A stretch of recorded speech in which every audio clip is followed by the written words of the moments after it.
While they put the finishing touches on some of the paintings on the outside, the career on the inside will be celebrated tonight. Thanking the good Lord for making Jeter a Yankee, and now adding his number along the sides and likes of DiMaggio and Ruth and Gehrig and Berra and Mickey Mantle. Before the night is over, number 2 will be unveiled as well, as we welcome everyone to Baseball Tonight's Sunday Night Countdown, presented by Chevrolet. So appropriate as well. We had some rain during the day, a doubleheader. The Yankees won the first game. The skies have cleared. The fans have filled Yankee Stadium as they get set tonight to celebrate what was a remarkable Hall of Fame career for Derek Jeter. Tim Kirkshin is here. Mark Teixeira, former teammate as well. I'm Carl Ravitch. There are so many emotions flowing through here. We heard that cheer. We heard late 90s, Jeter, Jeter. That will be reverberating throughout the night. And to think your number is going to be retired alongside the likes of those guys, he couldn't have imagined this night ever happening. Yeah, I mean, a guy like Derek Jeter who grew up wanting to be a Yankee. Right. I mean, as a little kid, he wanted to be a Yankee growing up in Kalamazoo, Michigan. And he gets to live out his dream, not only just playing for the Yankees, but being one of the most beloved Yankees of all time. And he was always all about winning, and his teams were 511 games over 500.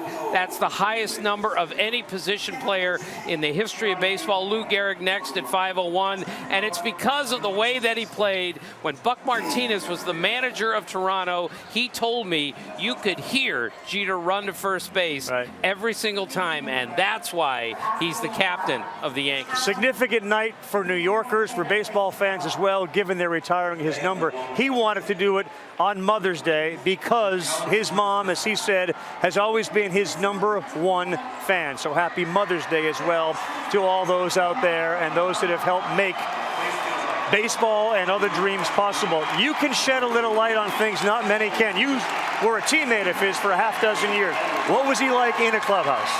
So consistent. I mean, when you talk about a guy who was all about winning, Derek didn't just say he was all about winning, he was.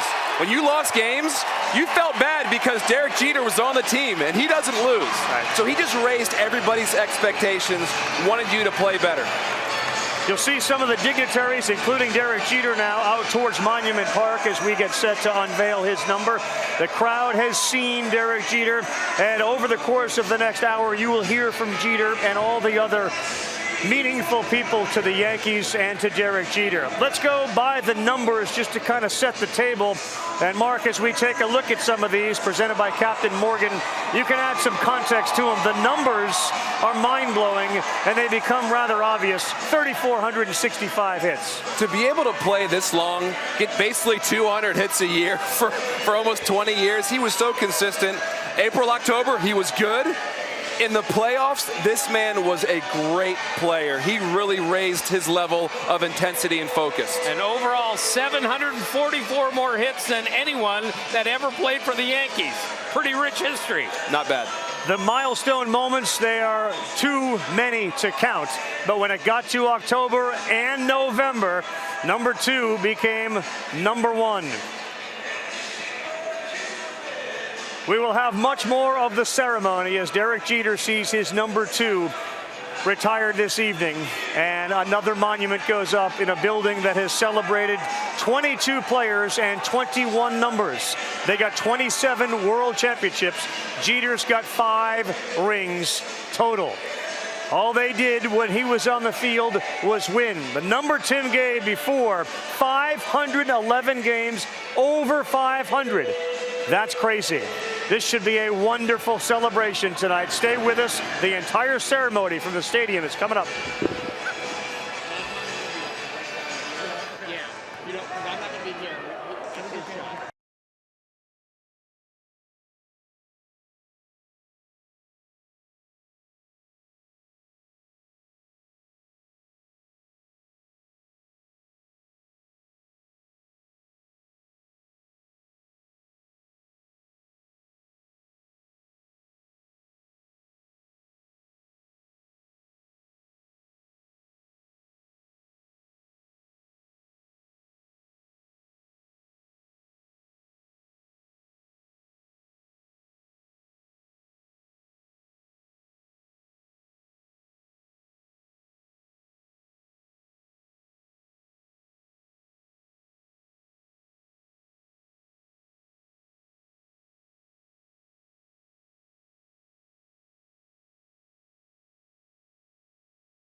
Monument Park, the retired numbers as you're watching baseball tonight's Sunday Night Countdown presented by Chevrolet. Time now for the ceremony. We welcome in Yankees public address announcer Paul Olden. Good evening, ladies and gentlemen. We hope you've enjoyed Mother's Day. As we say, welcome to Derek Jeter Night at Yankee Stadium. At this time, we ask you to please direct your attention to the podium on the field and welcome Yankees broadcasters, John Sterling and Michael Kay.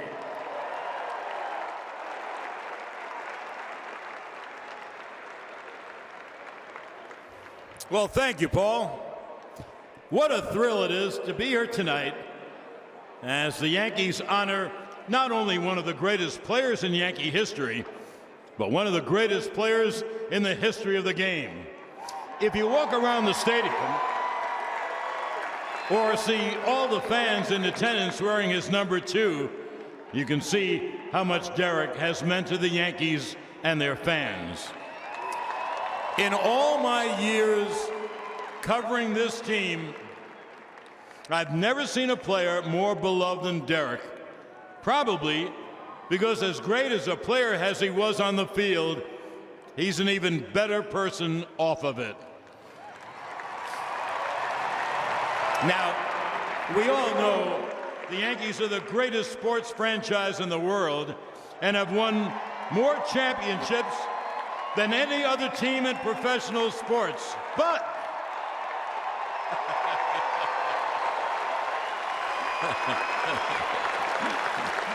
But did you know that in the rich and illustrious history of the Yankees, no player has played in more games, had more at-bats, gotten more hits or doubles, or stolen more bases than Derek Jeter?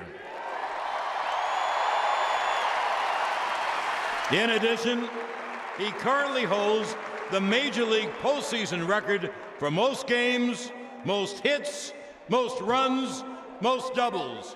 But more importantly, he played with a passion and a heart on every play, being a role model to young baseball fans on how you should play the game every single day.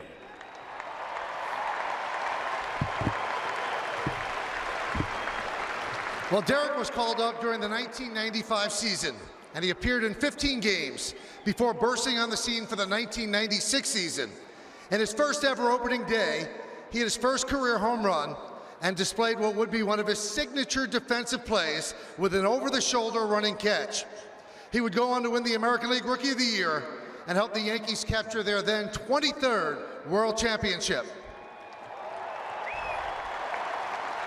A 14-time All-Star, 5-time Gold Glove winner, 5-time Silver Slugger Award winner, the first player to win the All-Star Game MVP and the World Series MVP in the very same season.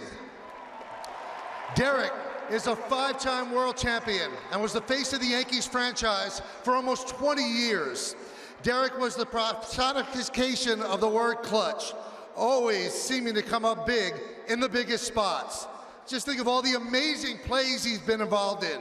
The flip, the Mr. November home run, the running catch into the stands against Boston, the relay throw home to save a run in Game 1 of the Subway Series, and the first pitch home run leading off Game 4. I could go on, but we would be here all night. And I dare someone to find any player in any sport who was part of more memorable moments than number 2.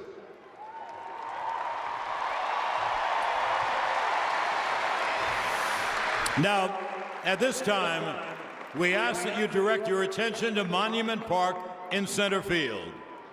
Please welcome Derek's grandmother, Dorothy Connors, his parents, Charles and Dot Jeter, Derek's sister, Charlie Jeter, his nephew, Jalen Jeter Martin, and his wife, Hannah Jeter. Now, ladies and gentlemen, the man that today is all about, number 2, El Capitan, Derek Jeter.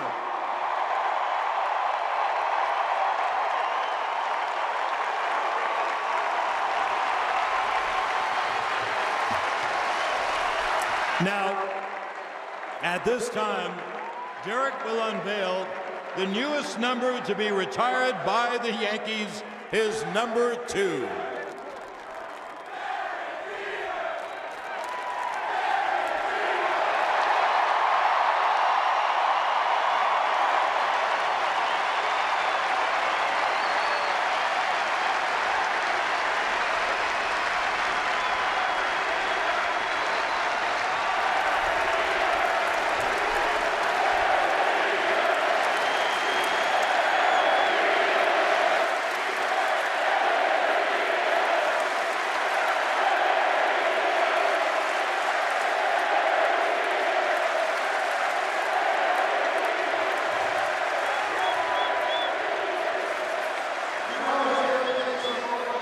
So quite a moment for Jeter as he's able to pull back the curtain and expose that number 2. As he takes some pictures with some of his family members, a chance now to listen in on the conversation I had with Derek about a week ago. Given that we're having the number retired, can you go back to when you were growing up, your first sort of memories of being a baseball player, Little League, whatever it was, throwing in the backyard with your dad? I was, as far back as I can remember, I was a Yankee fan. My mom's got 13 brothers and sisters. Every summer I'd spend at my grandparents' house in New Jersey.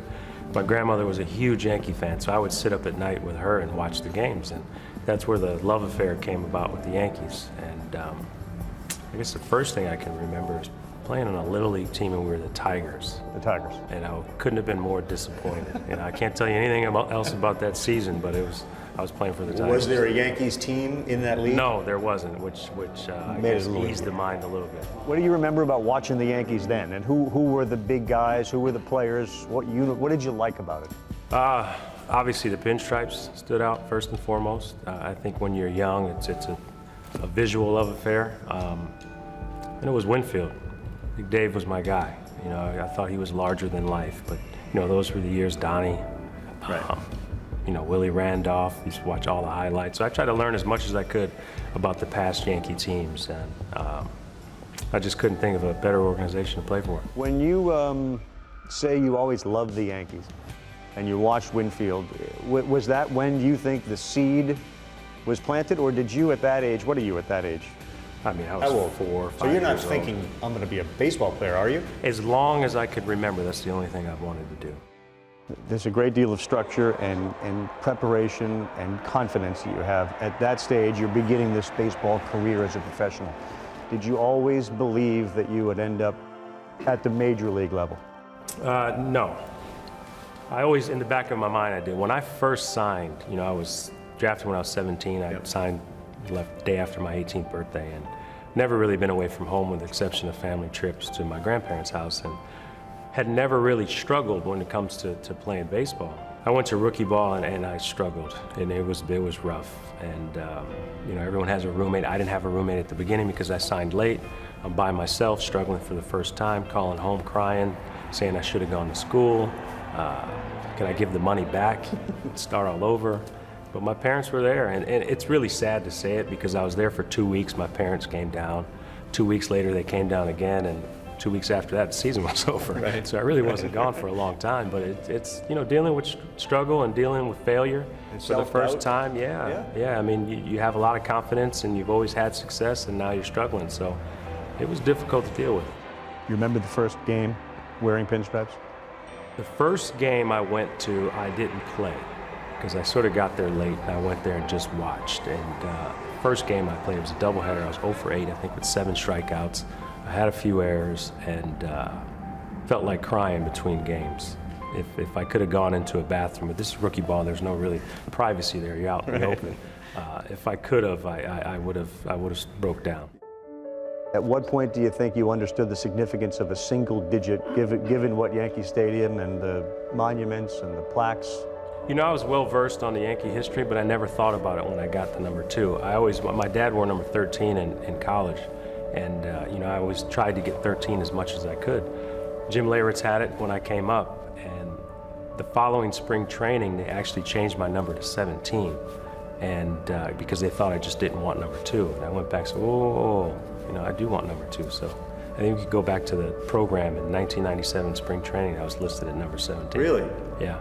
So you had 2, they put 17. I got 2 back. Did you always think that the Yankees fans were the best in the world? Were there days where you're like, can't, back off? They're tough. They're tough, but I think, you know, it eliminates complacency. You know, I think that's important. You know, you don't ever want to think you have it made. You know, when I was playing in New York, every day I took the field, I thought I was playing to keep my job. You know, it was a different time. You felt that way? No question. I mean, the boss would get rid of you. Right. You know, he would get rid of you and get some big name free agents. So we all felt as though we were playing for jobs. How do you summarize your relationship with George Steinbrenner? We had a great relationship. I think it started with the Ohio State-Michigan rivalry we had. He was a big Ohio State guy, he's big Michigan. We used to bet on the football game every year. But, you know, the thing with the boss is, in my opinion, he's the greatest owner of history of sports. I'm a little biased, but, you know, what he was able to do with this organization and how he's been able to make it grow. And we had the same mindset when it came to winning. You know, if you do not win a championship, then the season is a failure. And you know, I've always felt that way. And, you know, he had a lot of respect. He commanded respect. But if you don't make excuses, you play the game the right way, you play it hard, then he would have respect for you. And therefore, we had a great relationship. Is there a Derek Jeter in your mind, sort of a seminal moment for you that would define your career? And maybe it's one we don't even talk about. You know, I don't know. There's been so many great memories I've had along the way, and I've been a part of a lot of special moments, and we've won 5 times. One of the moments, I don't know if it's fair to say, but it's freshest in my mind, was the last game I played at Yankee Stadium, which ironically is the only game in my career where we were mathematically eliminated. So it's the only meaningless game I ever played in Yankee Stadium. How hard is that to believe? Yeah, and the way the fans reacted and responded, and you know, it was like a playoff atmosphere, and I think it just shows the special bond that I was able to have here with the city of New York and the baseball fans. What does it mean to have the number retired with the Ruths and the Gehrigs? It's surreal to think about. I don't know. I'm trying not to think about it. I just want to get there and sort of soak it all in and see how I feel. I don't want to go in there with any preconceived notions of what may happen. I just want to enjoy it. But you know, you have a dream to play professional baseball. You have a dream to play shortstop. You have a dream to play shortstop for the Yankees. To have your number retired is never a part of that dream.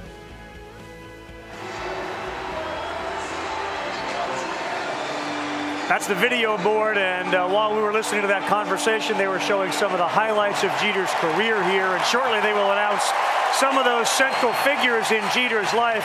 We will hear from many of his teammates as well. We promise you will not miss anything as I'm rejoined by Mark and Tim. What struck me in that conversation was he was sort of motivated by a fear of failure in some ways, whether it be disappointing his parents or the idea that if you didn't play well, Steinbrenner's going to get rid of you. And that's funny about baseball, because there is so much failure in baseball, and Derek Jeter knew at a young age, I'm going to fail. And in baseball, it's not necessarily how much you succeed, it's how you can deal with failure. And obviously, Derek learned a great lesson at a young age as a young player, and he used that as motivation throughout his career.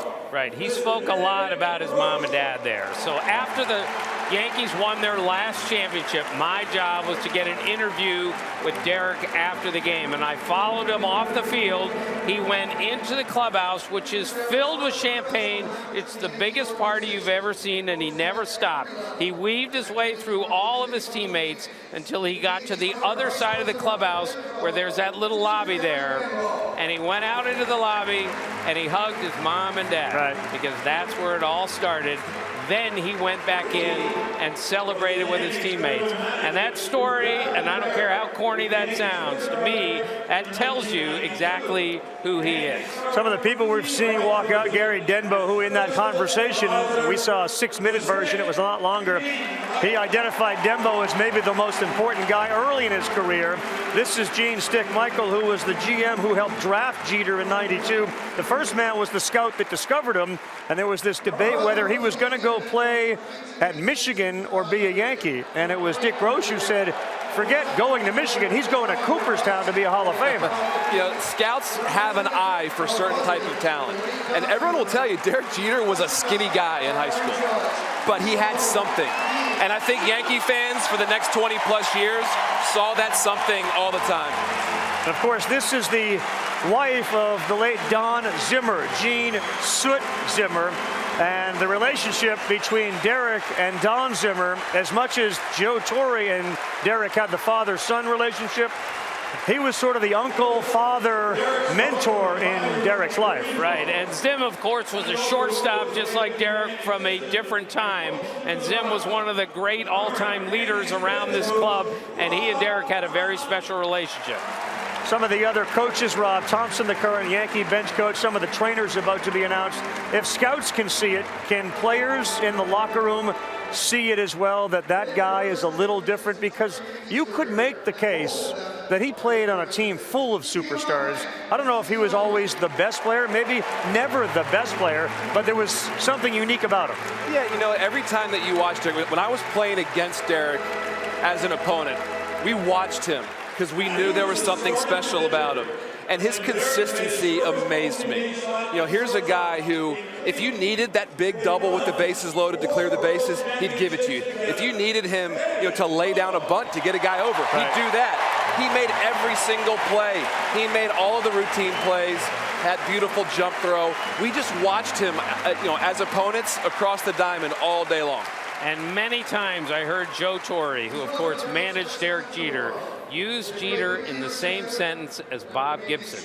And that was the highest praise you could get with Joe Torre. He didn't throw anybody else's name in there with Bob Gibson, but he threw Jeter in there because they were from the same competitive aspect. Well, and right away with Derek, he was the man right away from his rookie year on. So he always knew those eyes were on him. And because of that, that's why he did the right things all the time. He made sure he was doing the right things on and off the field. Right. So now you see Joe Girardi, the manager of the Yankees. He was the manager in 2009. Joe Torre, the manager the other years. You said that he was the guy since he showed up in '96. So what made him the guy? His ability to deliver in the clutch moment, playing shortstop, like what made him the guy? He was a winner. I mean, that's the most simple thing I can say.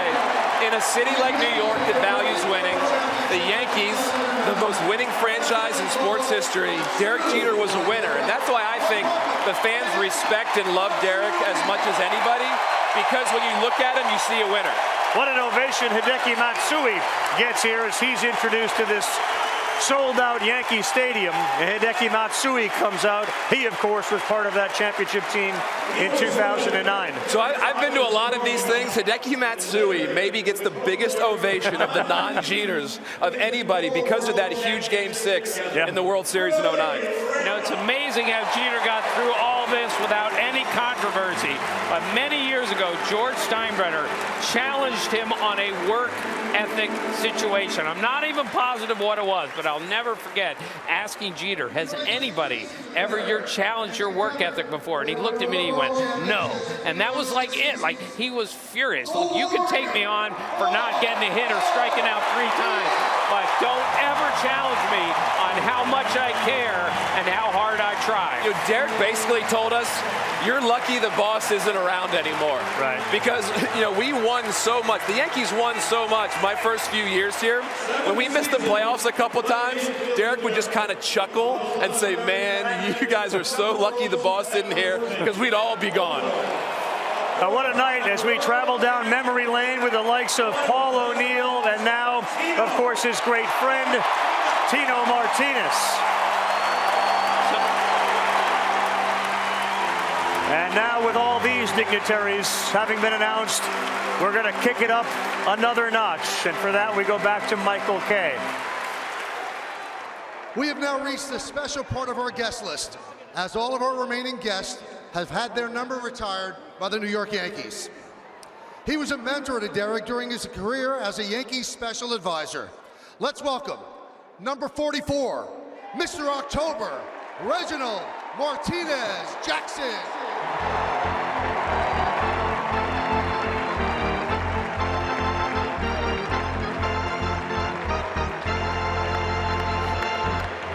Well, They say the key to a good defensive team is strong defense up the middle. And his defense in center field teamed with Derek at short to make the Yankees very strong defensively and help them lead to 4 World Championships. Burn, baby, burn, Bernie Williams.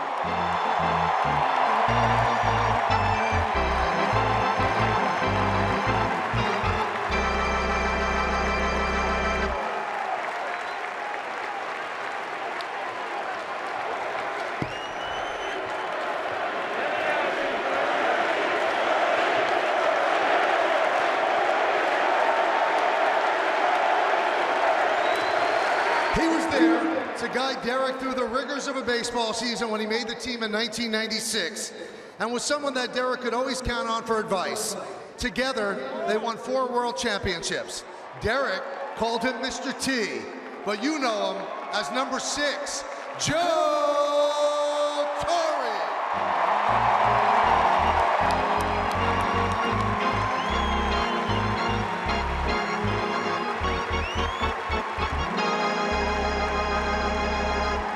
One of the greatest lefty pitchers in Yankees history.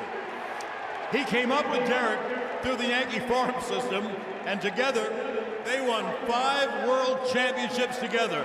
The Yankees' all-time strikeout leader, number 46, Andy Pettitte.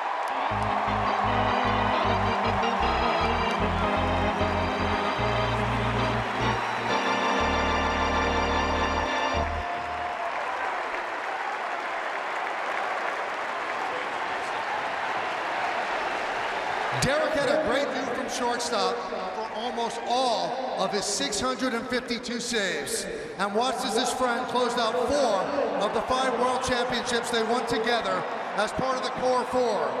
Baseball's all-time saves leader, number 42, Mariano Rivera.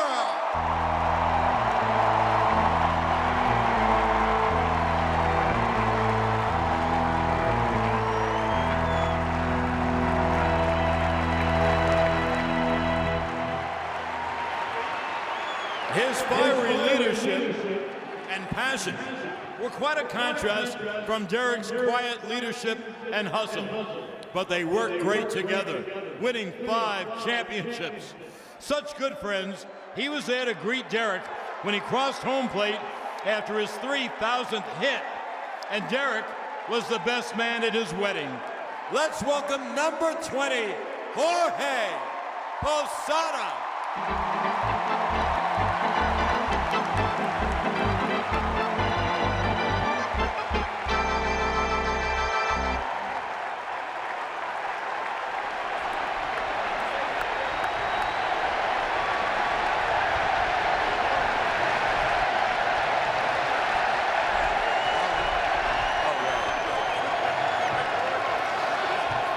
Ladies and gentlemen, at this time, we ask you to direct your attention to the outfield wall and welcome again, joined by his family, now and forever, the captain, number 2, Derek Jeter. Much more than this, I did it my way.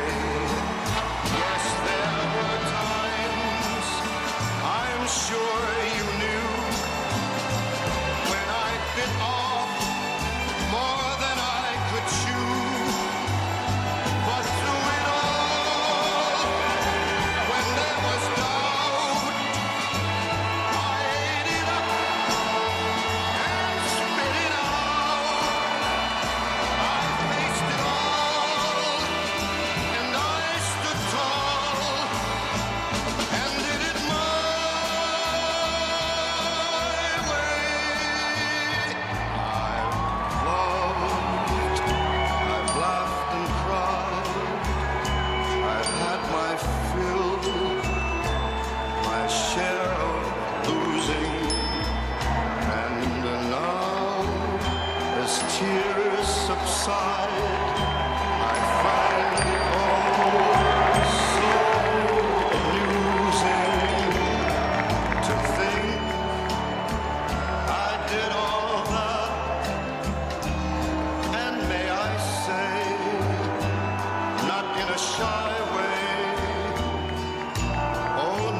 Well, now that we've met Derek's friends that came out to celebrate with him tonight, let's give his family a proper introduction. Please welcome Yankees outfielder Brett Gardner, who will present flowers to Derek's grandmother, Dorothy Connors.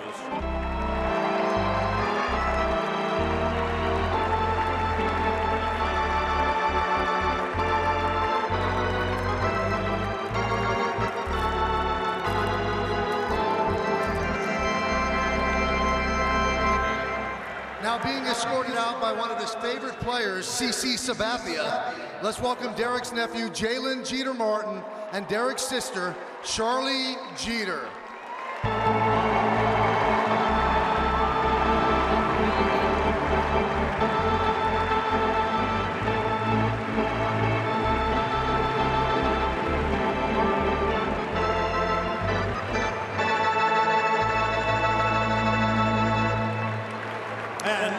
As we celebrate Mother's Day today, let's have a big Yankee Stadium ovation for Derek's mom, Dot Jeter, and his father, Charles.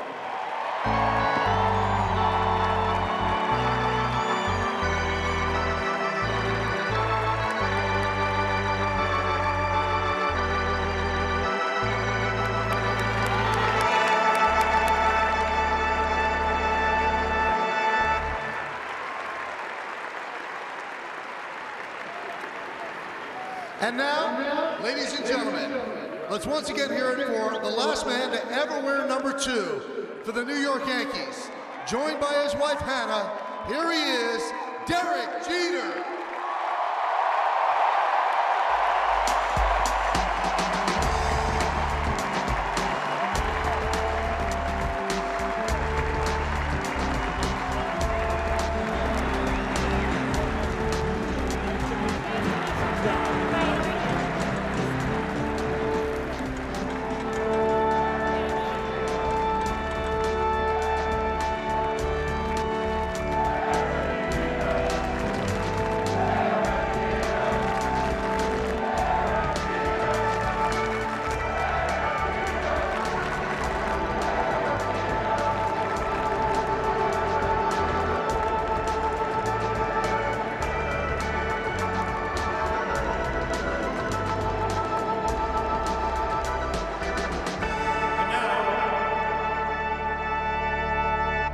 Now, Derek, before we unveil your Monument Park plaque, we want you and everyone else to turn your attention to the video board in center field for a very special message from one Yankee captain to another.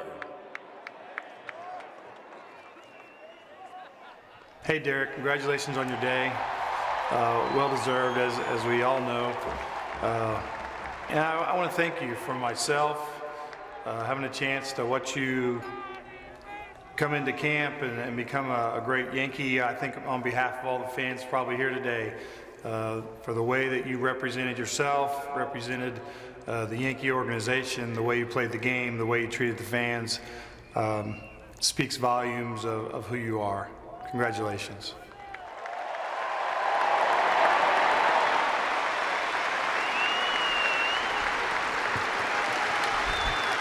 Oh, what a great message from Donnie Baseball. And that's one of the things I love about the Yankees. You have all these Yankee legends that show up tonight, and one is unable to make it. He still takes his time to send a congratulatory message. Well, that being said, Derek, it's time to have your family join you to unveil your plaque.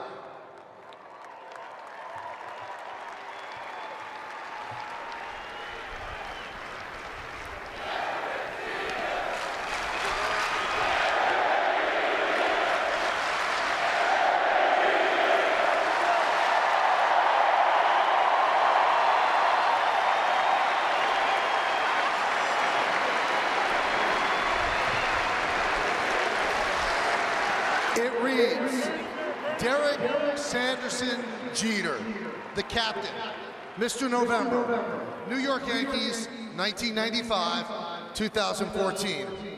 As the cornerstone of 5 World Championship teams, Jeter was a leader on the field and in the clubhouse, setting an example for his teammates with his uncompromising desire for team success. He retired with a franchise best 3,465 hits, 6th on baseball's all-time list, having played more seasons, 20, and games, 2,747, than any other Yankee.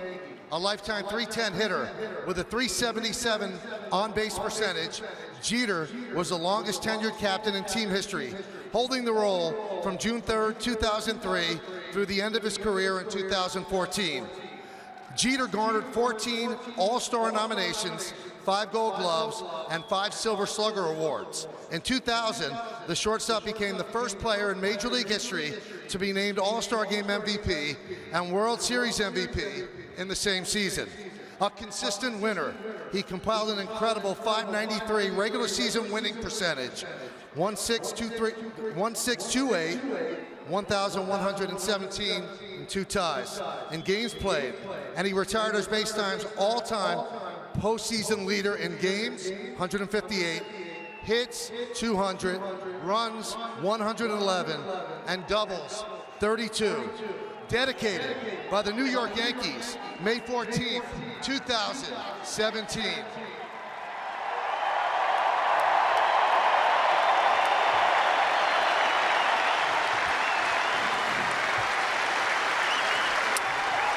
Well, Derek, at this time, the Yankees have a few gifts to help commemorate your special night. Here to present you with a frame-matted replica of your Monument Park plaque, please welcome Yankees general partner, Jessica Steinbrenner.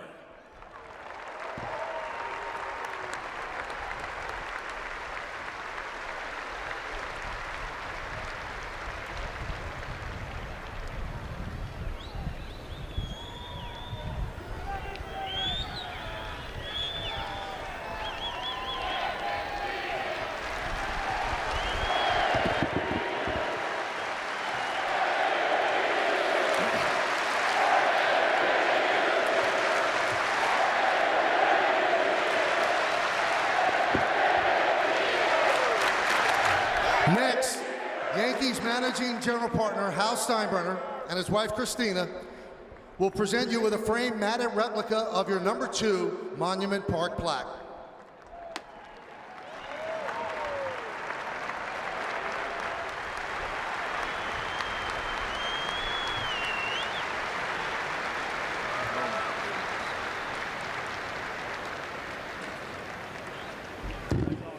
Now, please welcome Yankees general partner Jennifer Steinbrenner Swindle, who will present to you on behalf of the Steinbrenner family and the entire Yankees organization a one-of-a-kind career milestone ring. The ring is presented in a box engraved with Derek Jeter, New York Yankees, Monument Park, and today's date, May 14th, 2017. The ring is a 14-karat white gold ring. The ring top is outlined with diamonds and your number 2 in diamonds in the middle. On one shank is Jeter, the Yankees top hat logo, and the years of your career, 1995 to 2014. On the other shank is the Yankee Stadium frieze, the Yankees interlocking NY, 5-time World Series champion, 14-time All-Star, 3,465 hits, and the word captain.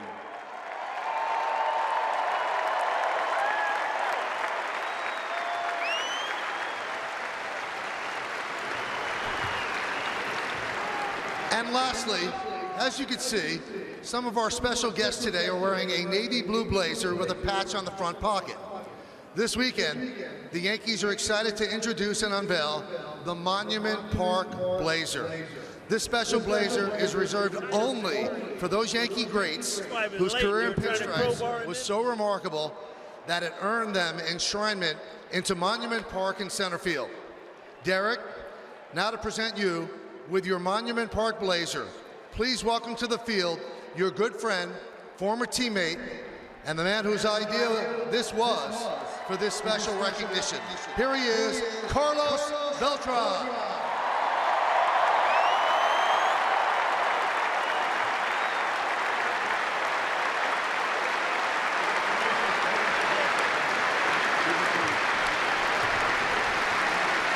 guys can have a seat when he talks. Over there? Yeah. In what?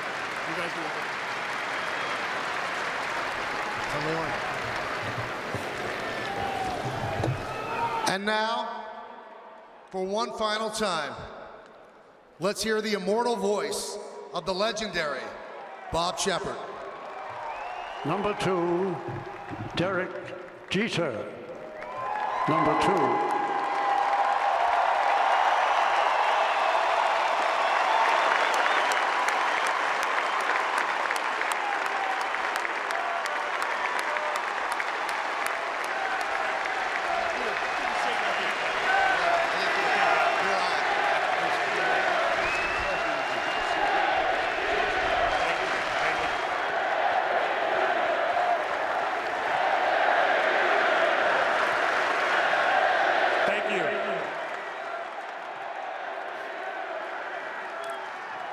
First of all, I just want to say Happy Mother's Day to all the mothers out there, especially my mom, my grandmother, my sister, and my wife, who is very soon going to be a mother.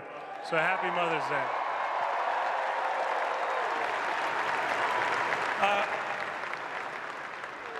I mean, what do you say on a day like this? You know, I'll start it with thank you to George Steinbrenner and the Steinbrenner family for giving me the opportunity to play my entire career for the only team I ever wanted to play for.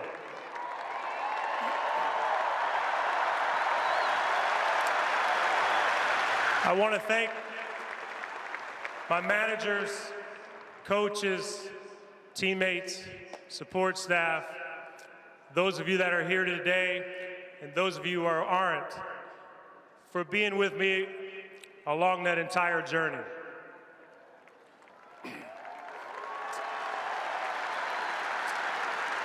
I want to thank my family for their love, support, honesty, and more importantly, their presence at everything I did, both on and off the field.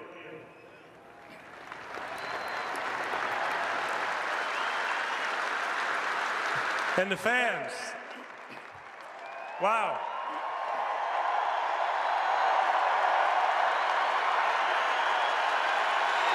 I want to thank you guys for pushing me, for challenging me, for making me accountable, but more importantly, for embracing me since day one.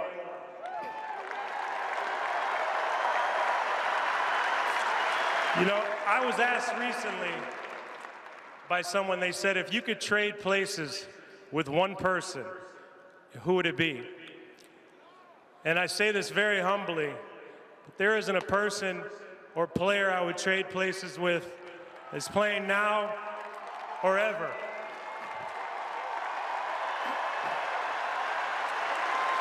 And the reason why I say that is because I got a chance to play for a first-class organization and in front of the greatest fans in the history of sports.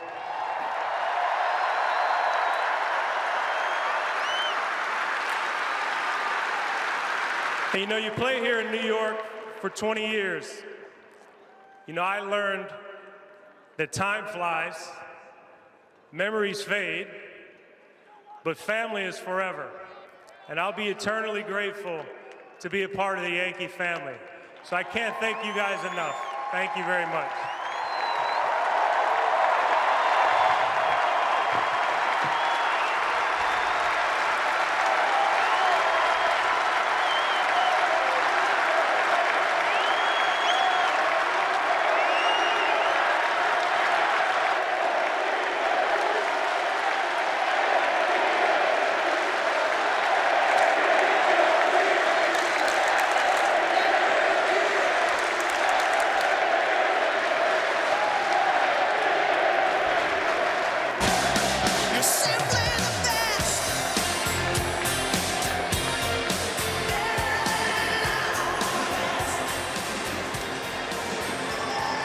He certainly struck all the right chords on celebrating his mom and his wife, who is soon to be a mom, and his sister, recognizing the significance of playing for one organization.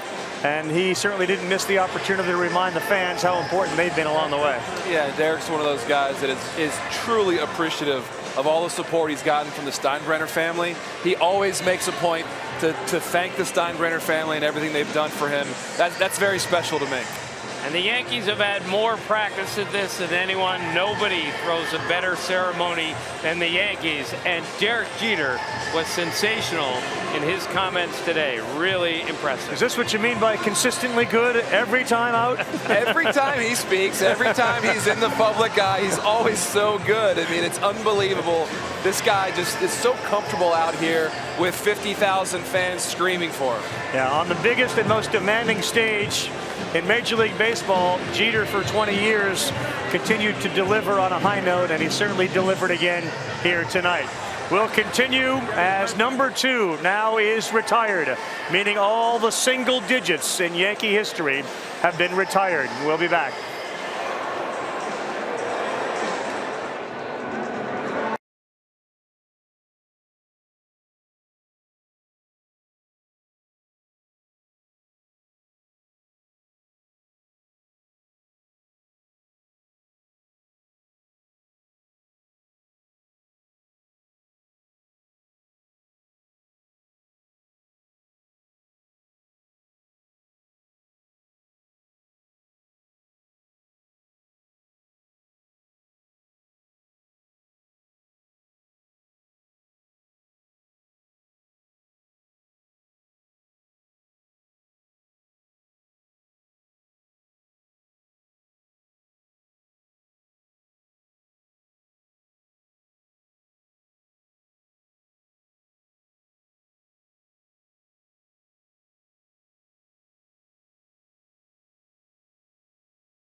You're watching Baseball Tonight, Sunday Night Countdown, presented by Chevrolet. Let's take a look at tonight's Unlimited Baseball break. It's brought to you by T-Mobile.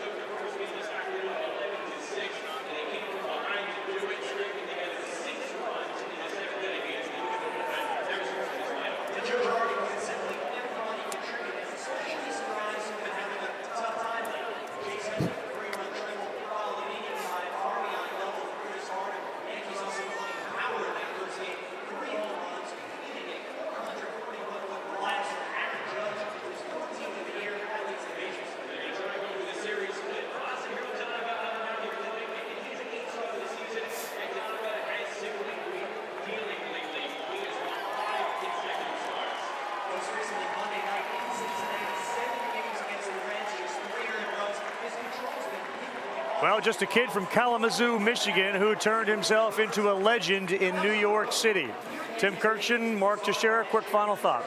You know, final thought about Derek Jeter is that he was a guy that put baseball first, and that's what made him great.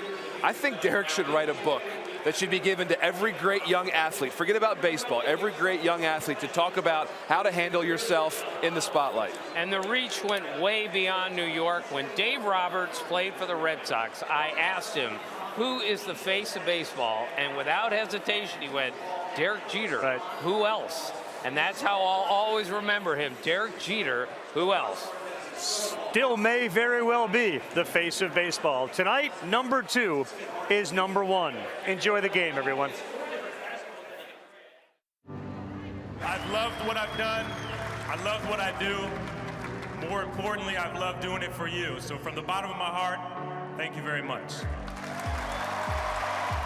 Every time Jeter would come in, the children and fans would just go wild. He was really like my first memory of the Yankees. It's amazing how he has this ability to make these iconic plays. One of the most unbelievable plays you will ever see by a shortstop. I think every time he stepped up to the plate, it just became just another great memory for New York. The clock had just struck 12:01. He hits the game-winning home run. Mr. November! My mom and sister were asleep. I had to run around the house and not make any noise. I was screaming. Yes! Yes! And then I was like, oh, wait, might be hurt. They must have gave him a 5-minute standing ovation. Couldn't be more perfect for Derek Jeter to hit a home run on his 3,000th hit. Everyone was jumping up and down. There was beer on my ceiling. History with an exclamation point! Nothing better to watch Derek Jeter get a walk-off in his last hit.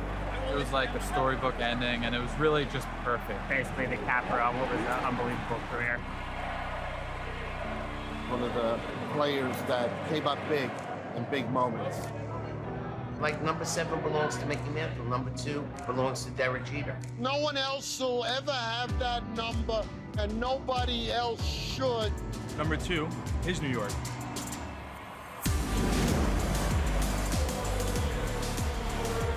Derek Jeter night here at Yankee Stadium as Jeter and members of his family unveil a number that will never be worn again by a member of the Yankees. Accompanied by his wife Hannah, Jeter makes his way onto the field, joined by more family and teammates and old friends as his plaque is unveiled that will reside in Monument Park here at Yankee Stadium. This is Sunday Night Baseball on ESPN, presented by Taco Bell. Hi, everybody. Dan Schulman, Jessica Mendoza, Aaron Boone. Pretty cool night here in the Bronx. Booney, let's start with you. You played with Derek Jeter in 2003. What'd you take from that?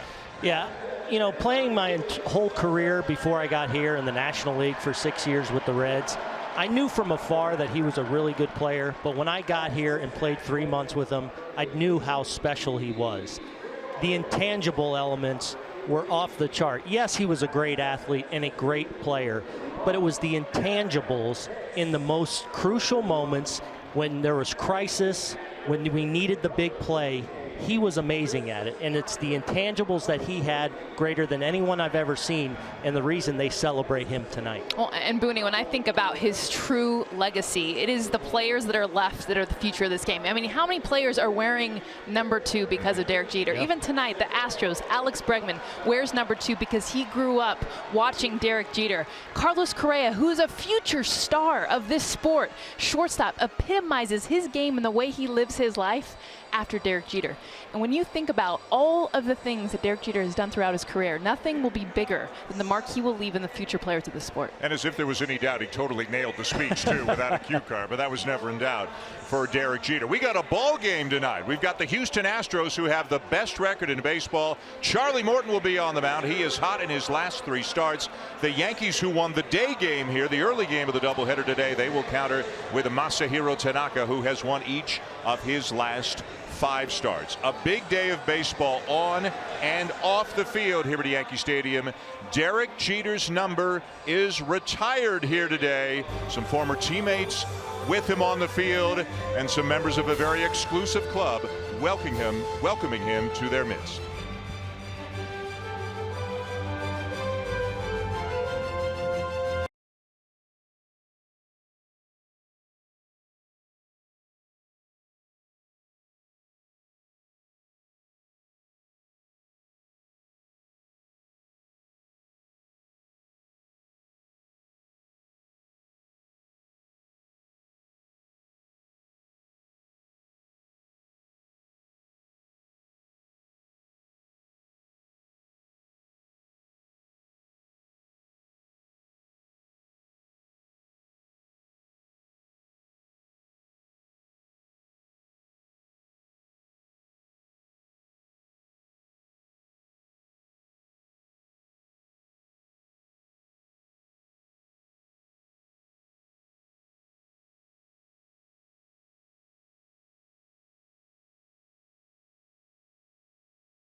Baseball on ESPN is presented by Taco Bell's new Naked Chicken Chips, and in part by Midas.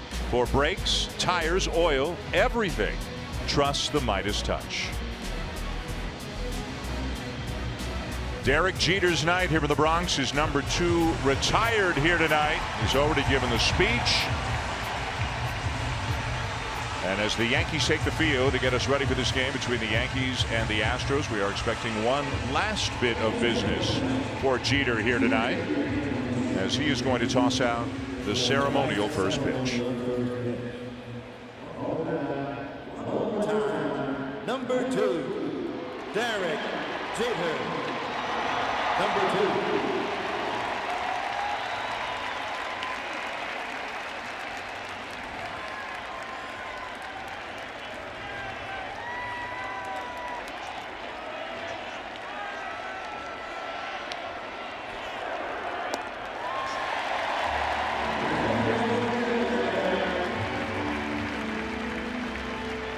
Gary Sanchez doing the honors behind the plate. For more on Derek Jeter, let's go down to field level. Here's Buster Olney. When Derek Jeter was in the 8th grade, he penned an essay about his life's dream, playing shortstop for the New York Yankees. In the 11th grade, in Sally Padley's British literature class, he created a personal coat of arms that included an illustration of him in a Yankees uniform. Well, all that came to pass and more, with 5 championships, 3,465 hits, and tonight he joined Babe Ruth and Lou Gehrig, his good friend Yogi Berra, and others in having his single-digit number retired. For Derek Jeter, number 2. Dan? Buster, thank you.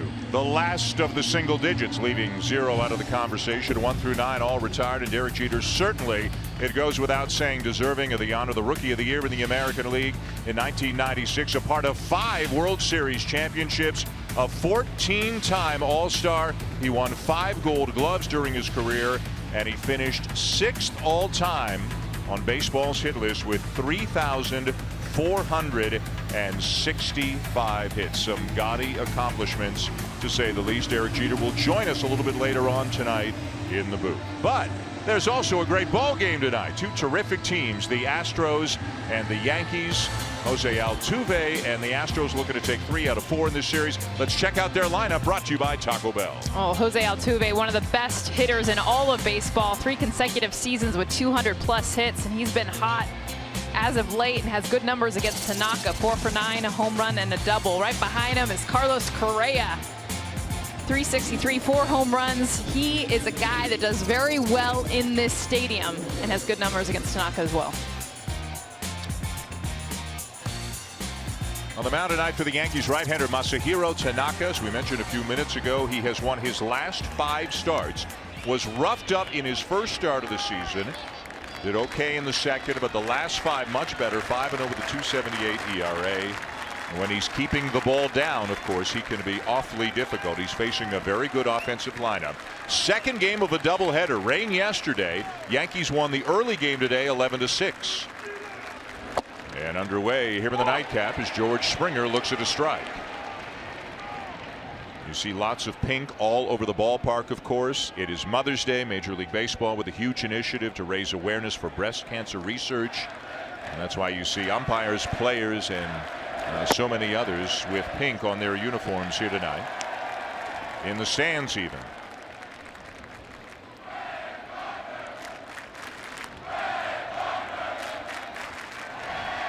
After Springer, Josh Reddick and Jose Altuve.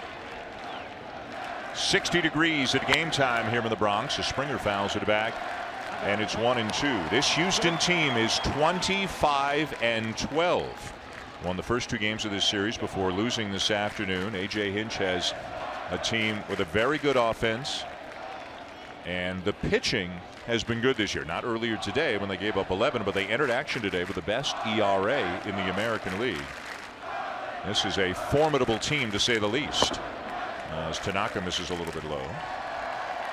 This Astro team, from a depth standpoint, perhaps second to none. They can match up. They're dynamic on both sides of the ball. If they get a lead late, they can throw a defense out there to shut things down.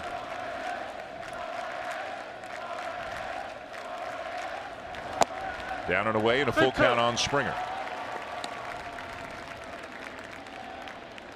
The Yankees, meanwhile, also off to a great start this year. They are 22-12.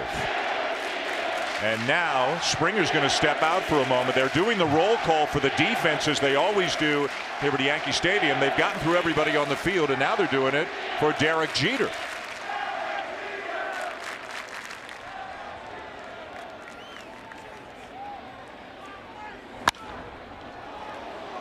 Slice deep down the right field line, but it is just foul deep into the corner.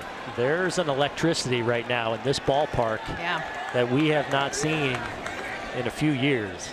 They've been packed to the gills here for the last hour and a half, 2 hours. You see the newly minted number 2 out there on the wall. But there is an energy in this stadium right now, and all the number 2 jerseys all throughout the stadium. The captain there on the bases. Jeter becoming the 22nd player to have his number retired by the Yankees.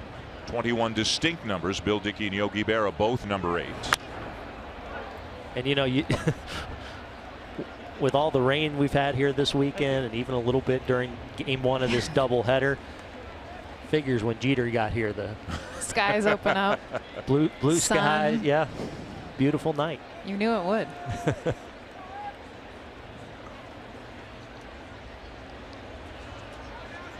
Tanaka having to work hard here with Springer. This is the 8th pitch of the at-bat. And Springer hits it deep, straightaway center field, and one batter in, the Astros have a 1-0 lead.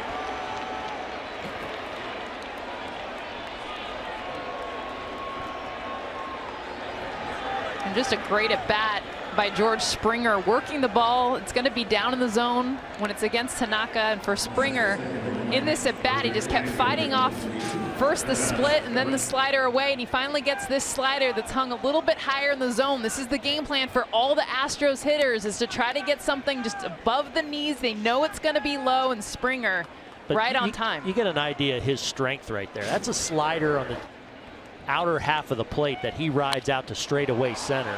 And now Josh Reddick sends one on the line off the facing of the second deck and right, and it is 2-0 Houston.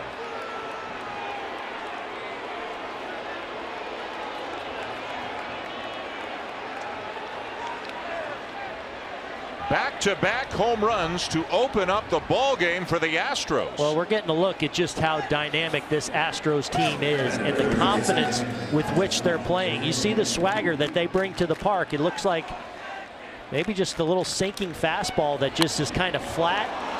It's down a little bit, but in the heart of the plate, and that is a rocket off the facade there to the second deck.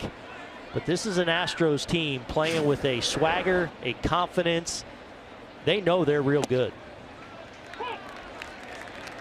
Springer homers, Reddick homers, and now here's Jose Altuve.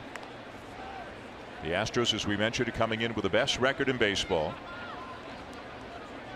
Altuve with 3 200-hit seasons under his belt each of the last 3 years, as he lifts a fly ball to right field for Judge, and that is finally the first out of the night. Reddick's been another guy they acquired in the offseason. He's played outstanding defensively. He really wears out right-handed pitching, and there wore out that sinking fastball in the heart of the plate. The Astros with some pretty impressive additions in the offseason. We saw Reddick. Others are a couple of familiar faces to Yankee fans. Carlos Beltran, Brian McCann, also now members of the Astros. Here is Carlos Correa.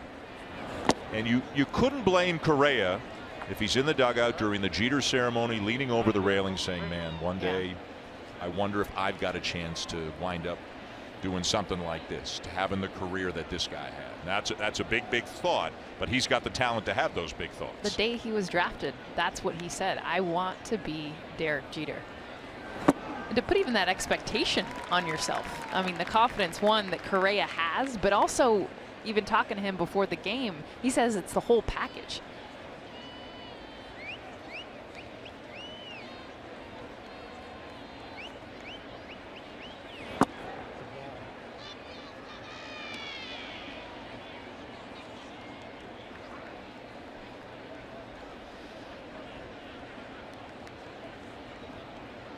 Two 2-0 Houston on back-to-back homers to begin the night. 2-1 on Correa.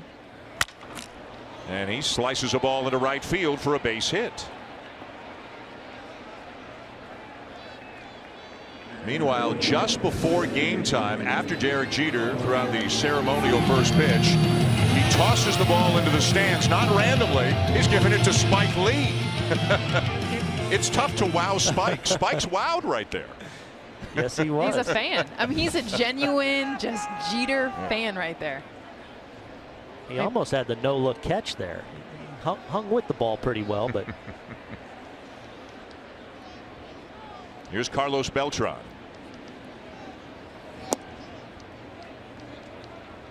This first inning for Tanaka, the long ball can be a problem for him. That's, the way he pitches, he will give up his fair share of home runs.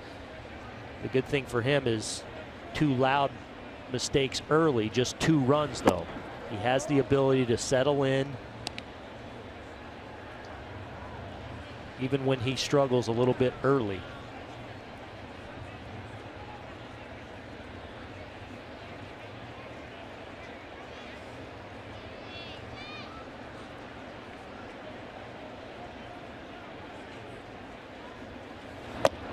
Beltran, a former teammate of Jeter's. His first year with the Yankees was Jeter's last in 2014. Beltran also with the Yankees for 2015 and about 4 months worth of the 2016 season. And A.J. Hinch talking about the incredible influence that Beltran and Brian McCann have had in that Astros clubhouse. That ball's going to find a hole, sneak through the shift. Correa's going to make the turn and easily head to third. And the Astros just keep on coming.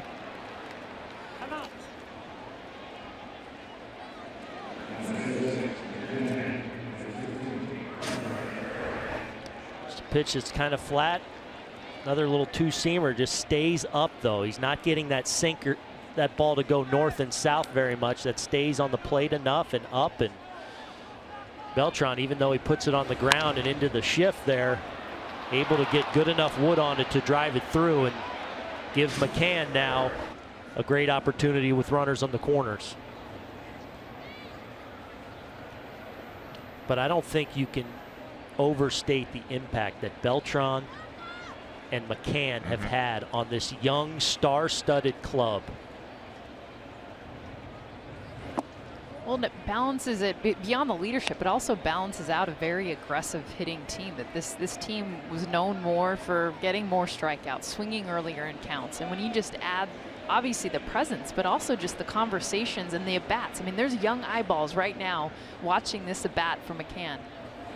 And the influence that it has in the takes, in the counts, and then the conversations when they go back to the dugout and say, you see why I took that pitch? I mean, that's leadership. Yeah, and the Astros dugout is one of the more animated, conversational. They're constantly sharing information with one another. They're real adept at picking up tendencies with pitchers, and you'll see them throughout the night probably talking to one another and trying to share a little bit of tips and secrets that help them over the course of a game.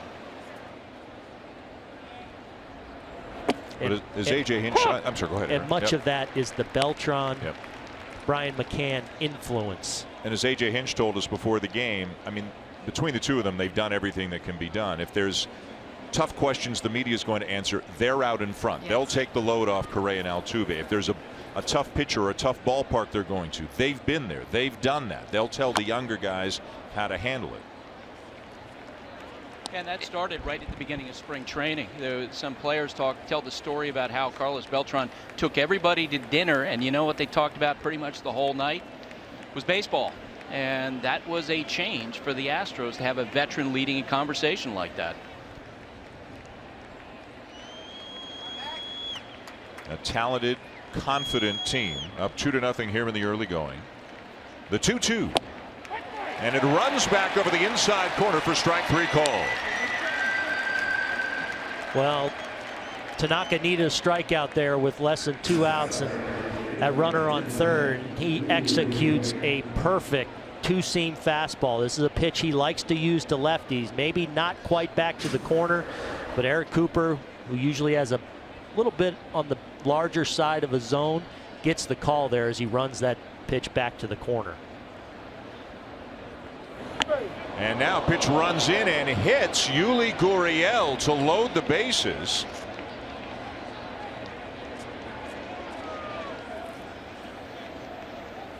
Gurriel shakes it off and heads down to first.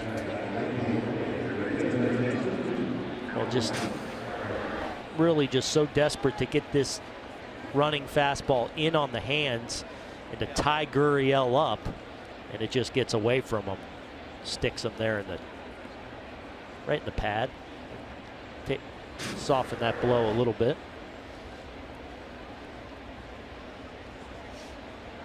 Righties have been a bit of an issue for Tanaka early here in the season. They've an OPS of 878 against right-handed hitters. Here's Alex Bregman, bases loaded, 2 down, and he hits a high drive deep left field. It will be his first home run of the season, and it will clear the bases and blow it open here in the top of the first.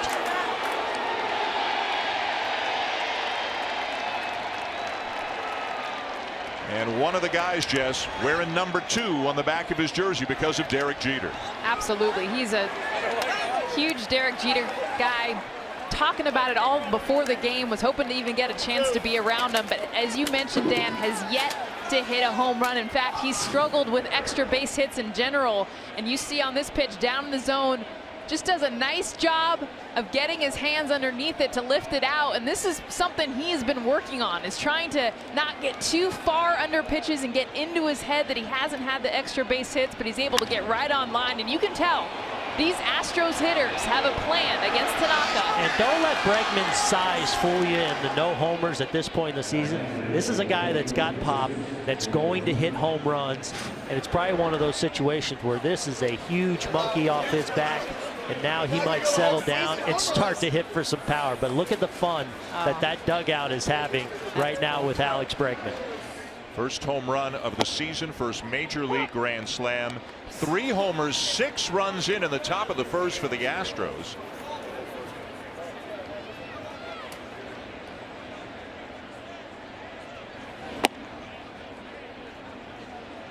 This is Jake Marisnick, number 9 hitter and the left fielder here with the nightcap of the doubleheader. Marisnick with a big play on Thursday in the opening game of this series, throwing out Jacoby Ellsbury at the plate, trying to score from second on a single. That ended the game. And just more part of the depth of this Houston Astros team. He's a guy that plays a lot against left-handed pitching typically, but if they get a lead or they want a more defensive team out there, Jake Marisnick is a special defender in the outfield.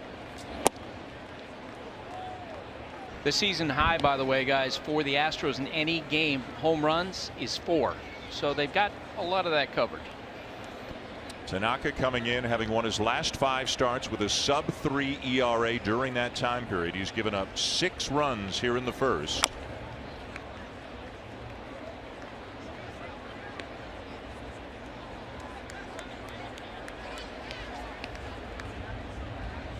As the Astros looking to bounce back quickly and emphatically after losing the opening game of the doubleheader. 11-6. They blew a lead, kicked the ball around, committed some errors. Bullpen gave it up. Tanaka strikes out Marisnick. That will finally end the inning. But what an inning it is for the Houston Astros. 3 home runs off Tanaka. George Springer with a leadoff shot. Josh Reddick goes back-to-back, and Alex Bregman with a grand slam.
Bottom of the first here at Yankee Stadium on Derek Jeter night. They retire his number, and then they get roughed up in the top of the first. The Astros with 3 homers. They lead 6-0. Here's the Yankees lineup brought to you by Taco Bell. Well, this Yankee lineup's which has been so good early, and Starlin Castro hitting in the cleanup position has owned Charlie Morton in his career.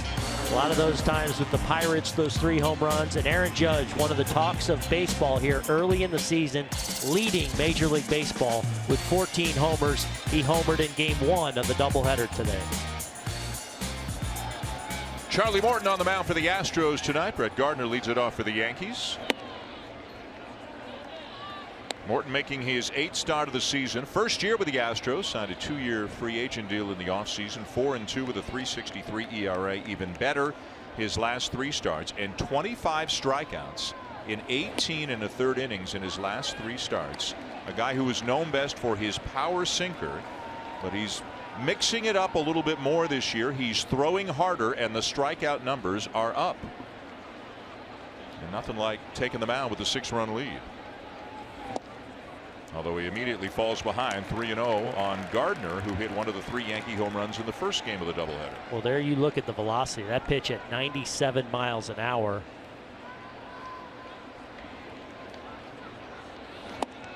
The key for him is commanding it, because he gets so much action on that pitch that I don't think he always commands his fastball or that sinking fastball as well as he can.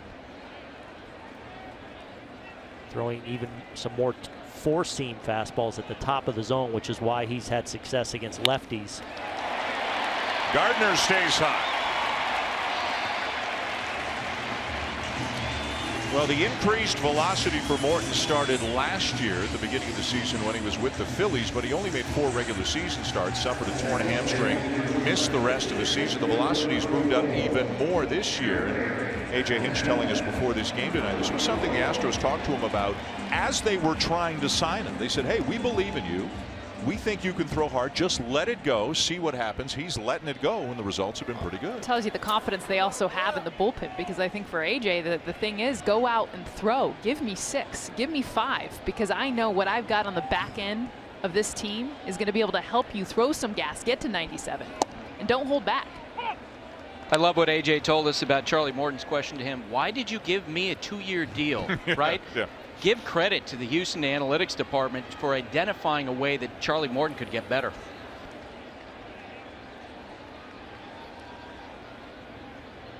Gary Sanchez, the batter. Catcher who missed about 3.5 weeks with a biceps injury. The runner-up for Rookie of the Year last year in the American League. The Yankees, the best offensive team in the American League to this point of the season. And whether it's Matt Holliday, whether it's Starlin Castro hitting over 340, Aaron Judge, Brett Gardner having a good year, now Sanchez back. Joe Girardi's got a lot of offensive weapons at his disposal. We talked about the depth, or Booney, you talked about it with the Astros, but the Yankees, I mean, you think about guys like Aaron Hicks, Dan, who, you know, in this starting lineup, but able to move some things around. Austin Romine, who's been a backup catcher when Gary Sanchez was hurt, had a really good start to the season, and he's there. This is a team that has a lot of young depth that they did not have the last couple of years. They've got so many meaningful contributions from player 1 to 25 on this roster, and that's why they're off to this kind of start, is because all of the contributors. I mean, go down to Ronald Torreyes, who filled in for Didi Gregorius to start this season. Obviously Judge in the start he's off to. It's been a fun Yankees team to watch early in the season. There's kind of a joy and a passion that they're playing with that, frankly, I haven't seen here in quite some time. I don't think I've seen Joe Girardi smile so much. Yep. I mean, he's enjoying this and having this kind of infusion of energy. When you get that nice blend of veterans and young players, when it kind of clicks and works, it looks good. And they have fun. Yep. Sanchez, one of the many using a pink bat in this game tonight here on Mother's Day, as he takes strike 3 called from Morton. That's a great look at when Morton spots up that sinking fastball. It's a great pitch, and now throwing with more velocity, he starts that pitch probably 2, 3, 4 inches off the plate, and look at the run back to the outside corner. And 99 miles an hour. That's something you don't see from Charlie 99 Morton. with that kind of movement. Hang with him. Oh, wow. That's a tip your cap and take your seat right there. Here's Matt Holliday, the DH for the Yankees. First year in pinstripes, hitting .283 with 6 homers. And the way that A.J. Hinch talks about what Beltran and McCann have meant to the Astros clubhouse is the way that Joe Girardi and others talk about what Matt Holliday has meant to the Yankees clubhouse and some of their young players.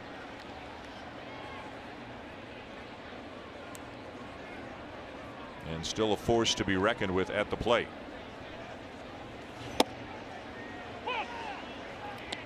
He's spotting it on both sides of the plate right now. Holliday kind of taking his time, asking Cooper if that's as far as you're going to go on the inside corner, but he's definitely throwing it where he wants right now.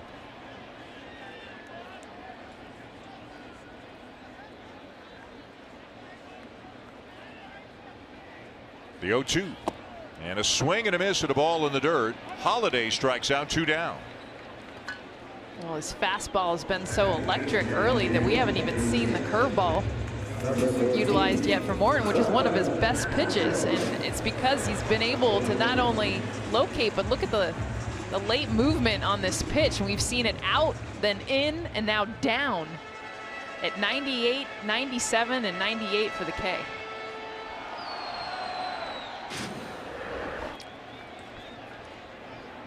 Holliday trying to tell some of his teammates what he was seeing up at the plate. Here is Starlin Castro, who was hitting .343 on the season, had a couple of hits, including a home run in the first game of the doubleheader. Was up as high as .381 a few days ago, before going cold briefly. Guy who really appears to be coming into his prime. Second year for the Yankees. Yeah, what a great pickup he has been. Got him from the Cubs, and just a young player that's been through so much at the big league level. And I think you're right, Dan. I think we're seeing a really good player start to enter the prime of his career, and the Yankees are the beneficiaries. Seems like he's been around forever. He's 27 years old. But he came to the big leagues in 2010. He was a regular in the big leagues at the age of 20. He only needs 7 more hits for 1,200 in his career. 3-time All-Star with the Cubs, and given the start that he's off to this year, wouldn't be a shock to anybody if he winds up as an All-Star this year for the Yankees. Right now, though, the Yankees in a battle with Charlie Morton. He is throwing well. Breaking ball sweeps way outside.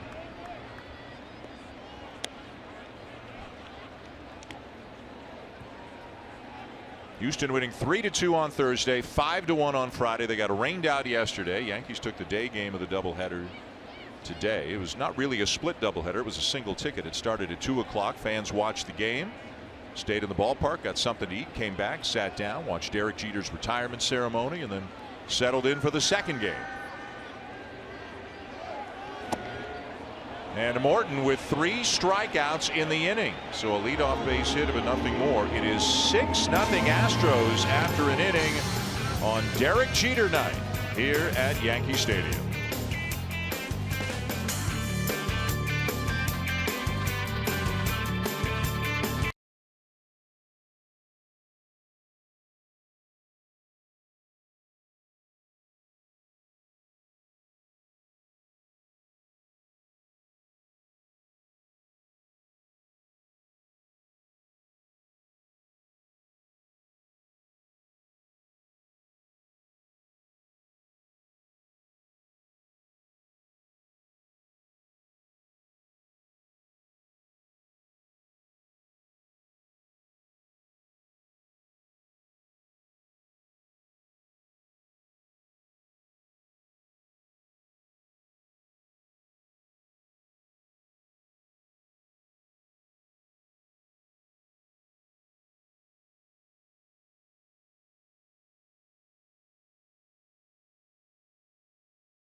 The Bronx 6-0 the Astros over the Yankees, going to the top of the second here at Yankee Stadium.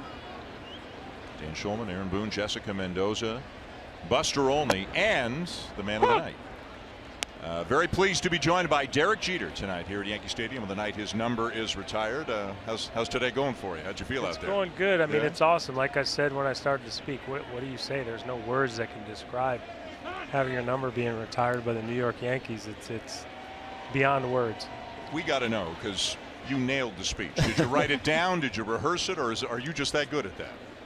Well, I don't remember what I said. I was in the golf cart in center field, and I was telling my wife I got to think of something. She kept trying to talk to me. I told her to be quiet so I could think of something to say. I've been very bad at when I prepare speeches, because if you forget part of it, it just doesn't make sense. Yeah. So I figured I'd just make it up. So I hope it sounded good. 6-0. They're going to need a little Jeter magic tonight to get back in this baby. Well, I didn't see. I was down doing the media, and then I come up and see that. You chose today, Mother's Day. You know, obviously your family's here, your mom's here. Why was today so important? Well, first it got me in trouble, because as soon as I said I want to do it on Mother's Day, my dad said, well, what are we going to do on Father's Day? But, you know, my family, my entire family, we've been extremely close throughout the years. I wouldn't be here if it wasn't for their support. And I wanted to do it something for my mom, because she's been very supportive over the years and always positive, and I wouldn't be here today if it wasn't for her. So you tell the story about your childhood as Springer, who led off the game with a home run, leads off the second inning. 2 home runs for Springer tonight, and the Astros up the lead to 7-0. Well, this talented Astros team continues. We saw Springer go out the front door with a breaking ball his first time. Derek, that's way back in right center right there. That's a little pitch up and out over the plate that he hammers. Yeah, that was unfortunate to see. That's the second of the night. 4th home run of the game for the Astros, as they now lead 7-0. Josh Reddick, who also homered in the first, comes up now. Take us back, Derek, to when you were a kid. The story's well known. Grandparents in New Jersey, even after you moved to Kalamazoo, you were a Yankee fan. On draft day, you know, there was no internet. The world was a different place. You knew the Yankees picked 6. What was it like waiting to hear the phone ring in your house? That was a very kind way to say that I'm getting old. I appreciate it. You know, when the draft, back then it wasn't televised. You wait for a phone call, and this is even worse. There was no call waiting at the time. So I told all family and friends, don't call, because we're trying to keep the phone lines open. No call waiting. But I was supposed to be drafted 1st or 5th. That's what everyone said. And a local news reporter called and said, you know, the first 5 picks have been announced. Have you heard anything? And my heart just dropped. And I had no idea that the Yankees even picked 6th. And then I went to the bathroom. I probably was about to start crying, and the next thing you know, my mom said the Yankees were on the phone. So it's one of those days that you'll never forget. Did you have an inkling that the Yankees were a team that might be the team that pulled the trigger with you? No, not at all. I didn't even know they drafted 6th, because everyone said Houston or Cincinnati, so I had no clue whatsoever. When you even look back, I mean, obviously so many highlights within your career, and I think a lot of people don't know or forget that, you know, your first full year in the minors, you know, you struggled. You had errors. You know, you went through that battle time. When you think about your messaging, and I saw your nephew out there, but how did you get through that point in your career? A lot of support from family and friends. I mean, it was rough. I grew up in Kalamazoo, Michigan, and, you know, I'm not trying to sound a certain way, but it's a small town, and you never really struggle too much, and then you go play professionally with the best players in the world, and I was completely overmatched. So it was rough, but, you know, my family was supportive. I, you know, cried every night. I thought I should have gone to college first, and maybe I can just give the money back. You really came home and cried every night? I did. Wow. I signed late, so I had no roommate, so I could just do it alone. But Aaron talks about you as having this incredible, you know, confidence and determination and urgency to win on every single day. How did you, if that's the way you were as a young kid, how did you develop those attributes later on in your career?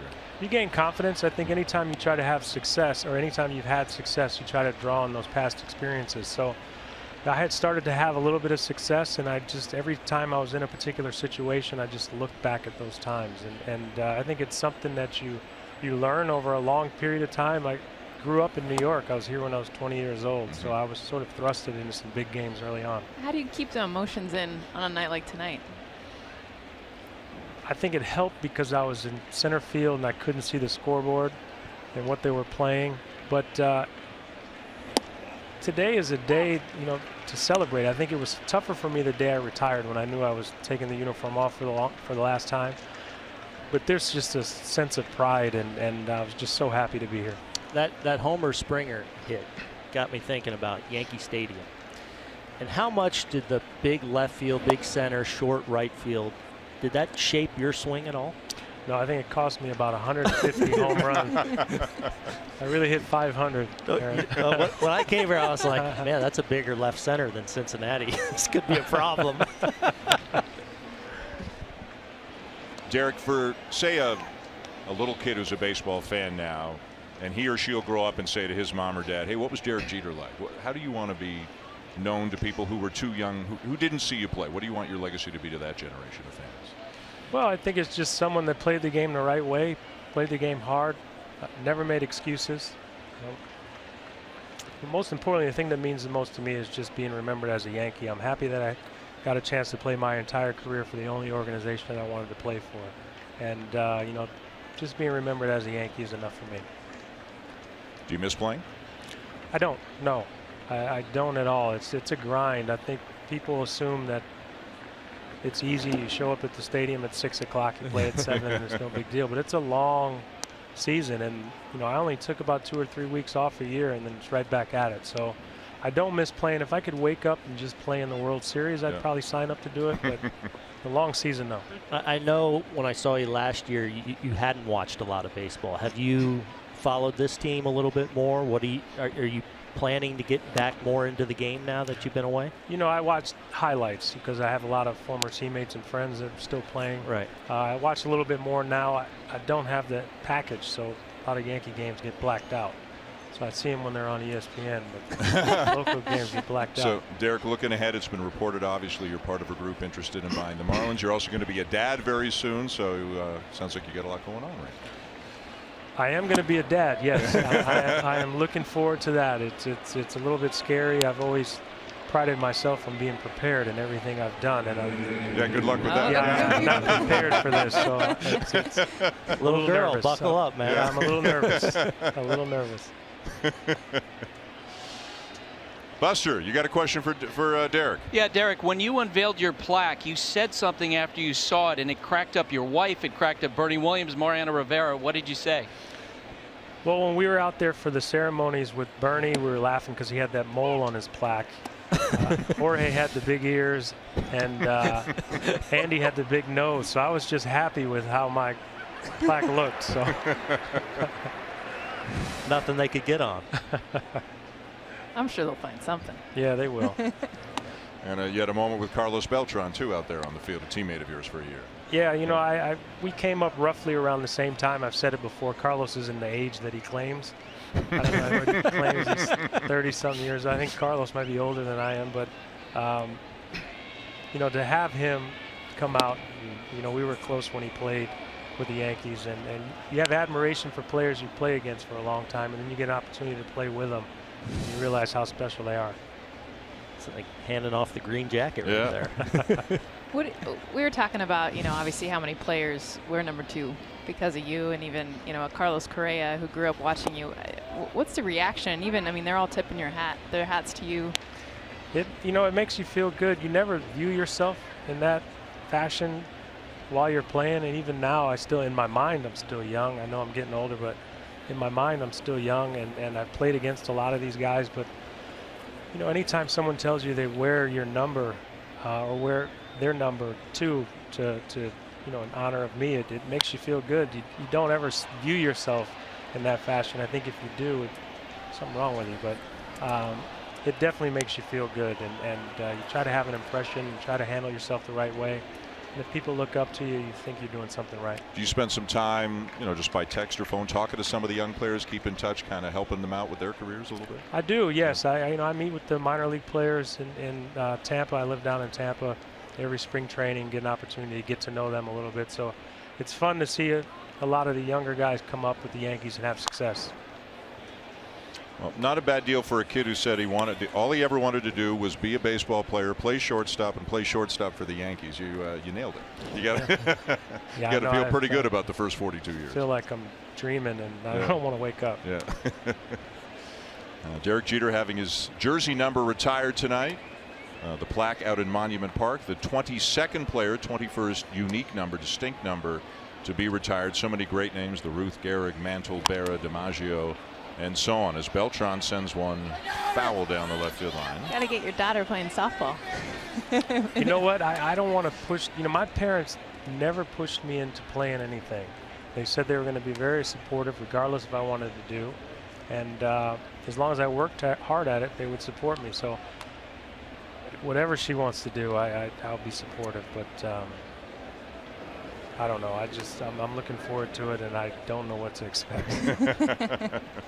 So is it true your parents, you would write a contract when you go into things growing up, whether it be sports or school, and you'd have to live up to the contract? Well, they would have us sit down, and they'd write up a contract that covered grades, accountability, responsibilities, GPA, curfews every year, and I'd have to sign it. And the only thing I really would argue was curfew. Other than that, I'd sign the contract. And Mom and Dad are posing for pictures tonight. They're celebs tonight.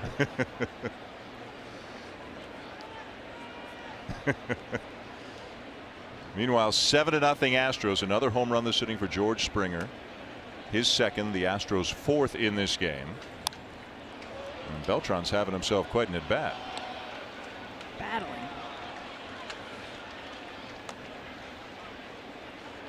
And your wife, Hannah.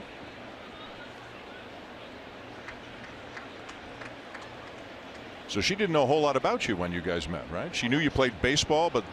Yeah, she grew up in St. Thomas in the Virgin Islands, so she didn't know much about this pursuit.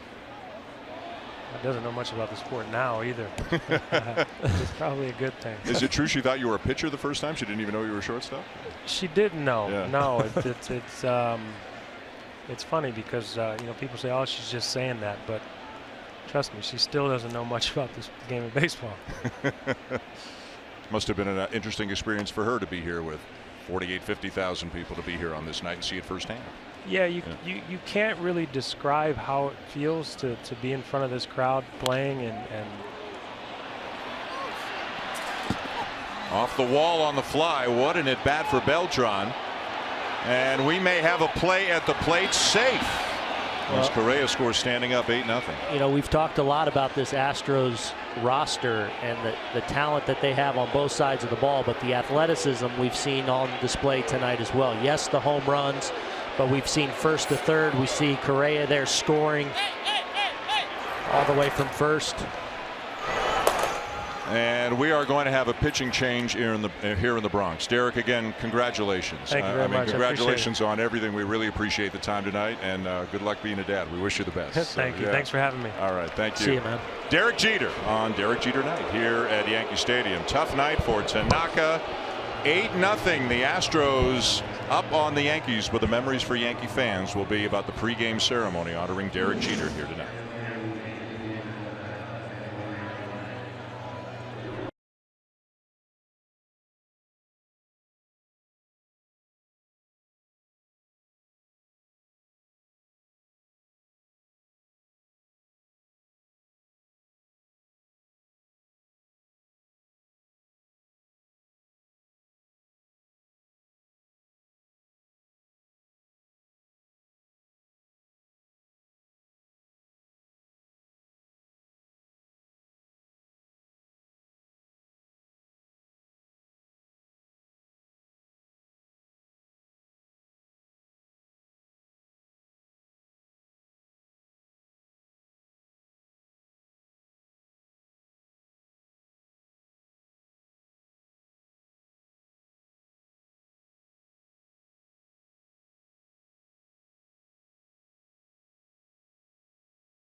Night Baseball on ESPN, presented by Taco Bell, is brought to you by new Mobile One Annual Protection.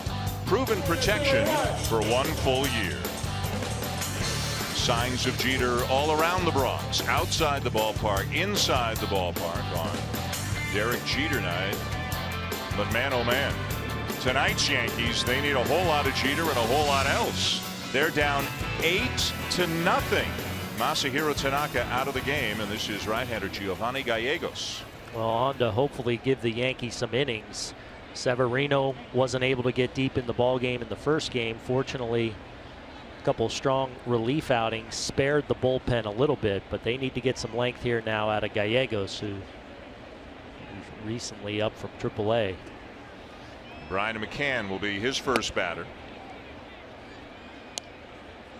Thanks again to Derek Jeter for stopping by. And you know, it's funny, just like as an 18-year-old he was nervous about being a ball player, now as a 42-year-old a little nervous about being a dad. Genuinely too. You could see it in his face. Yeah.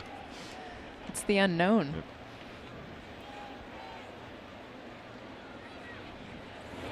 McCann struck out his first time up. The 8 runs allowed and 4 home runs allowed, the most in both categories that a Masahiro Tanaka has ever allowed in a major league game.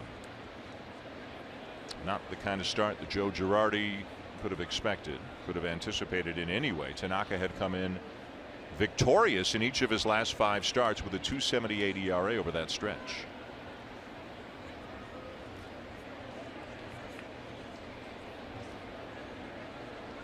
Two home runs for George Springer, a solo shot for Josh Reddick, a grand slam for Alex Bregman.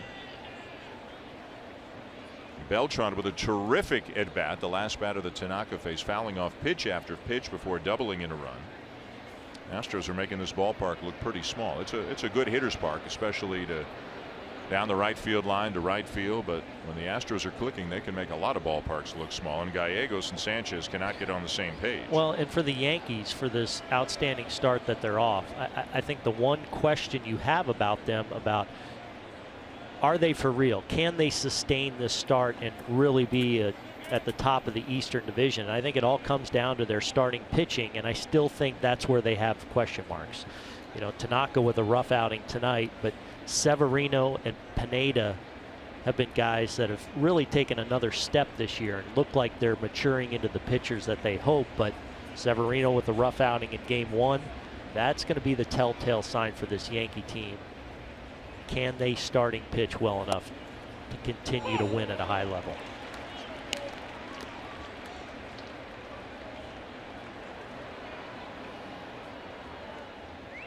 CC Sabathia part of the rotation as well. Some long faces in that Yankee dugout. The evening began heading into the second game with a great atmosphere here in the ballpark because of the Derek Jeter ceremony, but it changed as soon as the ball game began. The leadoff man Springer homered, and then Reddick went back-to-back with him. First time any team has opened up a game this year with a back-to-back home runs, and the Astros were just getting started at that point.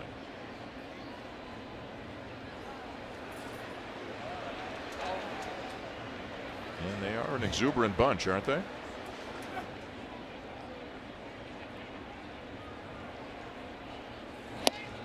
Swing and a miss. That's all for McCann and the Astros here in the second, but it's a tough one, to say the least, for Tanaka.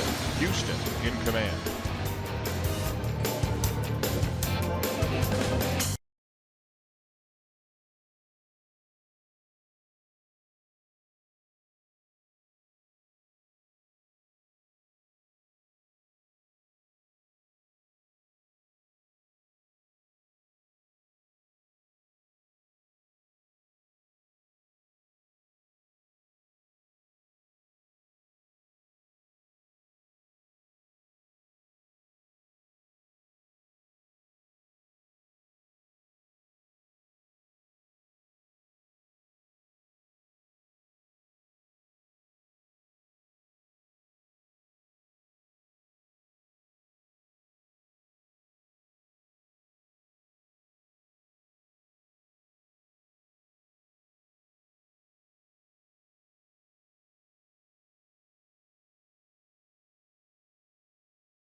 It defines me. I have people that call me too. You have a dream to play professional baseball. You have a dream to play shortstop. You have a dream to play shortstop for the Yankees. To have your number retired is never a part of that dream. And as he says, all he can remember for as long as he can remember is he wanted to be the shortstop for the New York Yankees. Grew up in Kalamazoo, Michigan. Grandparents in New Jersey, would go back in the summers, loved the Yankees, would go to Yankee games. And kind of a funny story that he told us about the draft. He had always been told he was either going to go first to Houston or fifth to Cincinnati. And in those days, you waited for the phone to ring. No call waiting. No call waiting. Not televised. No internet. And finally, the phone rings with the 6th pick, and it was the Yankees telling him. He said, now he claims he didn't even know the Yankees had the 6th pick, and they take him with that pick, and he spends his entire career in pinstripes. Here's Aaron Judge. Judge hit a long home run in the first game of the doubleheader today. Measured it over 440 feet. Just to the right of straightaway center field, up into the batter's eye, his major league leading 14th home run of the season. And guys, it's pitches like the one he just took, though, that are allowing him to have success. That's probably a pitch he would have chased last year. He's able to lay off it, and he's routinely getting himself into good counts to hit. Here's a look earlier at the little high fastball from Mike Fiers. That is, I think they measured it over 440, right? Yep. Off the facade up there to its next level power. I was watching the game with Mark Teixeira as you see Judge go down looking, and when he hit that home run, Tex was like, you know, I've hit a lot of home runs in my career, and he's like, it's almost not fair. He makes it look like it's 200 down the line and 300 in center, the way he just hits the ball that far so consistently. That's 4 consecutive strikeouts now for Charlie Morton after Brett Gardner led off the bottom of the first with a base hit. We talked about the big strikeout rates in his last 3 starts and overall this season. Coming into the game tonight, the increased velocity. This is a potential game changer for the Astros. Dallas Keuchel, he's back. I mean, he looks like 2015, the Cy Young guy again. Lance McCullers Jr., big arm. If you put Morton in there, I mean, that's a heck of a 1-2-3, and I don't think it would surprise anybody if the Astros went out and got themselves a starting pitcher in July near the trade deadline. And you got to remember, McHugh is on the DL right now. He's going to come back hopefully at some point this season too. And you think about his ability being a 3-4 guy that can be placed in if they go out and get another starting pitcher. Not a lot of weaknesses. It only gets stronger. 1-1 to Gregorius, going to try to bunt his way aboard against the shift, but he pushes it foul. Buster, what do you think about the Astros and maybe some starting pitching in July near the trade deadline? Yeah, the Astros, the Yankees as well. Pitchers that could emerge in the market. We heard during the wintertime they were talking about Jose Quintana of the Chicago White Sox. This summer you might see Zach Greinke if the Diamondbacks want to eat some money. Jason Vargas is off to a phenomenal start. Yu Darvish if the Rangers ever decide to sell. And look, Garrett Cole has got 2.5 years until he's a free agent. Maybe the Pirates will listen, but some intriguing names that could be out there in the marketplace. Yeah, if you are a follower of Buster on Twitter or you read his blog, as we know you do, he has said often there will be a lot of good starting pitching on the trade market this summer. And that was seen as the one area where maybe the Astros might struggle coming into the year. But it has not turned out that way, and what's been a pretty good part of their team could become even better if they go out and make a deal in the summer. There's another strikeout. That is 5 in a row. Well, I think the answers that they essentially have gotten on Keuchel returning to his form and McCullers looking like he's going to another level as a starting pitcher. If they can remain healthy and get another starter at some point this season, I think to me they look like the best team in baseball right now.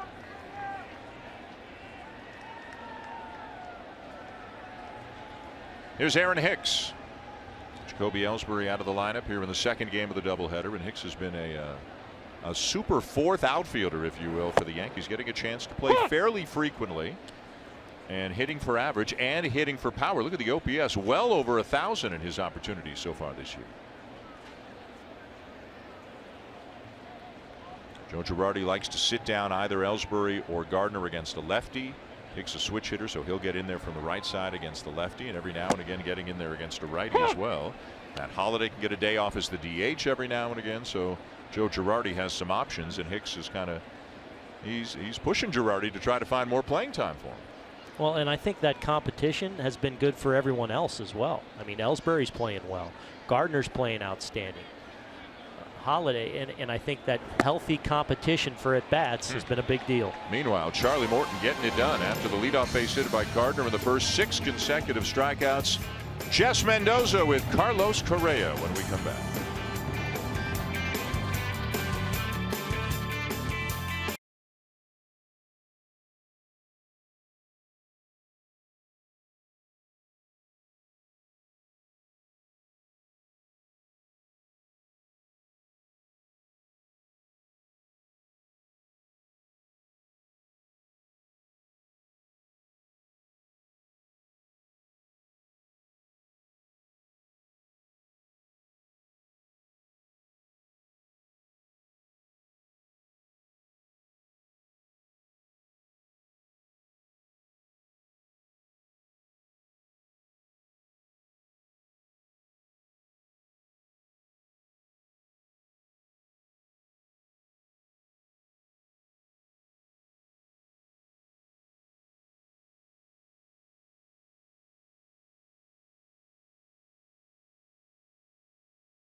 Here with the Bronx up 8-0 going to the third. Earlier today, Jess sat down and talked with Astros shortstop Carlos Correa for our Unlimited Baseball, brought to you by T-Mobile.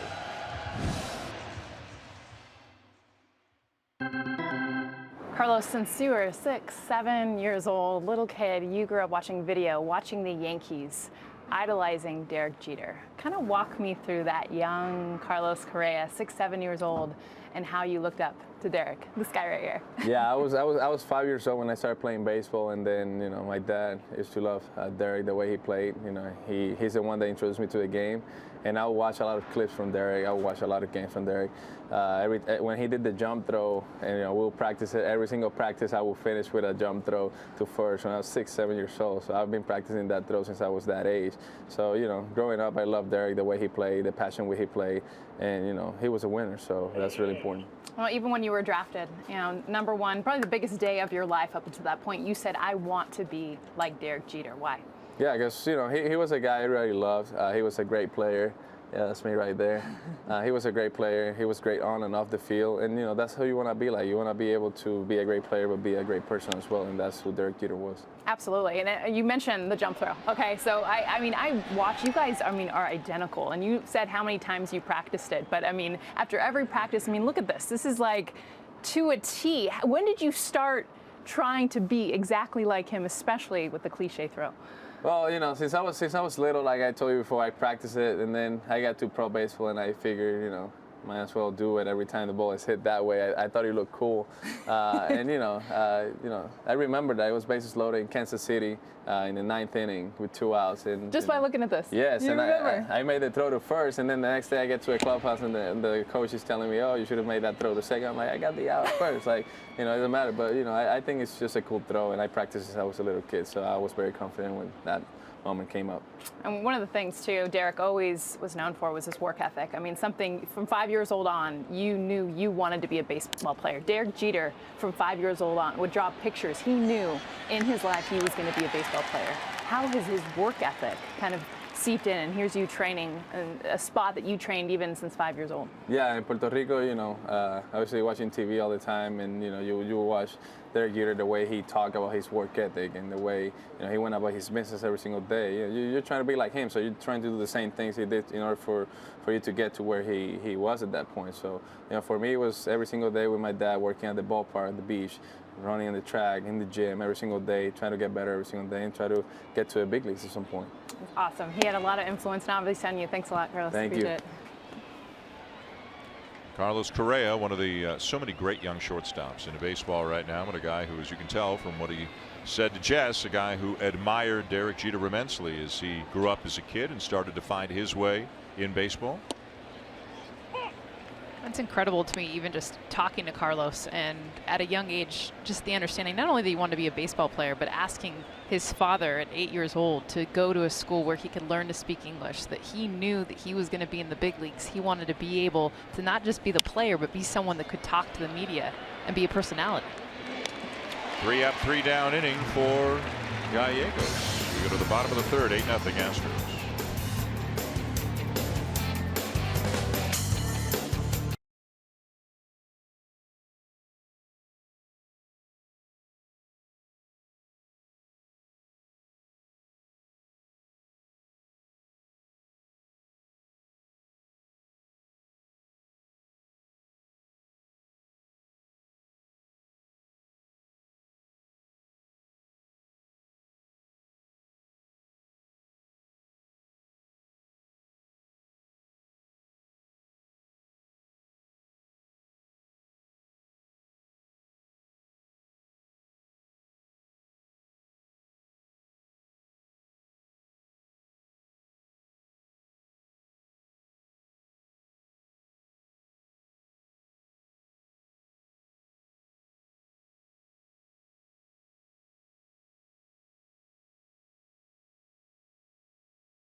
On ESPN is presented by Taco Bell. Yankee Stadium in the Bronx, Derek Jeter night. Future Hall of Famer has his number retired tonight by the Yankees. But tonight's Yankees not doing very well. Being retired right now by Charlie Morton. Are they ever? 6 strikeouts in a row after Gardner led off the bottom of the 1st with a base hit. So Morton since then has struck out Sanchez, Holiday, Castro, Judge, Gregorius, and Hicks in succession. This is Chris Carter. And watch him just paint right now with his fastball. I mean, he's going in and out, but you're going to see this late either run away to these right-handed hitters, or that last one to Chris Carter kind of ran into the hands, and the break that he's getting on these pitches, the movement, that late action, along with the velocity. It's what's allowing him to have those 6 Ks in a row. And like I said, he hasn't even gone to his curveball, which is a pitch he'll throw a lot of times off of that fastball. Yeah, if he can command his fastball like he is tonight, he's elite. And as you can see, very hard to hit. At times, though, he sprays that fastball and will miss in the heart of the plate just too much. There's that breaking ball, though, Jess. There's a look at that curveball, and I like the setup, because to me, you get the strikeout pitch, but it's about how he sets that pitch up. He gets in the head of Carter by coming in with the fastball, and then he drops in this curveball in the same location. And that was one of the biggest things. His goal was to elevate that fastball so that he'd be able to come in with the curveball off that same plane. Well, that pitch is really in the heart of the plate, which I just think shows you, A, how good his fastball's been, so to make that pitch even better. But even when he doesn't throw his best one, it's still a put-away pitch for him. The major league record for most consecutive strikeouts by a pitcher in a game is 10 by Tom Seaver of the Mets back in 1970. Glad I said that when I did. What a streak, though, by Morton as he strikes out 7 in a row before Torres grounds out. Here's what's coming your way on the MLB calendar. You'll see the Astros again tomorrow night. They take on the Marlins, part of ESPN's Global Game Series, which celebrates cultural influences of the game of baseball. Tomorrow night's telecast will focus on Puerto Rico. Carlos Beltran, Carlos Correa of the Astros, both from Puerto Rico, as well as Astros bench coach, former ESPN analyst Alex Cora. Wednesday night, Red Sox and Cardinals, and 1 week from tonight, we will be in Detroit as the Tigers host the Texas Rangers. I'm going to St. Louis Wednesday. You are. Breaking in David Ross. That's going to be exciting. David Ross, he's nervous too. I went and saw him on Dancing with the Stars this week, and he was like, no, seriously, like I'm more nervous about that game than I am this show. And he's doing good. He's in the semifinals. Yeah. There's only 4 left. Yeah. Tomorrow night. We're going to have to work around his schedule if he gets through tomorrow night. Such a cool guy too. Came over and high-fived my son before his last dance. Brett Gardner, the only man to reach against Morton so far tonight, had a base hit to begin the first inning. 8 in a row set down since then. 7 by strikeout for Morton. Gardner has hit 7 home runs this year, and they've all come in the last 2 weeks. Has had a pair of 2 home run games.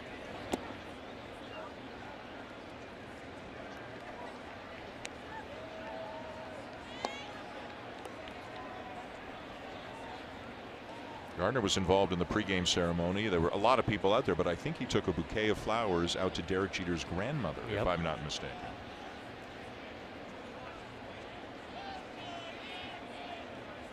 Yeah, Tim Kirkshin said it on Baseball Tonight before. You know, the Yankees, they're good at this ceremony stuff. They've done get it before, right. yeah.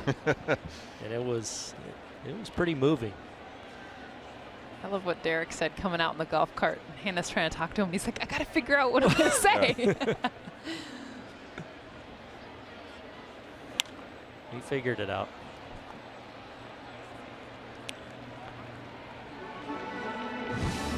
And here it is before the game. Gardner indeed a part of the ceremony. Derek Jeter's grandmother. The original Yankee fan. Yep. How much fun must she have been having tonight? Man. Oh, you shouldn't have. That's right.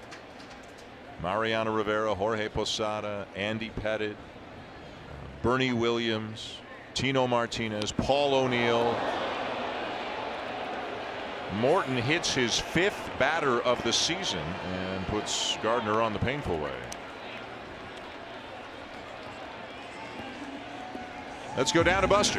Guys, this week our poll question was a natural, with Derek Jeter having had so many great moments in his career. What was the signature moment of his career? And there are 8 choices.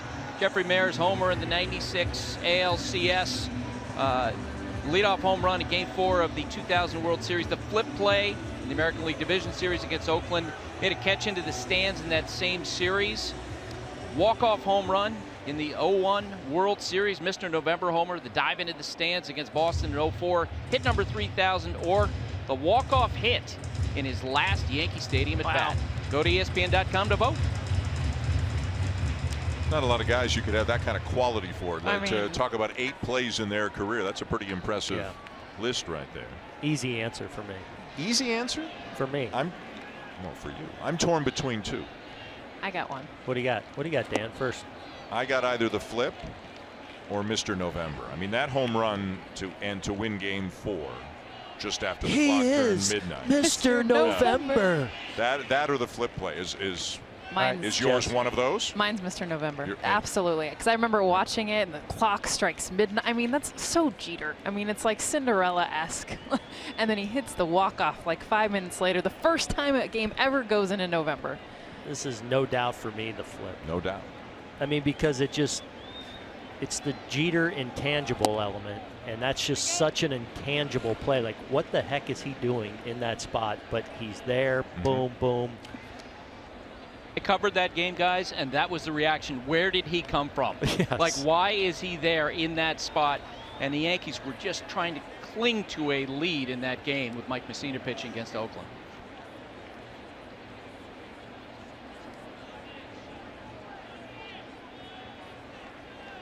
So Dan's tied between those two, and you and I have the. I mean, it just look the urgency he played with. I mean, it was just go do it. Yeah. And that sums up just go do it. Yeah. Just figure it out. I'm going to go do it. Right. You know. Yep.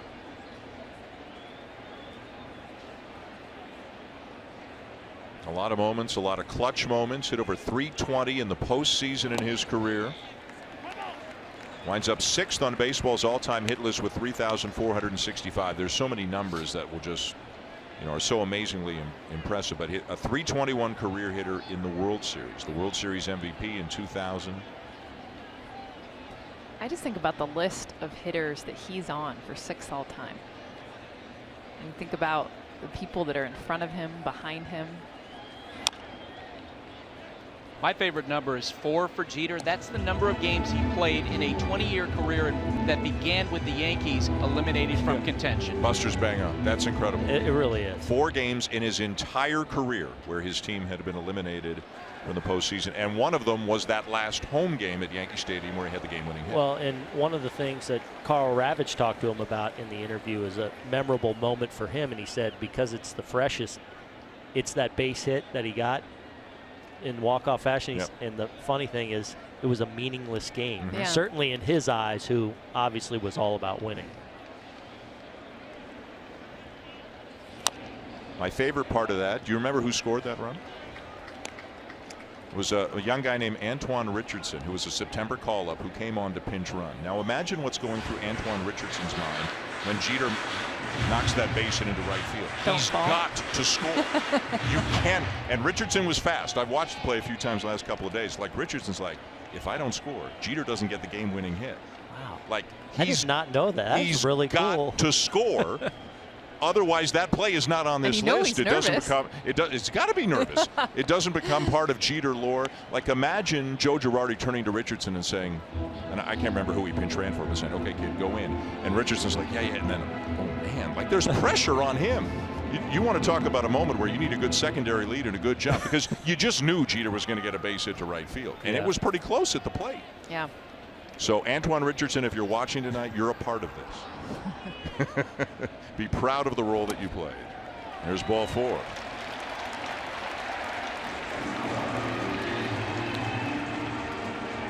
And here it is, September 25th, 2014. Last at bat at Yankee Stadium for Jeter. Base hit into right field. Classic Jeter. Here comes the throw. Here comes the play at the plate. And Richardson's in a head-first slide.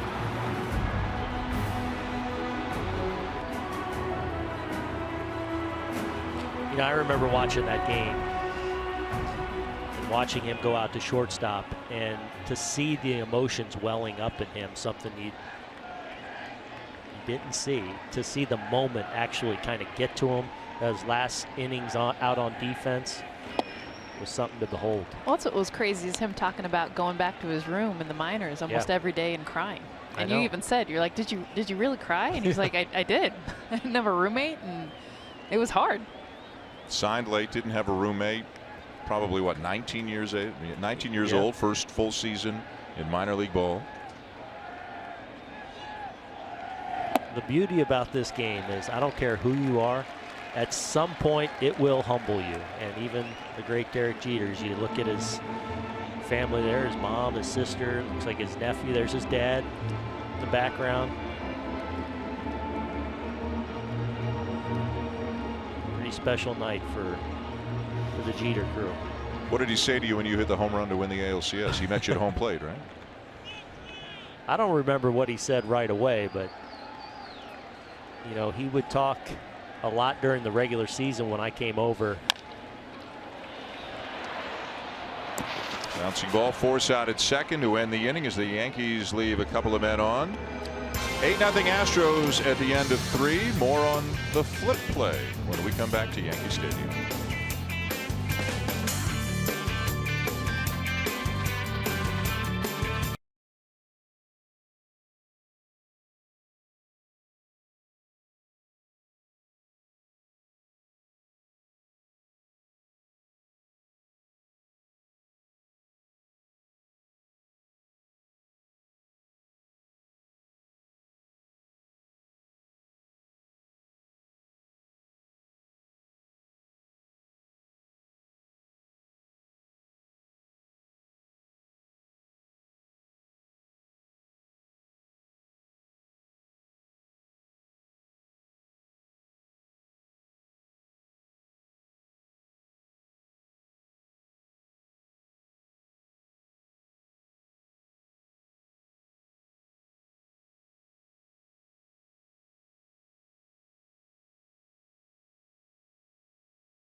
the ball and missed both cutoff men, but Derek Jeter had run all the way from shortstop where he caught the ball and flipped it underhand to Jorge Posada, who tagged out Jeremy Giambi, one of the greatest plays in Yankee history.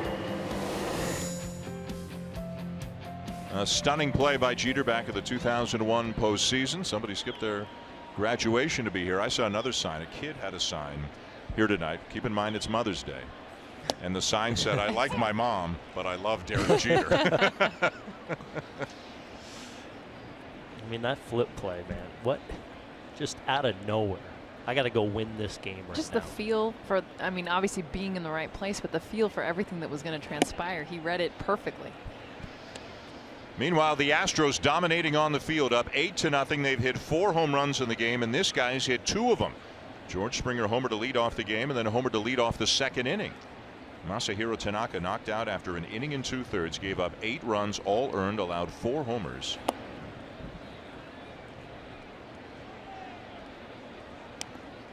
If it was bothering the Astros that they played poorly and let a lead slip away in the first game of the doubleheader, they got over it quickly because they came out firing here in the nightcap. Best record in baseball and looking to take 3 out of 4 from the Yankees in this series.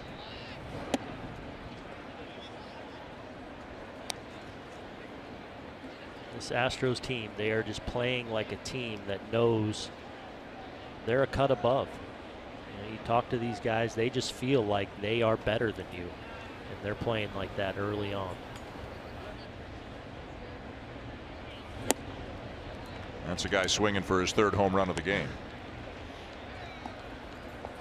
Carlos Correa's got a base hit in Milwaukee. He's always hit well here at Yankee Stadium. Josh Reddick has homered in this game, and Alex Bregman with the biggest blow of the night, a grand slam, his 1st home run. Jose Altuve probably saying AJ Hinch, "Hey man, I got to get something going. I haven't been a part of this yet." As Springer draws a leadoff walk. Tuesday, it's a full slate of the NBA on ESPN with the Countdown Crew setting up the big night at 7:30 Eastern Time from Oracle Arena. Then we'll have the 2017 NBA Draft Lottery from New York. Then back to Oracle for Game 2 of the Western Conference Finals. And how about the comeback for the Warriors today? They were down big to San Antonio and roared back to win Game 1 of the Western Conference Final, 113-111. It's also all streaming live on the ESPN app and watch ESPN. Here's Reddick, who has homered and struck out. Another kind of quiet pickup in the offseason. A lot of teams made moves, and somehow it felt like the Astros getting Beltran and McCann and Reddick, not to mention Morton, like their moves kind of got overshadowed a little bit. I mean, they picked up some quality veteran players. No doubt about it. And Reddick is a guy that typically wears out right-handed pitching, very athletic, a good defender in the outfield, and just part of that 13, 14-man crew that's just very versatile, very deep, and allows the Astros to just kind of match you up each and every day. Guys, that left-handedness was a big part of the Astros plan because a lot of the young players, Springer and Altuve, Correa, they're all right-handed hitters, and so they wanted to add some left-handed balance, and they got some guys. Catcher's interference right there. So that will be an error charge to Sanchez. No time at a bat for Reddick. Reddick heads down to first on catcher's interference, and Springer up to second. Well, you don't expect to see this in a game that Jacoby Ellsbury is on the bench. He's a guy that gets this call more than anyone. And he just does clip the top of the glove there, I guess, Sanchez. You see Sanchez's reaction. He felt it right away, and Reddick was aware of it as well. So here's Altuve with 2 men on and nobody out. Altuve 0 for 2 tonight. Fly ball and a pop-up as he takes a breaking ball from Giovanni Gallegos in for his strike. One of the game's great players the last few years. As we mentioned, 200 or more hits 3 consecutive years. He's won a batting title. Twice he's led the American League in stolen bases. And he's one of the few guys on the team now who was there for the lean years. Some of the lean years anyways. So he's got to be enjoying this resurgence, if you will, about as much as anybody on the roster. Yeah, and I love what he added to his game last year. You know, he's just from a hand-eye coordination, he's so good and can basically put the ball in play so well. But last year, we saw him really start to hunt pitches that he could do damage with. We saw the power go up. We saw him walk more because just maturing as a hitter and knowing that, hey, power can certainly be a part of my game, even though he's small in stature. He's strong. And I love just the pitches. I mean, look at, these are his hits this year. I mean, look at the spread and the spray and what he's able to do with pitches off the plate, out of the strike zone. And he's a guy, he's a contact guy, he's an aggressive hitter. He's not going to be your patient, hey, I'm going to take a bunch of pitches if they're not there. He could almost put anything in play. Puts this one in play to deep center field. Hicks giving chase, makes the catch in the deepest part of the ballpark. Both runners will tag in advance. I mean, I love this. You know, this is just the Houston Astros and the many different elements they bring to the table each and every day. I mean, this is just heads up base running, understanding that this is going to the deepest part of the ballpark. This is an opportunity to grab 90 feet. See the power swing there from Altuve. We talked about doing more damage with mistake pitches. Hicks running that down, but a great job by Springer and Reddick of being aware and moving up 90 feet.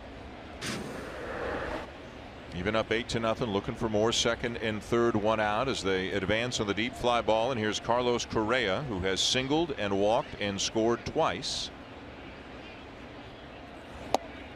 And looks at a fastball in for a strike.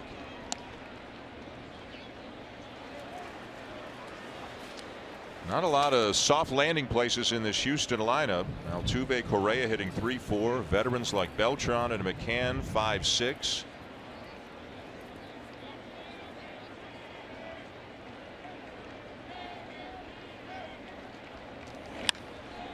And a fly ball to center should get a run home. Hicks setting up. Tagging a third, coming in to score Springer on the sac fly. That makes it 9-0. But I mean, that's where you build. Watch this. This is a camaraderie builder too, because you know the hustle on the base pass kind of sets the table there for Correa. Productive out. He picks himself up in that an RBI, and this is kind of where you go to the base runner and like, sweet man, thanks for the no at bat. Extra ribby. It's getting it done. A little hug for my partner. Yeah. So with a runner at second, two down, here's Beltran.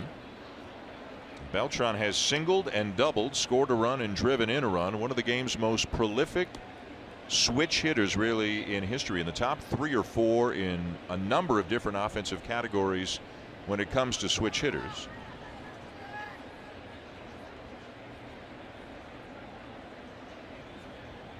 When you start looking at switch hitter lists, you got names like Eddie Murray, Mickey Mantle, Chipper Jones, and Beltran. He's kind of the next guy on the list in a lot of those categories.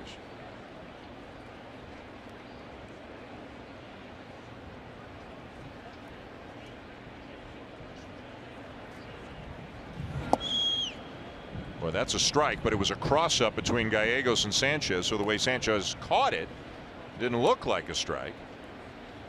So it's a ball and a strike. Let's take a look at the all-time switch hitter list for extra base hits, and as we mentioned, it's just one of a number where Carlos Beltran is with some pretty impressive company. It really is, and I think what makes it even more special with Beltran is a guy for the bulk of his career that was an elite defender at a position like center field, which just kind of, I think, adds to his value, adds to his greatness. 1-1 after that cross-up. They get it sorted out. I wonder what's a worse feeling for a catcher, expecting fastball getting breaking ball or expecting breaking ball getting fastball. I would think the latter. Yes. Which you can tell by Sanchez's immediate reaction. And again, if he catches it well, it gets called a strike for sure, but it's kind of hard to blame Eric Cooper, I guess, because Sanchez had to contort himself in such a way to catch it because he was expecting something else. Yeah, the way he caught it kind of threw his wrist over it. Then you worry about catching it funny, and that's when you hurt a thumb or.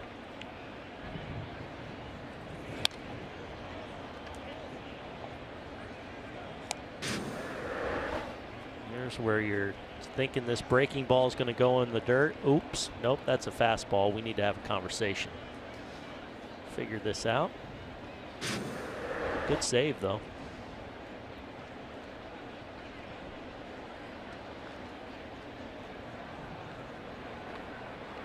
A run in to make it 9-0 for the Astros here on Derek Jeter night at Yankee Stadium.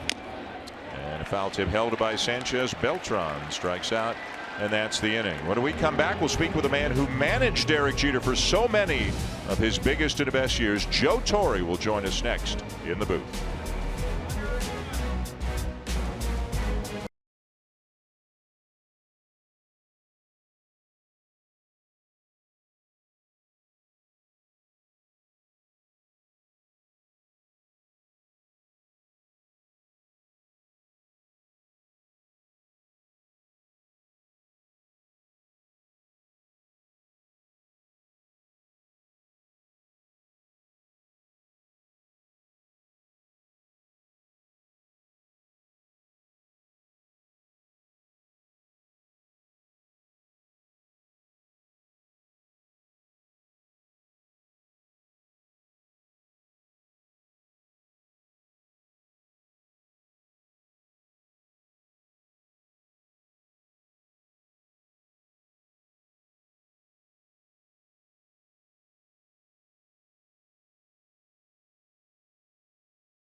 We had Mariano Rivera, Georgia, Andy Pettit, and of course Derek, the core four.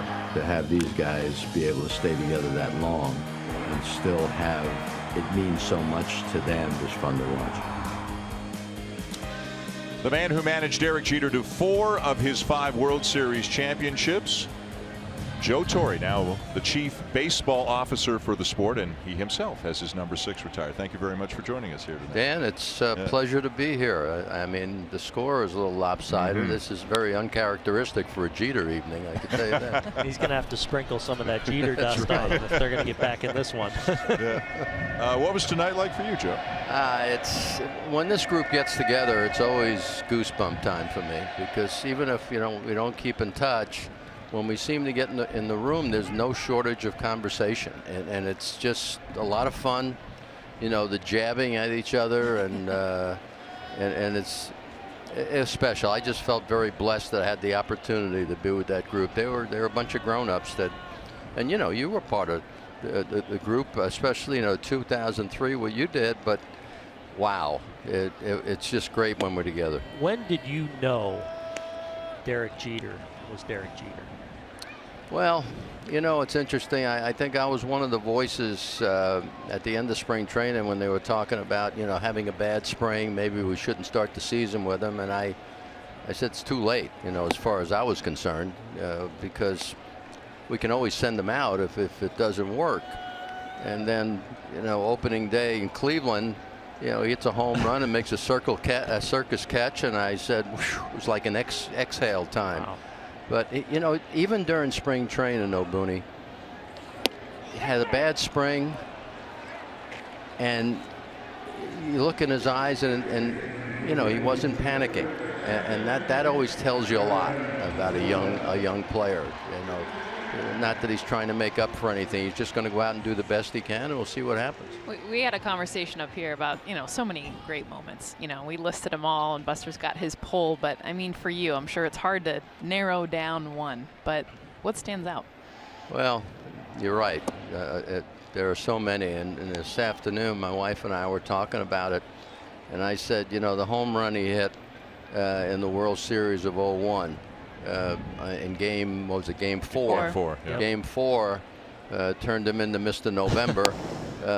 And then my wife said, no, I disagree. I think it was in Oakland when he made the flip play. And I said, you know what? So funny. You know what? I said, you just one-up me there, because if it wasn't for that flip play, he wouldn't have had a chance to hit that home run. So, Joe, Aaron said flip. Jess said home run, and I couldn't decide between the two, and you didn't help us break the tie. And we had 8 to choose from. I mean, there's so many things. Ouch! There were so many things that he did that you just sort of, you know, just shook your head. Brian McCann shaken up. Like maybe on the backswing. I tell you, catching, man. Tough stuff. See that big, powerful swing of Andrews. Oh, man. Yeah, it was just the way the ball hit his mask. Yeah. He's trying to convince the trainer he's all right and can stay in the game. But obviously, in this day and age, when it's any kind of a blow to the head, the utmost caution is recommended. And that's what the trainer's doing now. He's giving him sort of the test on, you know, concussion. A little smile from former catcher over there as manager. Yeah. And they're going to let him stay. So McCann will walk out to the mound. Take a few more seconds. Joe, is it true that every day you managed Derek Jeter, he called you Mr. Torrey? He never called you Joe? He started out Mr. Torrey. And you know, one of my favorite stories is our first year together in '96. You know, he made an error in the first game of the division series right here at Yankee Stadium, and it led to losing the first game of the best of 5. And the media asked me after the game, "Are you going to have to talk to him?" I said, "I don't know. I'll see." On his way home, he has to go through by my office door to go outside to go home, and he looked in and he said, "Hey, Mr. Torrey," he says, "get your rest tonight. Tomorrow's the most important game of your life." And I said, I guess I'm not going to have to talk to him. That's '96. '96. So that's his rookie year. That's the '81 Rookie of the Year. And he makes an error in game 1, and you know. So he decided he was going to have a talk with you. I guess, because he knew I had never been to a World Series before, so I guess he just wanted to take the pressure off. So good. But he. You know, he started out calling me Mr. Torrey, and then it was shortened to Mr. T.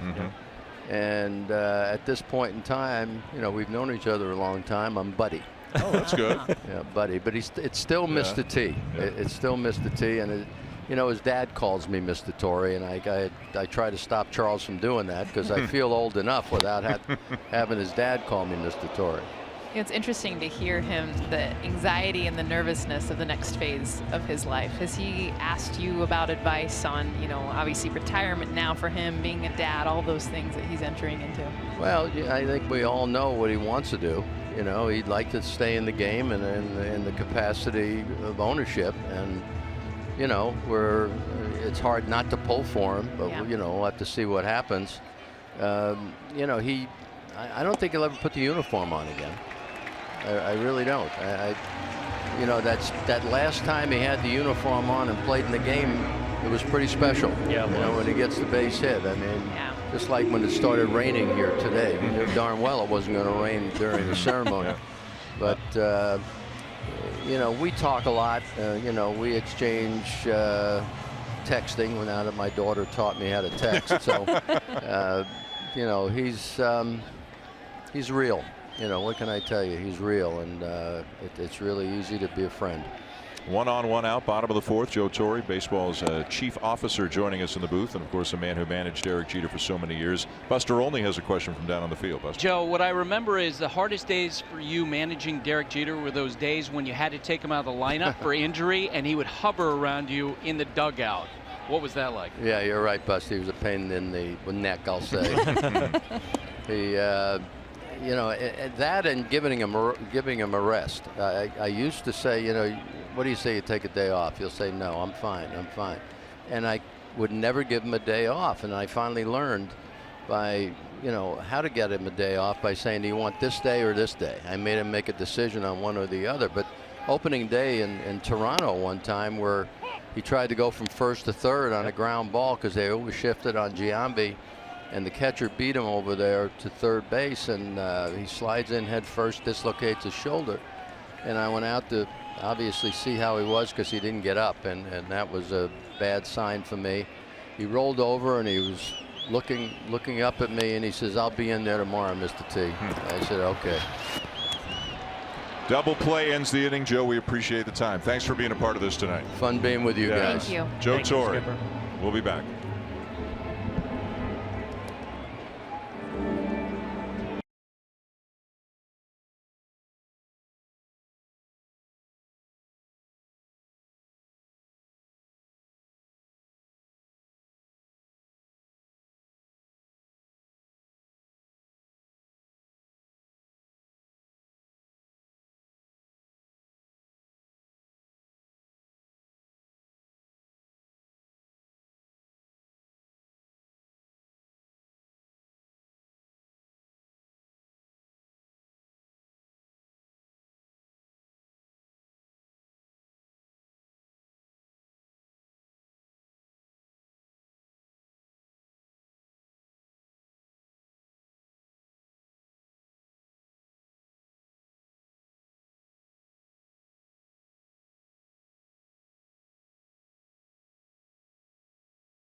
Baseball wishes mothers everywhere a very happy Mother's Day. Major League Baseball is going to bat against breast cancer. Learn more at MLBcommunity.org. That's why you see so much pink around the ballpark. The mask of home plate umpire Eric Cooper, the numbers on the jerseys, bats, gloves, you name it.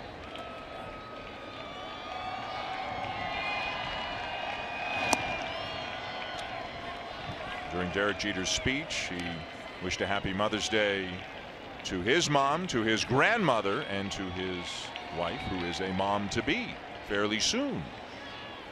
As Derek Jeter gets ready for fatherhood, and I know we'd all like to say a very happy Mother's Day to our moms who are back at their homes watching this game tonight. Karen Mendoza, Sue Boone, Ellie Schulman, and Laura Boone, my wife. Yeah.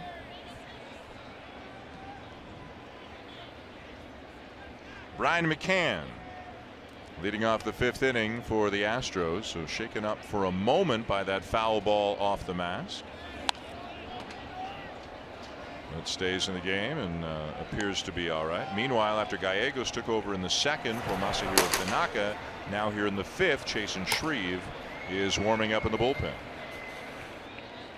Yeah, at least a good sign for McCann and the Astros after getting smoked that he's in a 9-0 game going up to hit. That tells you he's feeling pretty fine.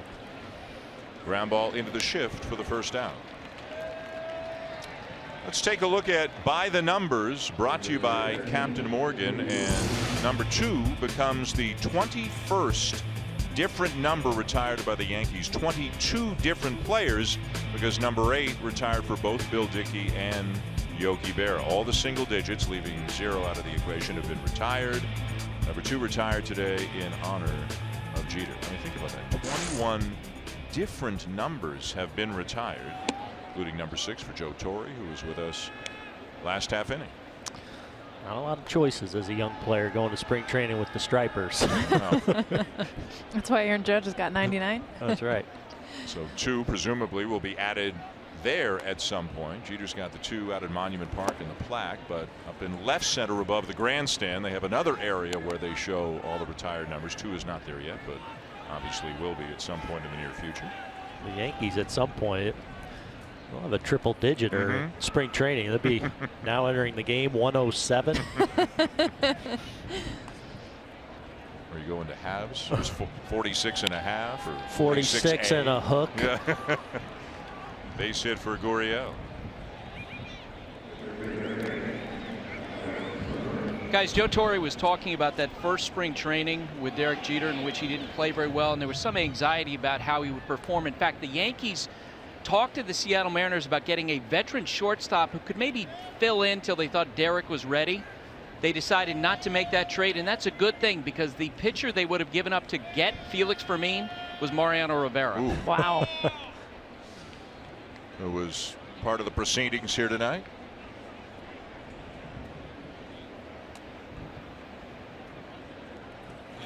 That tomorrow, that Mr. T, tomorrow's going to be the biggest game of your life. That's a pretty good story. Good. When I was here in 03, it was Mr. T. He'd always, hey, Mr. T. Now it's Buddy. Now it's Buddy. Alex Bregman with a grand slam in the first inning. His first home run of the season. That made it 6-0 at the time for the Astros. And he flied out in the third. And again, he's one of the guys who wears number 2 in large part due to his fondness and admiration for Derek Jeter. I love his story of the first time he got to meet Derek Jeter. Alex Bregman went to LSU, and it was at a LSU Alabama football tailgate. And there's Derek Jeter, and he said, I didn't even know what to say. I was so nervous. A lot of these young players look up to. Well, he was counting on Carlos Beltran today of making sure, hey, I'm going to get to talk to Jeter, right? A partial list of some other players who wear number 2 in part or entirely because of Jeter includes Xander Bogaerts, or who have worn at one point. Xander Bogaerts, Troy Tulowitzki, J.J. Hardy, Brian Dozier, Alcides Escobar. Hanley Ramirez used to wear number 2. It's you could have a pretty good team of guys who wore number 2. Unfortunately, you'd be stacked in the infield. You wouldn't. A lot of shortstops. Just about all of them grew up as shortstops. Some of them changed careers. That's a pretty good group right there. Yep. I mean, there's just no doubt about it that he was the face of the sport in his entire career, really. Got him with a breaking ball. Bregman called out on strikes, 2 down. You see Bregman walking back telling Eric Cooper that ball's up, and Cooper saying no it's not, and it wasn't up, but looks like maybe just off the plate away. A tough close pitch though, and as we talked about, Eric Cooper, a good umpire and a consistent umpire, but usually a little more pitcher friendly. Gallegos gives the Yankees some length, pitches 3 innings. Shreve on his way into the ballgame.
Play Ball is MLB's initiative to inspire all forms of baseball and softball participation, making play opportunities available and fun for everyone. To learn more, go to playball.org.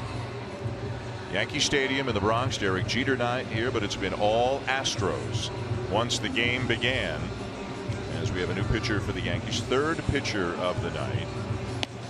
No senior prom, no graduation we saw earlier. It's Jeter night.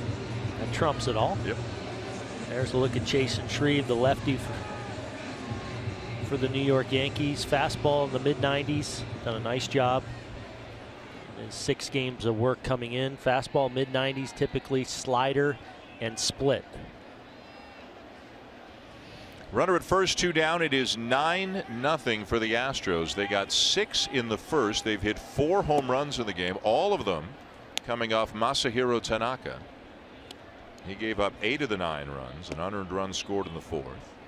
Nice job by Giovanni Gallegos, 3 innings in relief. And now here's Jake Marisnick, a strikeout and a groundout tonight.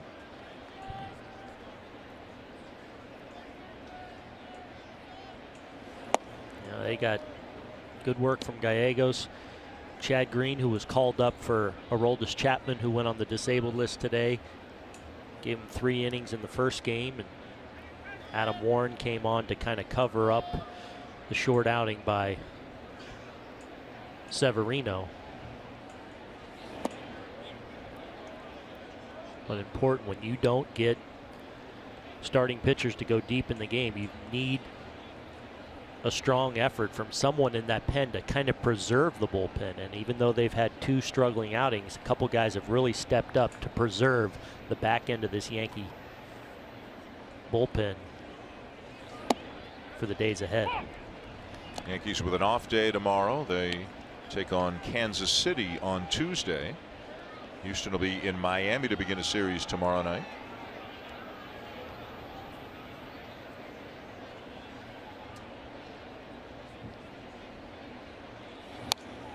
Foul to back and a full count.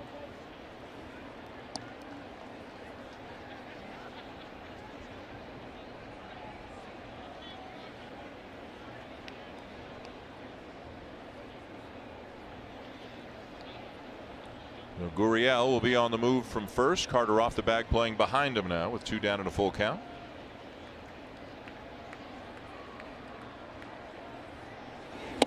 And a swing and a miss to end the inning. We'll go bottom 5 in the Bronx. Yankees coming up, but the Astros with a big lead.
Sunday Night Baseball on ESPN is presented by Taco Bell. Bottom of the 5th inning here at Yankee Stadium with Jessica Mendoza, Aaron Boone, Buster Olney. I'm Dan Schulman. Sunday Night Baseball here on ESPN. All Astros, 4 homers, a 9-0 lead. Trying to spoil the party on Derek Jeter night, the night that Jeter has his jersey number retired. Charlie Morton's been awfully good for the Astros. He struck out 7 batters in a row from the 1st through the 3rd innings. He's got 8 strikeouts through 4 innings. He has allowed just 1 hit. They face the bottom 3rd of the order: Hicks, Carter, and Torreyes.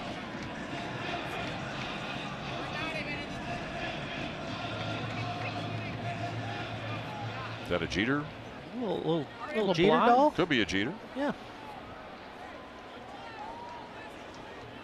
Could be a Jeter jersey on that kid. Nice play at 3rd by Bregman for the out. Meanwhile, another game going on tonight, another doubleheader. This one's between the Phillies and the Nationals, and Bryce Harper has not 1 but 2 RBI singles in this game. That one's more than a single. That one's getting all the way down into the corner, so that's a double for Harper. He hit a home run in the first game of the doubleheader today, although the Nationals gave up a lead in the 9th and lost. 3-3 tie, bottom 6 between the Phillies and Nationals. You may have had a good day yesterday, but Bryce Harper had a better day yesterday because he, I guess, avoided arbitration well in advance, signed a 1-year deal for 2018 for more than $21 million, and then celebrated in style, punctuated it with a game-winning home run yesterday against Philadelphia. That OPS, just the year that he had last year, and kind of the conversation, if you will, coming into this season of, you know, what type of year he would have. And I mean, just unbelievable the way that he can hit, knowing that last year was a blip, but the amount of money he signed in arbitration, a record. But it makes sense if you're the Nationals. Just kind of eliminate that distraction for the next year. You kind of, especially with a team like the Nationals, who looks, even though they're having some issues with their bullpen right now, you figure that's something they can probably address through the, you know, trade market. But this looks like a team the next couple of years that has a real opportunity, and a team that's been, for as much winning as they've done, to not be able to get through that first round of the postseason. I think there's an urgency to, we have a great chance here these next 2 years to really do something special, and I think that eliminated that distraction. Well, they got Daniel Murphy swinging the bat great. Ryan Zimmerman having a heck of a year so far. He's just 1 home run behind Aaron Judge for the major league lead, tied with Eric Thames for 2nd in the big leagues.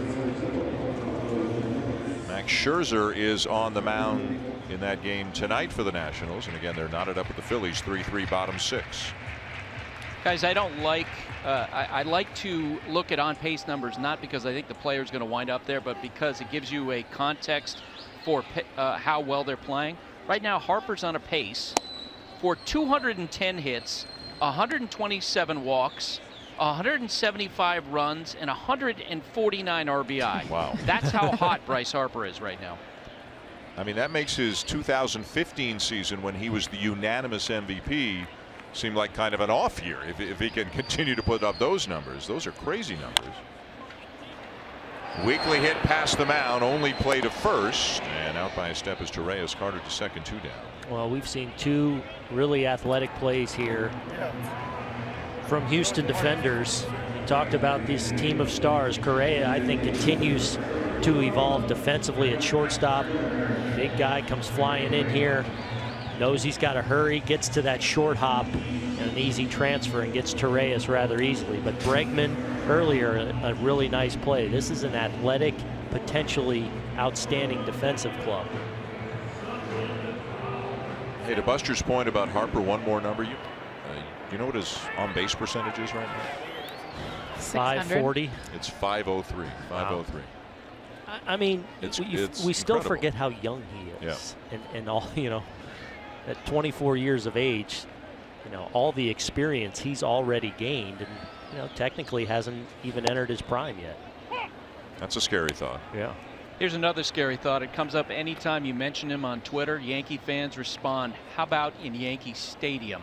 Yeah. If he winds up making it this way as a free agent. Which he is after the 2018 season, correct? After next year. He's part of that great free agent class. Well, that's what is interesting about the amount of money that the Nationals gave him is kind of like that olive branch of like, okay, so when it comes time to negotiate.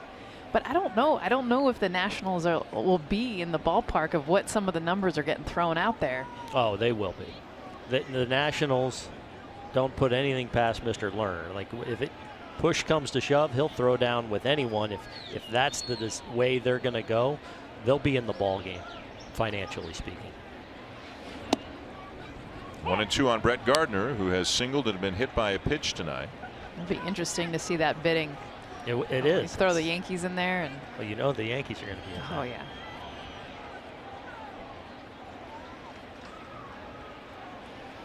Matt Holliday in his first year as a Yankee, 37 years of age, and I like the way chilling. Yeah, like the way he's wearing that batting helmet.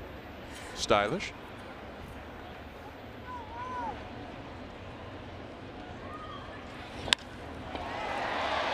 Into left field, down for a base hit. Carter will round third, coming to score the first run of the night for the Yankees.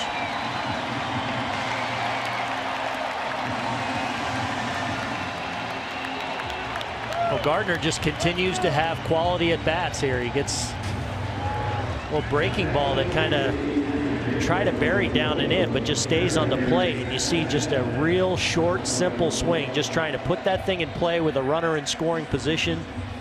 He's been one of the only guys that's been able to solve Charlie Morton tonight. A ringing single his first time up to lead off the game for the Yankees, and now an RBI back through the middle. Gardner in a good place right now. It's his first RBI on the season that has not come on a home run. Wow. There's Gary Sanchez, who fouls one off. Sanchez a strikeout and a walk tonight. The one blip for Morton really has been an occasional loss of command. He has walked 3 and hit 1 tonight, but he's only given up 2 hits through 4 2/3. Both to Gardner.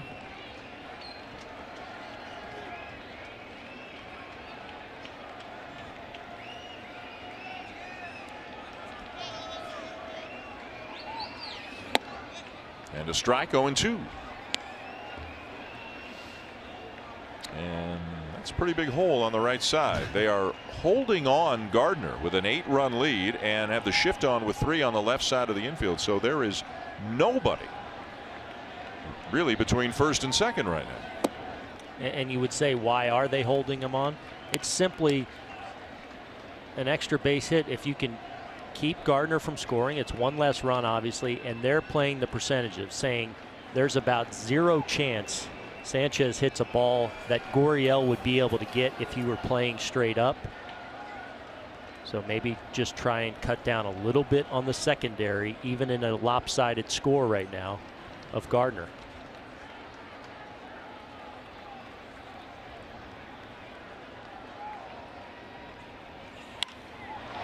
Liner into center and down for a base hit. Up to second goes Gardner on the single by Sanchez.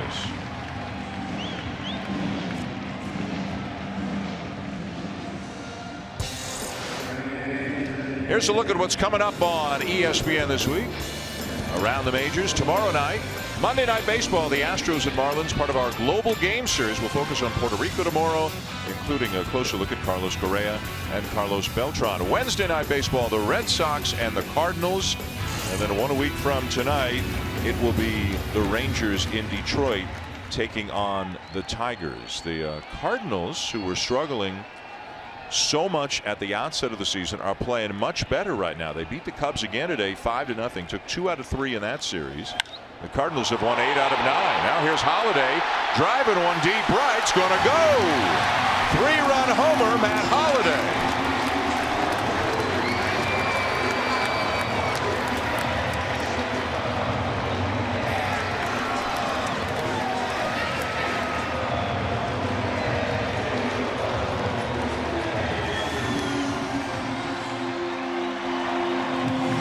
Charlie Morton has been so good at locating his fastball black away, but look at this pitch kind of run back over the plate but the power of Matt Holliday. And you think about where he's making contact with this pitch almost off of his back leg. And the ability that he has to drive this, as soon as it was hit, you felt the exit velocity and you knew it was gone. You know, I've been impressed with how Holliday at times this year has handled the high fastball. That pitch is up in the strike zone, and he's always been such a low ball hitter. He's hit a couple of high fastballs out of the ballpark this year, and I think he's enjoying that new short porch he gets to take advantage of in right field. How about 7 homers and 24 RBIs already for Holliday? Pretty productive. And the Yankees intent on making a game of it. It's now 9-4. Here's Castro. 99 miles an hour there for Morton, maintaining that velocity, but the Yankees have touched him up for 4 runs on 3 hits and a walk here in the bottom of the 5th.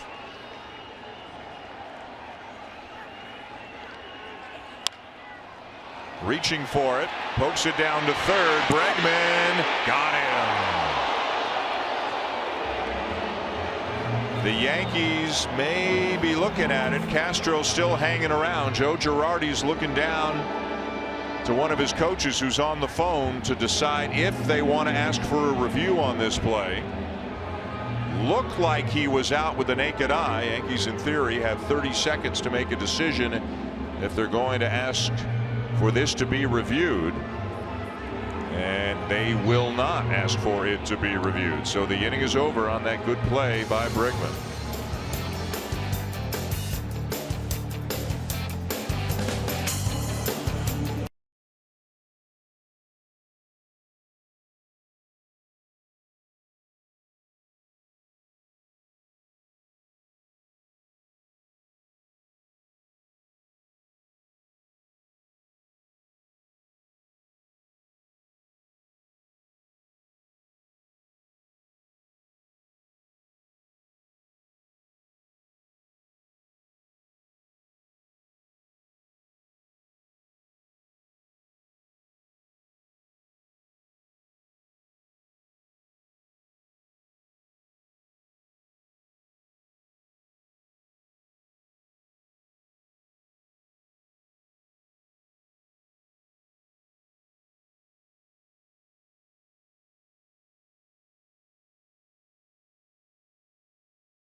Back in the Bronx, it's now the Astros 9 and the Yankees 4 as we go to the 6th inning. Let's set it down to Buster Olney.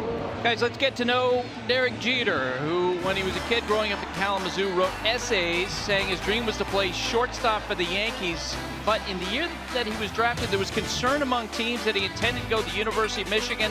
So the Astros, picking number 1, took Phil Nevin. As Jeter stepped into the box before the first pitch of the epic Game 7 in 2001, he and Kurt Schilling shared a moment like 2 gunslingers at high noon. And I was told by Jeter's teammates that after his first at-bat, didn't matter if it was Schilling or Pedro Martinez or Randy Johnson, he'd come back to the dugout and say, this guy doesn't have anything. Booney, you know something about that. I sure do. And in fact, I used to say to Derek, almost for fun, just to hear him say it. He'd come back from that first at bat. Jeets, what's he got? This guy, his language is a little more colorful in describing what the guy had, but Buster is right on point with what he would say every single time. So he wasn't much for a scouting report. Whether he homered or struck out, he would say that. Absolutely. That's funny. Looking for a scouting report, Derek? How well did you know him before you became a Yankee? Almost not at all. You know, playing in the National League, that year in 2003, the Yankees came to Cincinnati, and I think the day they came was the day he got named captain. And that was the first time I played against him in the regular season in interleague. We played at that time we were in Sarasota with the Reds in spring training, so we would play them, in spring every now and then. But other than a, fellow player hello, I hadn't known him at all. George Springer, the batter, 2 home runs and a walk tonight, and now a line drive to left field. Gardner there. And as a teammate, how would you describe him? Great. Yep. Just welcoming, easy to be around.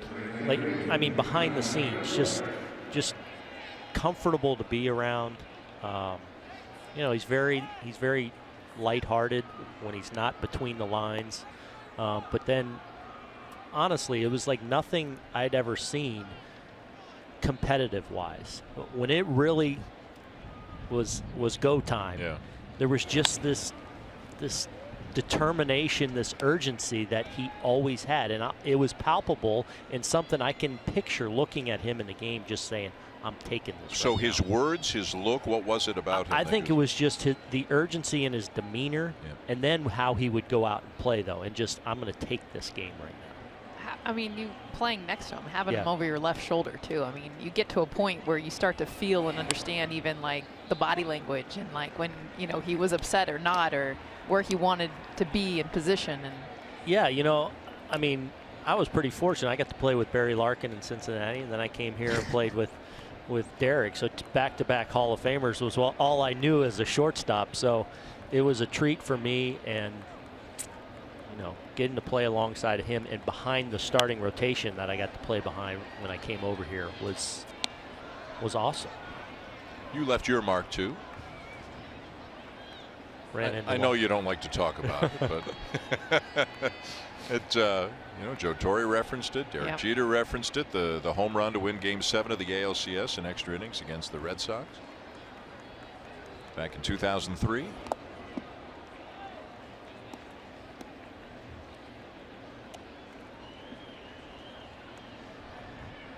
and he gets quiet.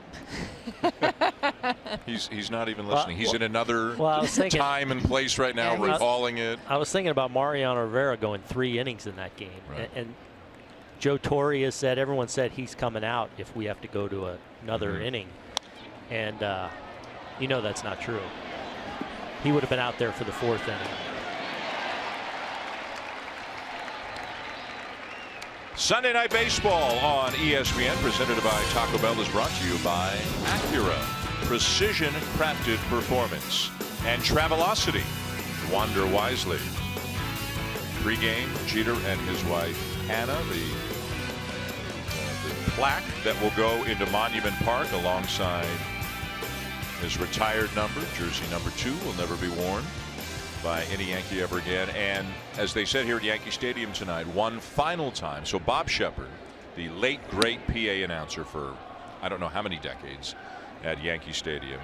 So even after Bob Shepard passed away, it was still his voice that would bring Jeter to the plate when he was a Yankee. And it was announced tonight at the pregame ceremony that would be the last time. Tonight would be the last time. So one last time Jeter came onto the field at Yankee Stadium with Bob Shepard's words ushering him in that direction. You want to do your Bob Shepard impersonation? No, you know what? We've been doing it all day. Yeah, we have. But I don't want to ruin it over the air. It's too good. Not mine's terrible, but Bob Shepard. Altuve skies a fly ball to left field. 3 up, 3 down. Yankees got 4 in the 5th. Aaron Judge will lead off the 6th when we come back.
Look at StatCast powered by AWS. Aaron Judge has hit 9 different balls at least 115 miles per hour off the bat this year. Exit velocity, one of the newer numbers that a lot of baseball people, general managers, coaches, all the cool kids are talking all about. The cool kids are talking about exit velocity.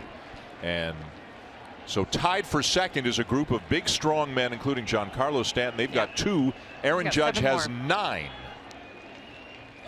It was crazy. Even the home run we showed that he hit earlier today in the first game, it was 110 miles an hour. And I remember when it was everyone's so he reaction mishit it, huh? Yeah. You're so used to seeing these 115, 119, 117. It's unbelievable how hard he hits a baseball. Yeah, just 441 feet to the right of center. Pop up. Well, this is a big inning now for Morton. He gets himself in a little bit of trouble, and for the first time in this game, and now this 6th inning, which has been a little bit of a bugaboo for him, even as he's pitched well here early in the season. A little bit of issues with the 6th, and a good start for him as he executes a breaking ball to finish him off. 9th strikeout of the night for Morton. Activity now with the Astros pen, right-hander Michael Phillies. Another hard thrower. He's up in the pen for the Astros.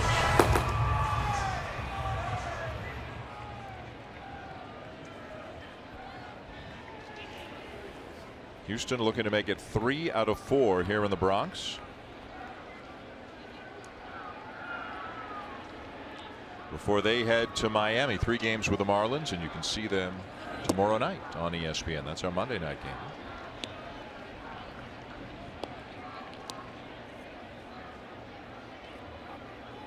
They've got the best record in baseball at 25-12. Texas Rangers are getting hot. Yeah. Rangers and the Blue Jays, 2 teams expected to do something, starting to finally get it rolling a little bit. Yep. Texas just swept Oakland. They have won 6 in a row. The Blue Jays got a walk-off home run from Kevin Pillar today to take a 4-game series from Seattle. Blue Jays have won 7 out of 8 overall. There's strikeout number 10. Well, an outstanding start for Morton to this 6th inning. Talked about this being a little bit of a trouble spot for him early in the season, and after a tough inning, he comes breaking ball for the first out of the inning for the strikeout, and there, that perfectly located sinking fastball to get 2 quick outs. Here's Aaron Hicks, a strikeout and a ground out. He went around, and it's 0-1. And this is one of those stopper type innings. I mean, you're off to it. Looks like you're going to cruise to victory, and all of a sudden the Yankees throw a big inning up there. You want to end that. You don't want them to continue to add to that and chip away, and then all of a sudden give themselves a chance late in this ball game.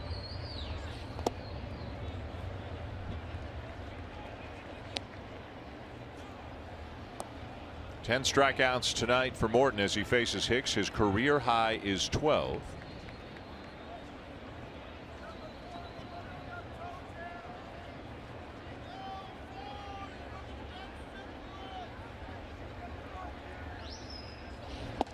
I mentioned alongside Keuchel, who looks like he's all the way back to what he was in 2015. And McCullers, that's potentially a really formidable top 3 of the rotation.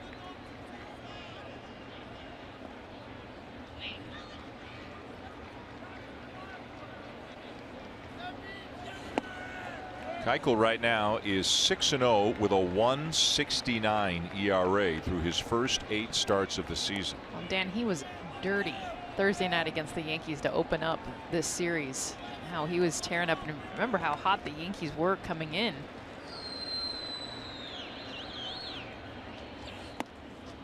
Outside, ball 4.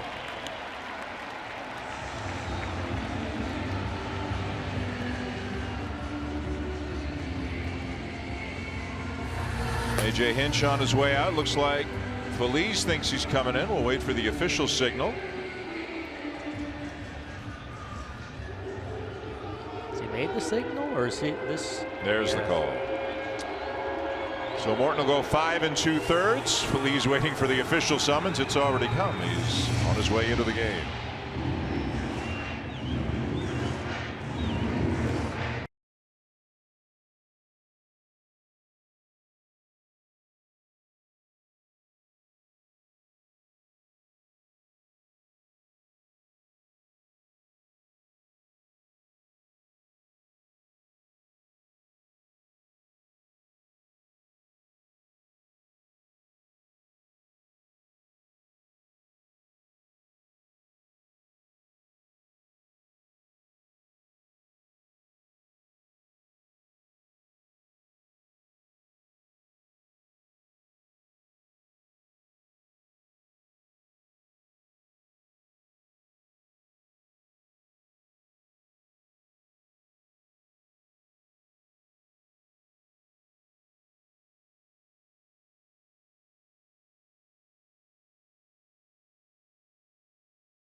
It is Mother's Day, and Major League Baseball, of course, taking special note at every ballpark at which a game was played today. A lot of pink at the ballpark as MLB tries to raise awareness towards breast cancer research, trying to do anything it can to help eradicate that terrible disease. Lots of pink here at Yankee Stadium. Got a mom in the booth. Happy Mother's Day, Happy Jeff. Mother's Day. gosh. Look at this. I thought we ordered the big bouquet. Wow. Yeah. Happy Mother's Day. It's hard for you got two little ones. It's hard to be away. I mean, we made you cry last year. We're not trying to make you cry this year. This is okay. Yeah, there we go. And I'm done. If I did cry, I'd be done anyway. Bye, Jess. You guys spoil me. I love it. Thank you. There's a card here. Uh-oh. I think Jess is supposed to read that, Dan. Yeah, I'm sorry. No. Yeah. What, Dan's going to read it? Happy Mother's Day. Yeah, it's basic and to the point. You guys Happy are Mother's very, Day. very unique. Aaron wrote it. No mincing words. No. No, it's hard being away from the little guys, but it's also cool, I think. Yeah. I don't even know where to put this thing. This is awesome. Thank you. New pitcher for the Astros, right-hander Michael Phillies in facing Chris Carter, with Houston leading 9-4 in the bottom of the 6th inning. Felice, you talked about it, Dan. Another power arm out of that Astros bullpen. Fastball average about 96 and a slider, and part of what's been an excellent bullpen for Houston here, on for the 14th time.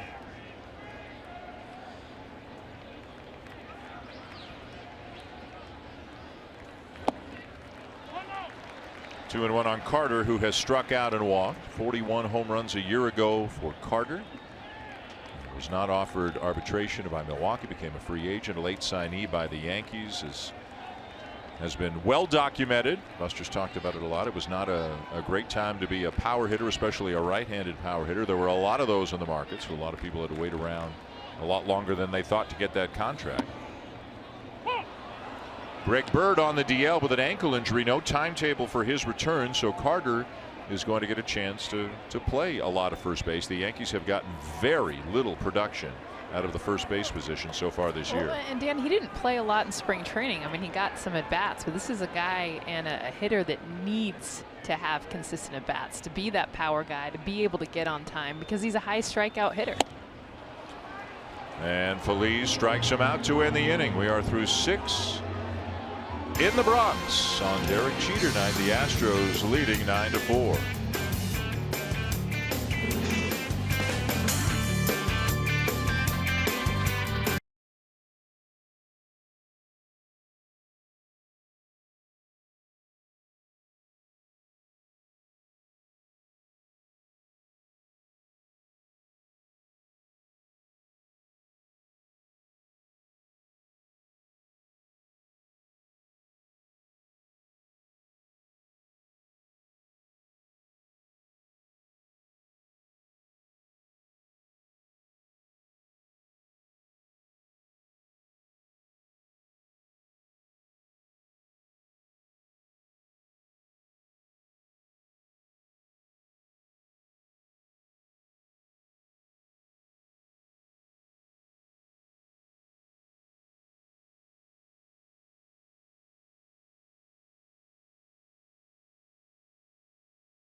On the MLB calendar tomorrow night, another look at the Astros as they take on the Marlins, part of our Global Game Series, which celebrates cultural influences on the game of baseball. We'll focus on Puerto Rico tomorrow night, including a closer look at Carlos Correa and Carlos Beltran. The Red Sox and Cardinals Wednesday night here on ESPN, and 1 week from tonight it'll be the Rangers and the Tigers on Sunday Night Baseball. We expect, if it all goes according to plan, to see Yu Darvish on the mound for the Texas Rangers 1 week from tonight. From the seats. From the seats, correct. Our first of 3 consecutive Sunday nights from the seats. Come on, Those are Detroit. fun. Come on, Detroit No weather. rain, no Cooperate. rain, no rain. Our other 2 games from the seats will be the following week in Pittsburgh atop the Clemente Wall, and then the week after that from Wrigley Field in the bleachers. I just don't want it to be too cold to where I have to see Schulman and a toque out there. You got David Ross in Wrigley, though. I mean, you guys going to have extra security. Oh, that's right. People are going to be excited to see him in the seats. Yeah. That's going to be out of control. We'll be invisible. Yeah. Oh, although if you have your we can wear whatever we want. Carlos Correa leading off the 7th. We could show up like that. Yep. That's a good look for you.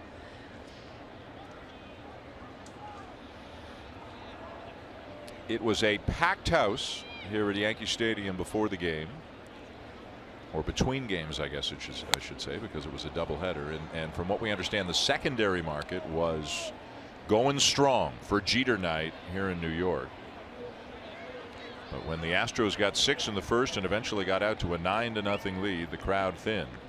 They've got their pins and that's their awesome programs. right And that's great. That's like Little League style, where get the pin. Mom would wear your. I wear my son's pin. Yeah, totally.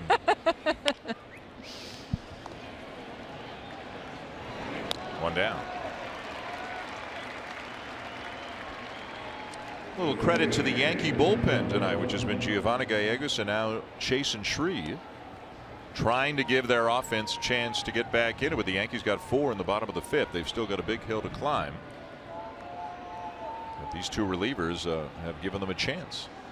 And again, it just, when you get short outings from your rotation, it can really set you back for days ahead unless you get,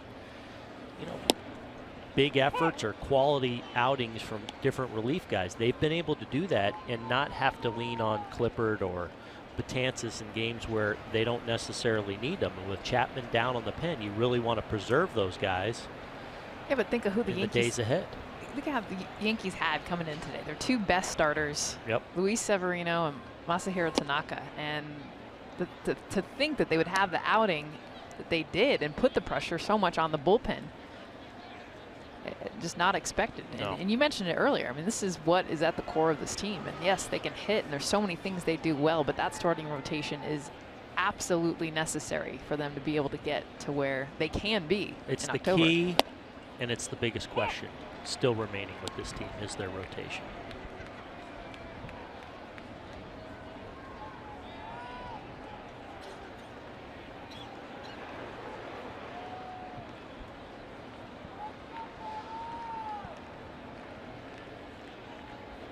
One and 2 the count on Carlos Beltran.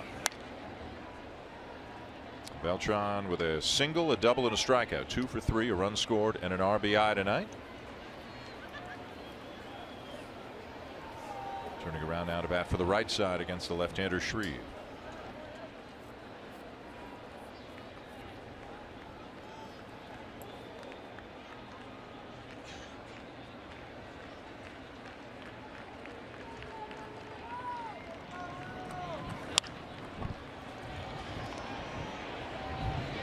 Beltran retired 2 down. Let's send it down to Buster.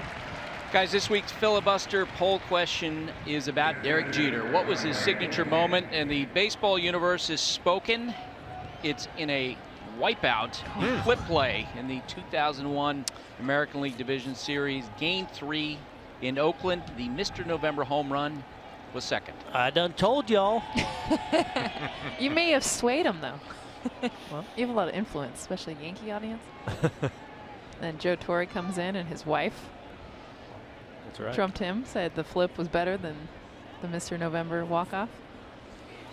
Have you guys ever seen that play anywhere else? The flip? Yeah. That kind of a play where a shortstop goes over to first base? And No, it's almost like he's lining up for third, and then he kind of senses like, okay, that ball's sailing on Shane Spencer. Let me just take off, and again, let me go take this game. And that's what he did.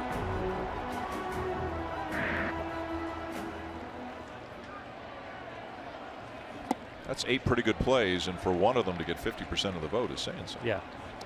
And by the way, still photos show Jeremy Giambi was out. He was out. He was tagged on the calf before his foot hit the plate. So glad there was an instant replay, though, at that point. Can you imagine that moment and how it could have been killed if it was like, wait, hold on, everyone stay, no celebrating, we got to check. And it would have been a long check because it was really close. Catches Giambi off guard. He doesn't even slide. He just barely gets tagged on the calf. Kerwin Danley, umpire there. Giambi out of the plate. Division series in 2001. That turned that series around. Yep.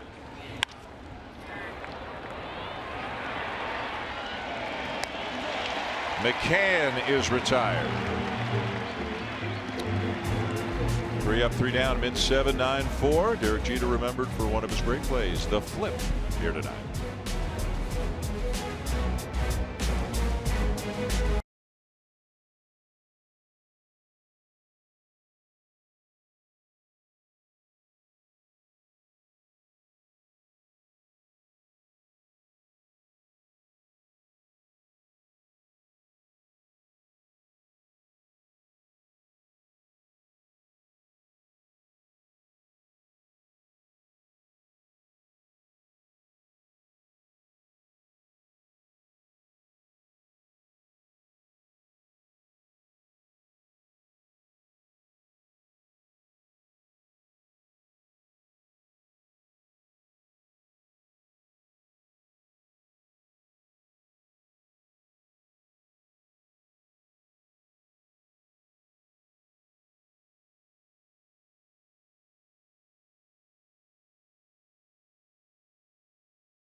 Derek Jeter night here in the Bronx as the Yankees retire jersey number 2 tonight. Derek Jeter was wife Hannah, part of the pregame ceremony. So many of his teammates here in attendance as well. But once the game got going, the Astros said, enough of the party. It's time to swing the bat. Springer, Reddick, Bregman, Springer again. And it was 9-0 early for the Astros. They were celebrating. The Yankees got 4 in the bottom of the 5th, 3 on a home run by Matt Holliday. But it is still 9-4 Houston, going bottom 7 as the Astros try to take 3 out of 4. The Astros have the best record in all of baseball, 25-12. Yankees have had a great start as well. They're 22-12. For Masahiro Tanaka, the worst start he has had in the major leagues. The most homers he's allowed in a start, the most earned runs he's allowed in a start. As Ronald Torreyes leads off the bottom of the 7th. We've got a good glimpse of just how special this Astros team has been early in the year. We saw Morton with his dynamic stuff for 5 2/3 innings. We've seen the outstanding power that they possess.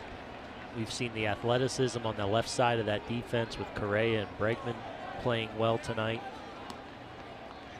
We've seen the base running. There is a lot to like about this Astros team. And a great bullpen. Yep. I mean, we're not going to see Chris Davinsky tonight, but he leads the majors. He gets strikeouts. And Will Harris, who got beat up earlier, but you got Luke Gregerson and Ken Giles. The back end of that bullpen, 2 strong closers. Closer types. Might see the 2 of them tonight. Yeah, Harris and Davinsky both gave up some runs in the first game of the doubleheader. Good fastball there by Phillies at 98 for the out. So AJ Hinch told us we will not see Harris or Davinsky tonight, but with Phillies, Gregerson, and Giles, still a lot of depth. MLB.com at bat is your #1 mobile app for live baseball. Stay connected with a fully customizable experience. Get club-branded home screen icons and app features, as well as game day, live game video highlights, radio broadcast, StatCast news, and more. Download MLB.com at bat today. Hanging in, keeping the faith. Wearing a Jeter shirt here tonight as Brett Gardner comes up and takes a strike. We talked about Eric Cooper, the home plate umpire, right off the top of the broadcast, known for a wide zone, calls more strikes than your average home plate umpire, and he's been consistent with that here tonight. He's had a wider zone at times. Yeah, Cooper's a good umpire, and I think, frankly, he's had a good night, even though, you know, as a hitter, I tend to like the ones with a little bit tighter of a zone. But, look, you know, with Cooper, there's going to be a half an inch or an inch off that plate that if you can consistently hit that spot, you're going to get it. As you see there, 9th highest called strike rate of all the umpires.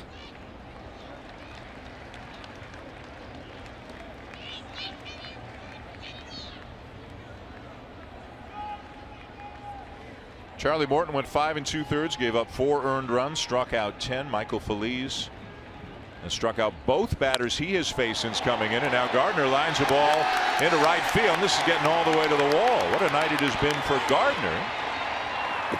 Now 3 for 3, also hit by a pitch, so on base 4 times.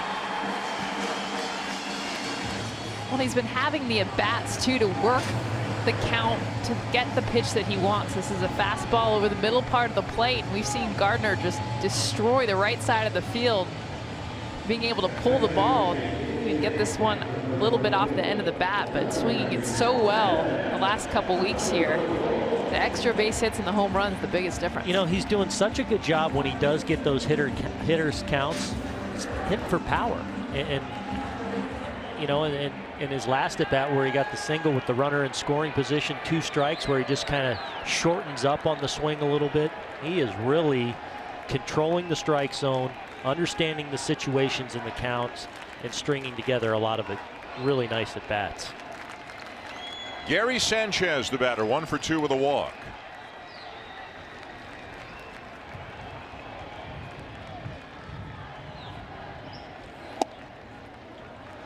Looked good, but called low by Cooper. Ball 1.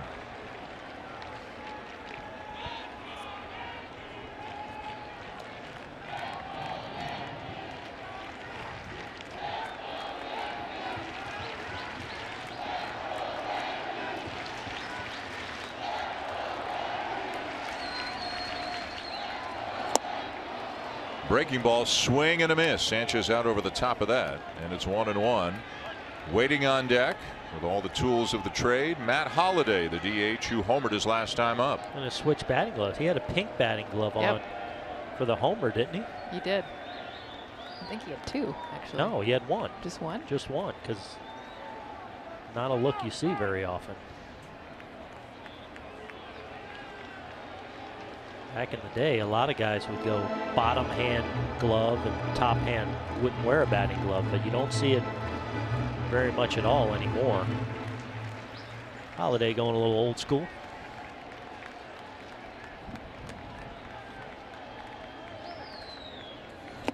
Swing and a miss at a high fastball, 1-2.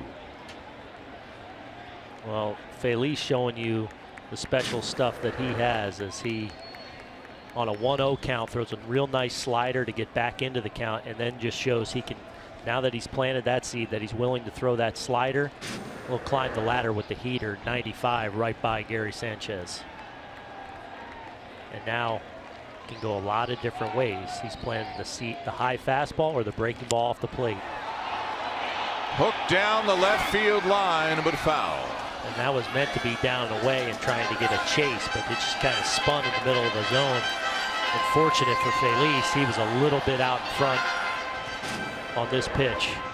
He wants this, McCann wants it down the way, and it just kind of spins in the heart of the plate, and Sanchez just a little out in front of it.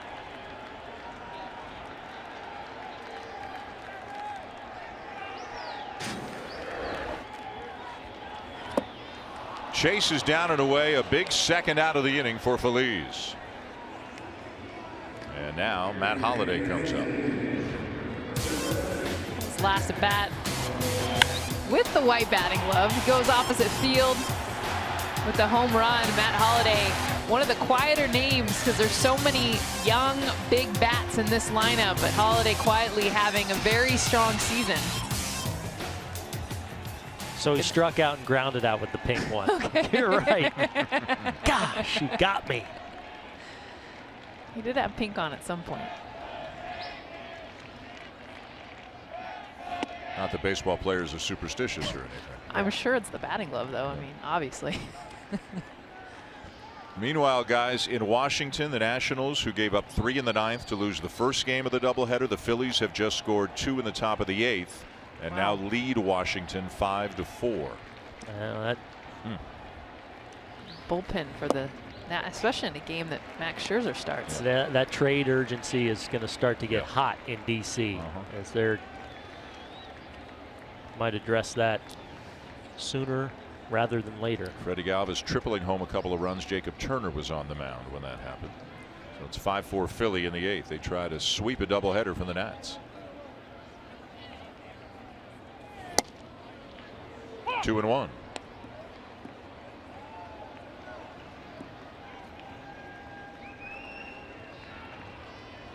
Here in the Bronx, the Astros got out early. They hit 3 homers in the first, including back-to-back home runs by Springer and Reddick to begin the game. Bregman with a grand slam later in the inning. 6-0 after 1, 9-0 after 4, 9-4 now in the 7th. Holliday did not see that strike call coming, and he is unhappy. You don't often see Matt Holliday getting that vocal. Wow. Well, Feliz misses the spot. They want to go down the way with the fastball, but it does catch that inside corner and at the top of the zone. What makes it look worse is that McCann has to reach across the plate, but I think Holliday just saw that as in and high, but it wasn't. Strike 3 called, and Holliday with some words for Cooper as he makes his way back to the dugout. Feliz strikes out 3 in the inning. We're through 7 in the Bronx on Derek Jeter night here in New York. Houston leading 9-4.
And they did the roll call one more time for Jeter tonight after the fans in the bleachers did the roll call for all the Yankees on the field. They did it for Jeter just after he had come off the field after the pregame ceremony where his number 2 was officially retired. Top 8, Astros 9, Yankees 4. It has cooled off. You can see it's a little bit windy. We're having some wrappers and plastic bags and so forth blowing around the field a little bit from time to time. And now Eric Cooper's going to take matters into his own hands. Well, that's a challenge you don't want to take on. Yeah.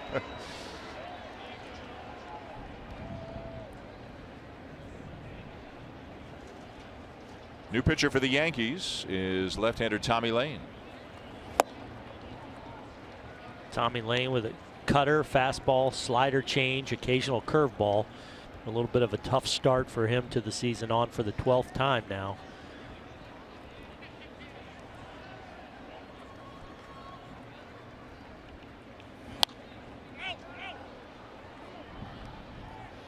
Yuli Gurriel is the batter for Houston, hit by a pitch, flied out, and a base hit. After Gurriel, Bregman, and then Marisnick.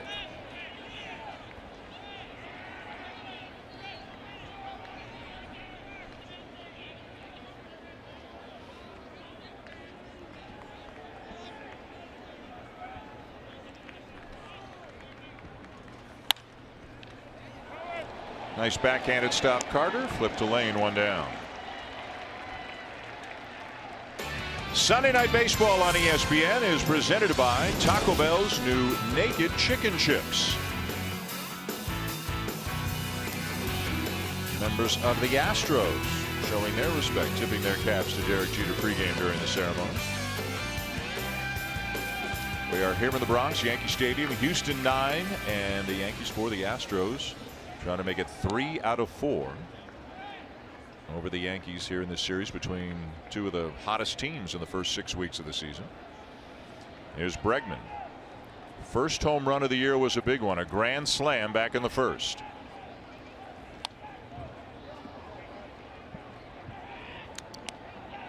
Here's a look at that first home run of the season from Bregman.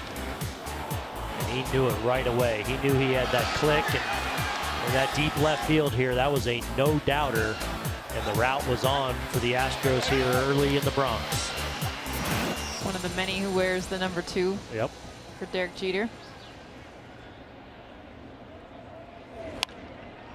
The first thing he did when he came in the dugout after that grand slam was just like pop that number 2. Like, yeah, I got you, Jeter.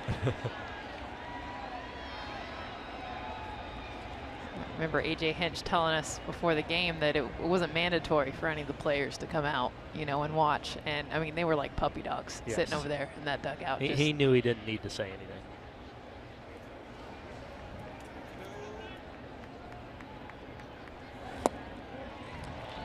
And a swing and a miss, 2 down. MLB.TV Premium is back and better than ever. Watch every out-of-market regular season game live on over 400 supported devices. Plus, get a free subscription to At Bat Premium, the #1 app for live baseball. Blackout and other restrictions apply. Visit MLB.TV for details. Somebody help Mom out here. Especially Come on. all those pink bats that are probably not going to get used again. By the way, guys, in Washington, Michael Taylor, 2-run homer, and the Nationals lead the Phillies 6-5 in the bottom of the 8th. Wow.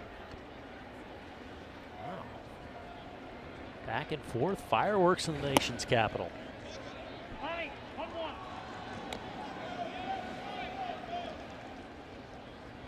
The Cardinals beat the Cubs 5-0 today. Adam Wainwright had a great start. How about the Cubs are now under 500? Wow. They are 18-19 on the season. There's a fly ball to right field off the bat of Marisnick. Judge is there, and that's the inning. 3 up, 3 down they go. Going bottom 8, still 9-4 Houston.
As I spun around, you flashed the universal sign, I love you. I will never forget that day. So of course, every time I cross home plate after a home run, I make sure you know I love you too. Sorry, Nationals fans, that's not for you. It's for Mom. Bryce Harper was among 5 athletes who read letters they had written to their moms for Mother's Day. Tune into SportsCenter after tonight's game for SC Feature to hear Harper, J.J. Watt, Russell Wilson, Dale Earnhardt Jr., and Laurie Hernandez deliver poignant messages to their moms. Lisa Kearney, Kevin Connors, your host for SportsCenter at night. Taking the pink to a whole nother level. Oh, we got a little fluorescent orange for the signs for Brian McCann on the fingers there. New pitcher, Brad Peacock. Peacock, another one of those guys that's been outstanding early on in that Houston bullpen. Low to mid 90s fastball, slider, curveball, and change. On now for the 10th time, and see that microscopic ERA to start the season. Starlin Castro leads off the inning for the Yankees.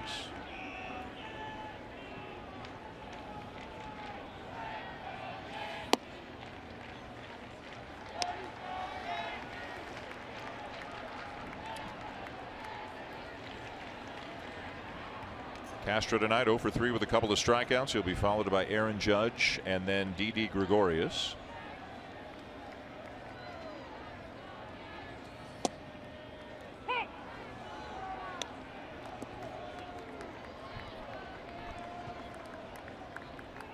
Judge on deck.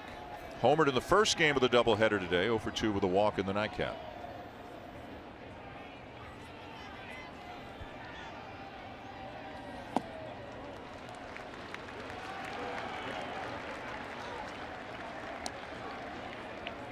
Major league leader in home runs with 14.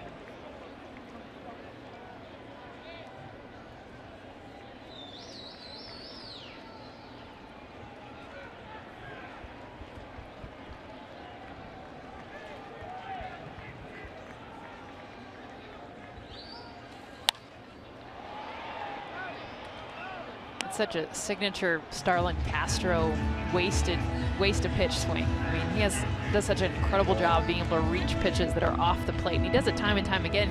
He'll shoot balls down the line for a double with that same pitch. That's why he's having such a good season, is he can hit pitches out of the zone sometimes just as well as the ones in.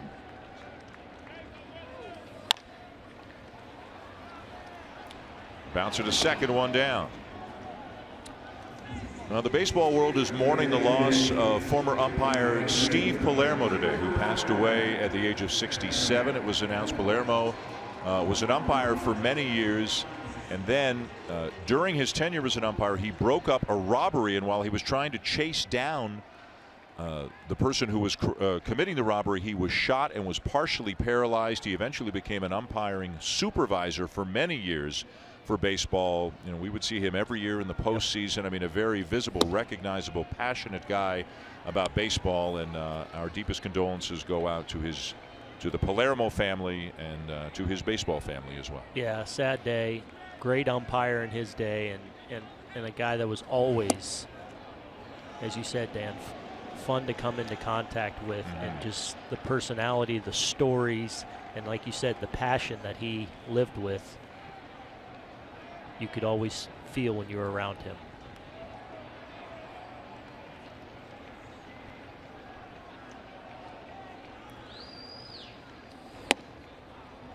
Aaron Judge looks at a strike, 2-1.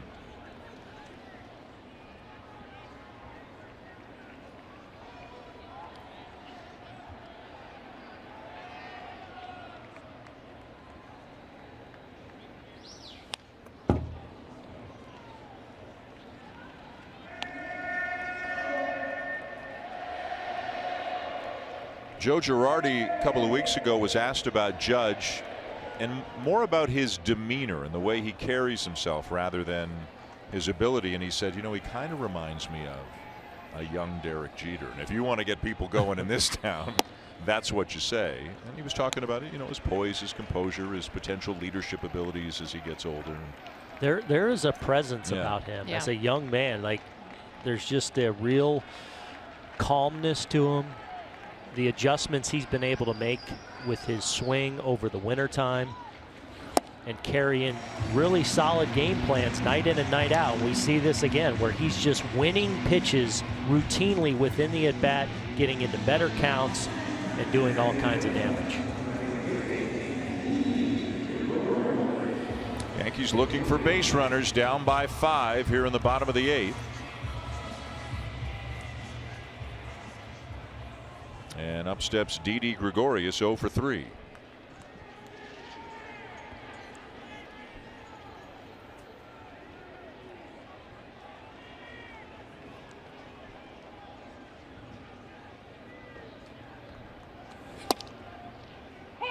So at least for now, A.J. Hinch is hoping to get through the rest of this night without having to use Gregerson or Giles, 2 of his key late inning relievers, including his closer Giles. Houston's got another game tomorrow night, as we mentioned, in Miami, a game you can see here on ESPN. So Peacock on in the 8th inning with a 5-run lead. Little number back towards the mound. Thought about second, but makes the wise play given the score right now and takes the short out at first. Yeah, there was going to be no chance at turning a double play, which would have been the only reason you'd go to second in that situation. You want to start collecting outs at this point of the game, and would have taken a real nice play to get Judge at second, but I think wisely takes the sure out. And now the Astros just 4 outs away from completing what's been a very successful trip so far to New York. 2 of the game's bright young talents, Carlos Correa and Aaron Judge, exchanging pleasantries out around second base. I mean, Correa looks like a little kid out there next to him. And Correa's a big guy. Carlos is a big dude.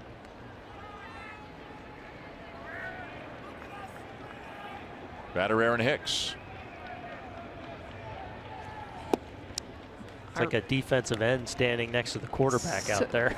Our researcher, Michael Vanzani, pulled up the numbers of all the NFL players. So 1,800 players last season play in the NFL. Only 48 come in at the size of Aaron Judge, 6'7", 282, and all of them are linemen. I mean, just think about that, the percentage of NFL players that are his size. I think it was less than 3%.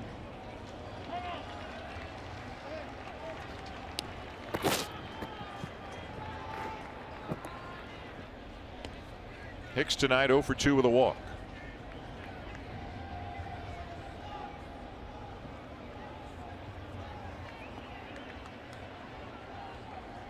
Morton went 5 2/3. Michael Feliz an inning and a third, give up a hit, struck out 4. And now Peacock on in the 8th. So between Morton and Feliz, Houston pitchers have 14 strikeouts in this game.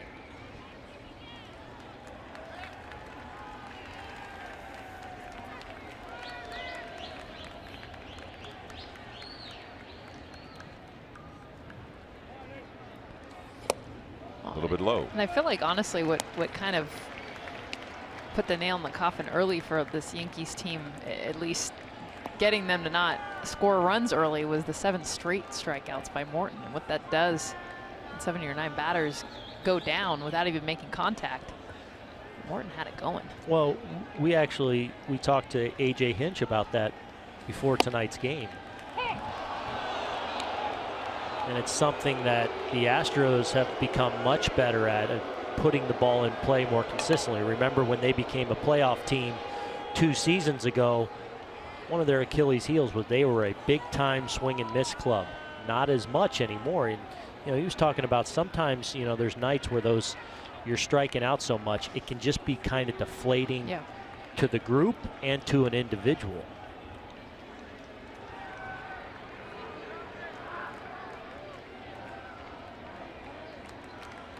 (3-2) and a base hit into right field.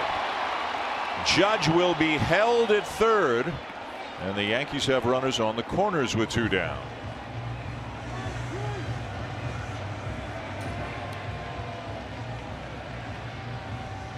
Well, and this is just the respect that with 2 outs here, the respect that the Yankees have and Joe Espada over there at third base with the defense of this Astros outfield and their throwing ability. Reddick, a very good outfielder in right with a good arm. Just don't want to run into an out here. Try and give yourself that puncher's chance with just a few outs left for the Yankees. Chase Headley will come up to pinch hit for Chris Carter. Headley had himself a bases loaded triple in the 7th inning of Game 1. That broke a 6-6 tie. Gave the Yankees a 9-6 lead. They would go on to win 11-6.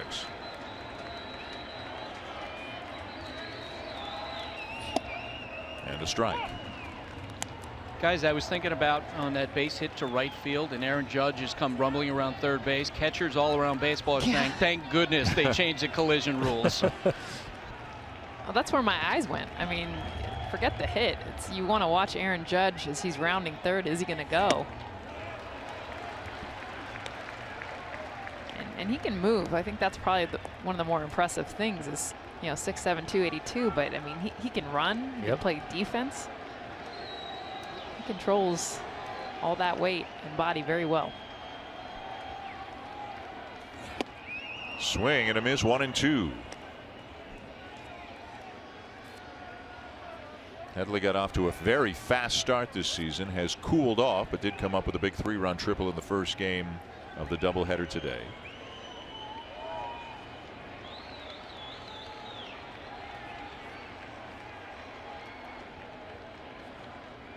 One-two. Breaking ball bounce foul. When you're Headley and you've been sitting over there on the bench all night, and you come up now all of a sudden, in a big spot with some runners on base with a chance to, get your club back in the game here. A couple things. You want to get a swing at least early in the bat to kind of get you in the flow of the game all of a sudden, especially for an everyday player. And you've seen all of Peacock's pitches here. Popped him up, foul territory, maybe a play, and there is. McCann with a nice play over near the dugout, and that'll end the inning as the Yankees leave a couple of men on.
That one's drilled deep to left field. See ya! 3,000! History with an exclamation point! Derek Jeter has done it in grand style! Homered for career hit number 3,000, went 5 for 5 in that game, wound up with 3,465 hits in his illustrious career. Had his number retired here tonight in the Bronx. 9-4, the Astros leading the Yankees top 9. George Springer's had a big night. Homered in the first, homered again in the second. Couple of long homers. Straightaway center his first time up, and then a no-doubter to straightaway right field in his second at bat. Even his one out, so he had a walk, and then he lasered for an out to left field. Chase Headley stays in the game at first base after pinch hitting for Chris Carter. And Dellin Betances is up in the bullpen.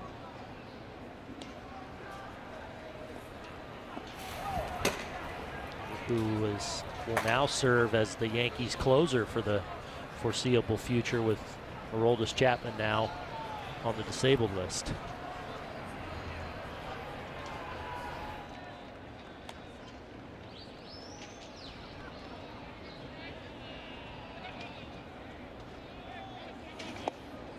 That ball runs inside, 2-2. For more on Chapman, let's go down to Buster. Yeah, that's right. Booney mentioned that he was placed on the disabled list. Chapman, he went for an MRI on his left shoulder, his pitching shoulder, on Saturday. No structural damage, but they did find rotator cuff inflammation. The Yankees are going to shut him down for 2 weeks. He's not going to throw at all. Their hope is that maybe he would miss about a month. It could be longer than that. They're also hopeful this is not serious. Chapman told them that he went through a similar type situation when he was with the Reds in 2012. It just seems like there's an epidemic of injuries around the sport this year. Maybe we say that every year, but boy, it seems like every day a number of players and a lot of prominent ones. Yeah, especially big name pitchers. Yeah. So Betances now becomes the closer. He has not pitched in 5 days, so after Lane faces the lefty here, I mean, if Betances is up, you got to believe that he's going to be coming in perhaps to face Altuve, who's on deck, just to get some work in. Yankees are off tomorrow.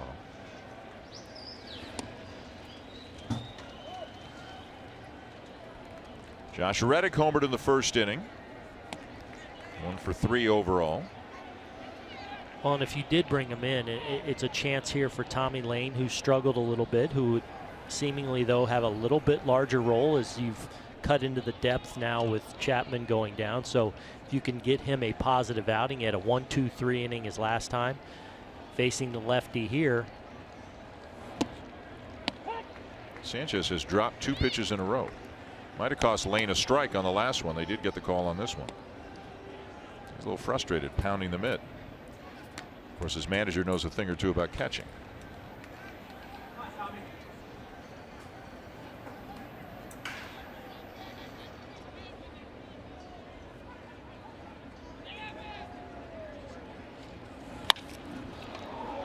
Right center field, but it hangs up for Hicks.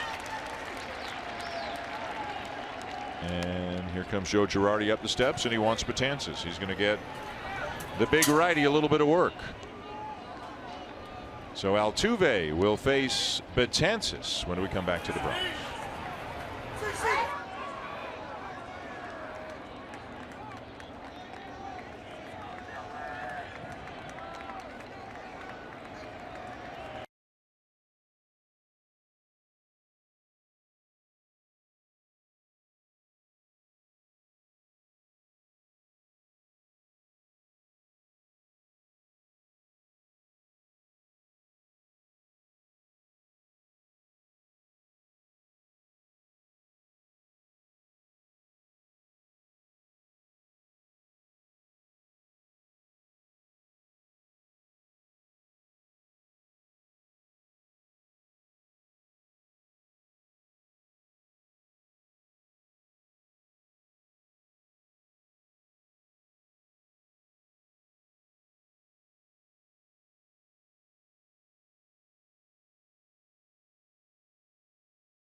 From Miami as we celebrate baseball's impact on the global stage, taking a look at Puerto Rico, discovering its historic past as well as the promising yet challenging future. ESPN's Global Game featuring Puerto Rico. A closer look at Carlos Correa, Carlos Beltran, among others. It's the Astros and Marlins on Monday Night Baseball tomorrow night, 7 o'clock Eastern Time, here on ESPN. I'll tell you what, the World Baseball Classic gave us a look at Puerto Rican baseball and not only the fun they have, the talent.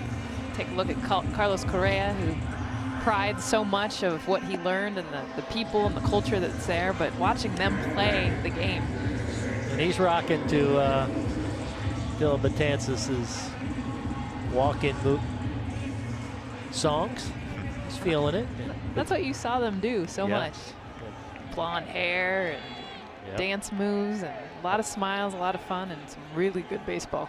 How about the year Betances is having? Another great start to what's been a dominant.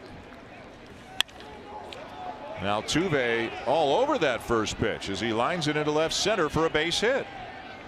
His first hit of the night. Where you see the balance of this lineup. And we talked earlier about, you know, the Beltran and McCann and the patience that they bring, but Altuve, Springer, I mean, these guys take hacks early in the count. They go up with the plan, but you're not going to see them work a lot of walks. The difference this season is you now have the addition of players that can do that. So here comes Correa, 1 for 2, has also walked and had a sac fly, scored twice, driven in the 1 run.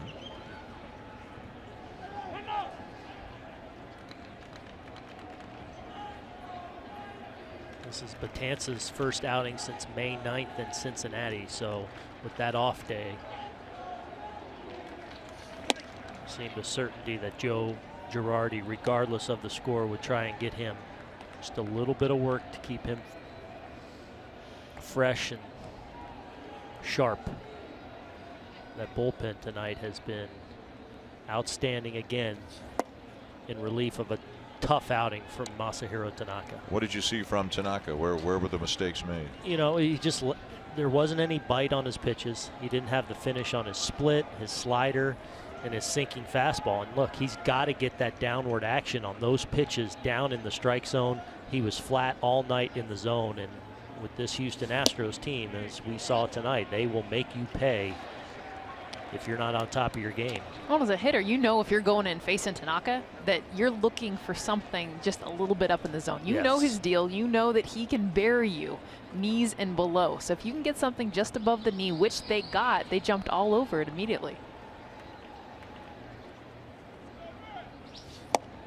Fastball right down the middle, 2-2. Meanwhile, in the other game that was going on tonight, the second game of the doubleheader between the Phillies and the Nationals blew the lead, got it back again in the Michael Taylor home run at the bottom of the 8th, and Matt Albers picked up the save for Washington as they hang on to win 6-5. Matt Albers with the save. His second, as Dusty Baker continues to try anybody and everybody to finish off the 9th inning, and Correa fouling that one off into the first base dugout and apologizing to the Yankees. Looks like everybody's okay. That was coming in hot, and as they're looking at the spot where that hit in the dugout, that's a scary feeling when you're sitting over there and one gets rifled in from a righty. Pitch was 102. That's why Correa was a little late on it.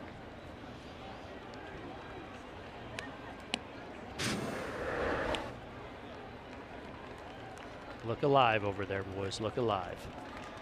Scatter! Well, look at the reaction. The reactions came pretty much after the ball passed them. And a base hit for Correa. Now Altuve will jog around to third.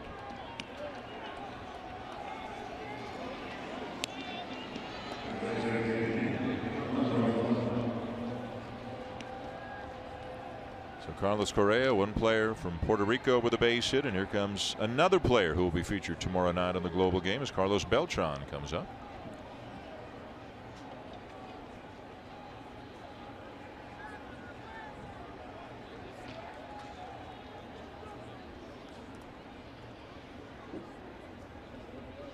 I remember how funny And we're going to have a pinch runner as Marwin Gonzalez comes in. And as I mentioned, Altuve was jogging around to third, and I don't know if he was favoring something or just knew he could get into third so easily, but for whatever reason, he is coming out of the game. There's definitely a little limp in that step. Yep, there's something there.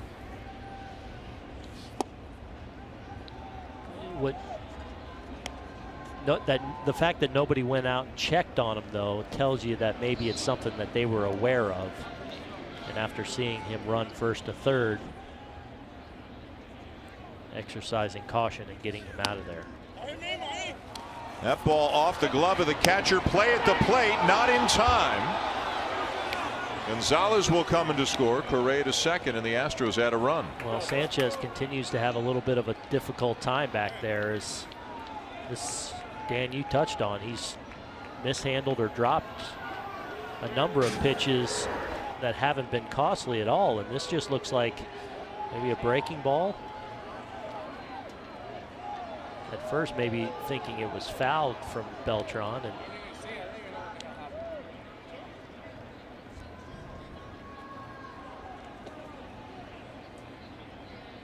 looks like the hand got in there before the tag. Yep. Yankees were considering asking for a review, but decided not to. So we play on with Houston now leading 10-4.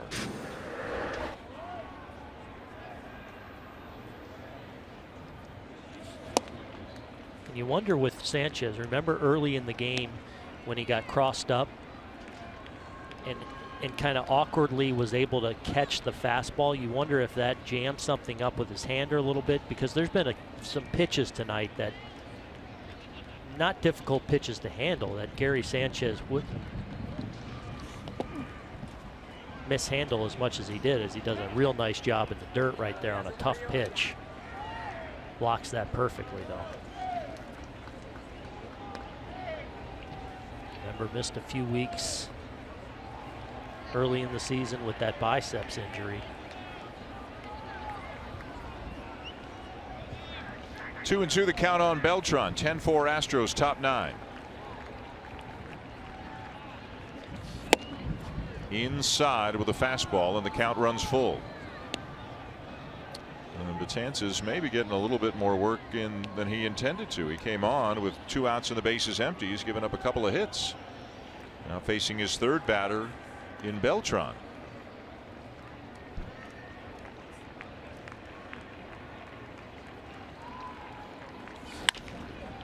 And a ground ball to second. That'll end the inning and take us to the bottom of the 9th. Last chance for the Yankees. They will come up trailing the Astros 10-4.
The Astros wasted a little time getting on the board in this game. George Springer with a leadoff home run off Masahiro Tanaka. And then the number 2 hitter, Josh Reddick, came up And he did the same thing, lining a home run into the seats and right. Actually off the facing of the second deck. 2 batters in. It was 2-0 Houston. Then they really got serious later in the inning. Alex Bregman with his first home run of the season. It was a grand slam. The Astros scored 6 in the first off Tanaka. Eventually led 9-0. Yankees made some noise with 4 in the bottom of the 5th. Matt Holliday a 3-run homer, but it's now 10-4 Houston going to the bottom of the 9th.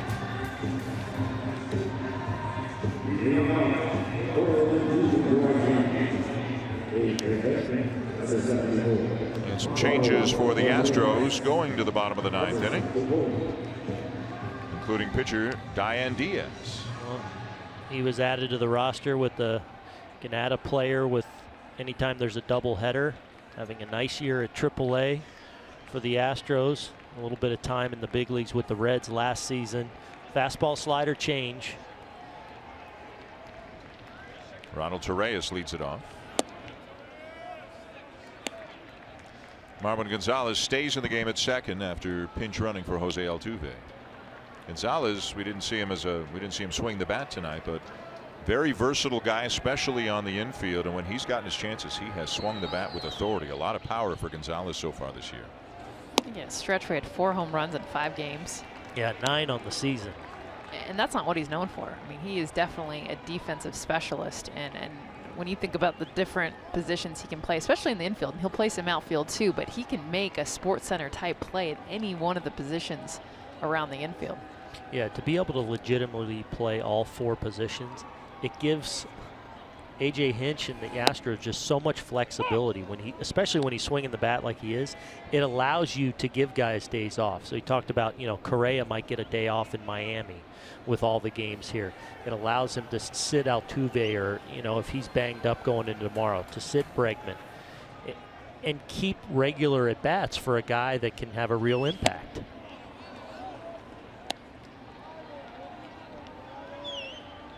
And that's when it honestly adds up in 162. Like when you look over the course of a season, that's when the Marwin Gonzalez's of this team really make a difference with how healthy this team is in September. Yep. 2-2 on Torreyes, leading off the last half of the 9th. Pokes it into right field, a base hit.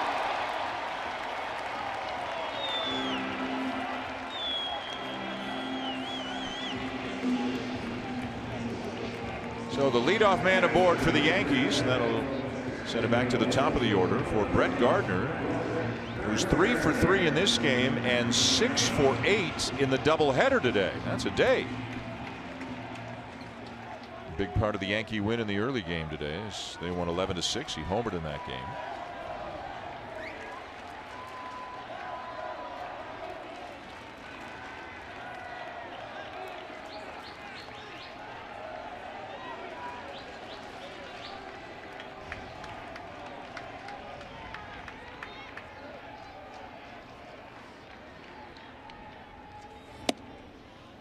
Kind of creeping in on the corners for the Astros, knowing the Yankees just need base runners any way they can get them, thinking that Gardner may be inclined to drop a bunt down to get a board. Yeah, at third there, you're playing in a position that just discourages it.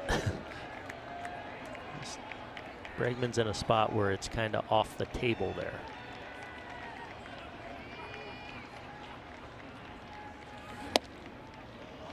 Well located fastball on the corner. Gardner discreetly having a conversation with Eric Cooper briefly.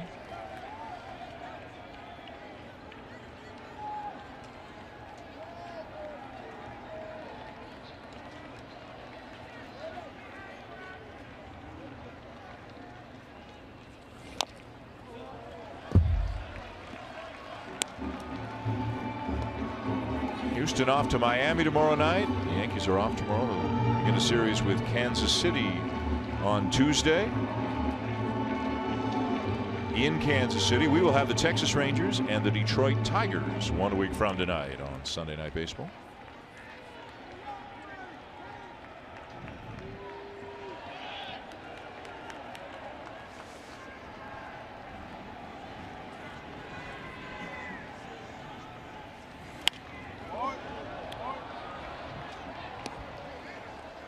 This is what Gardner's been doing so well. Just quality at bats. You see there back-to-back pitches. He knows with a little bit bigger of a strike zone, he spoils a tough off-speed pitch, the pitch before that, and then a high fastball probably at the top of the zone, just real short with that swing, able to spoil it. And the longer you can extend the at-bat, more opportunity you might finally get a mistake, and mistakes of what he's been capitalizing on of late. Close, but no. 1-2. The count on Gardner. That pitch judged just up and away by Eric Cooper.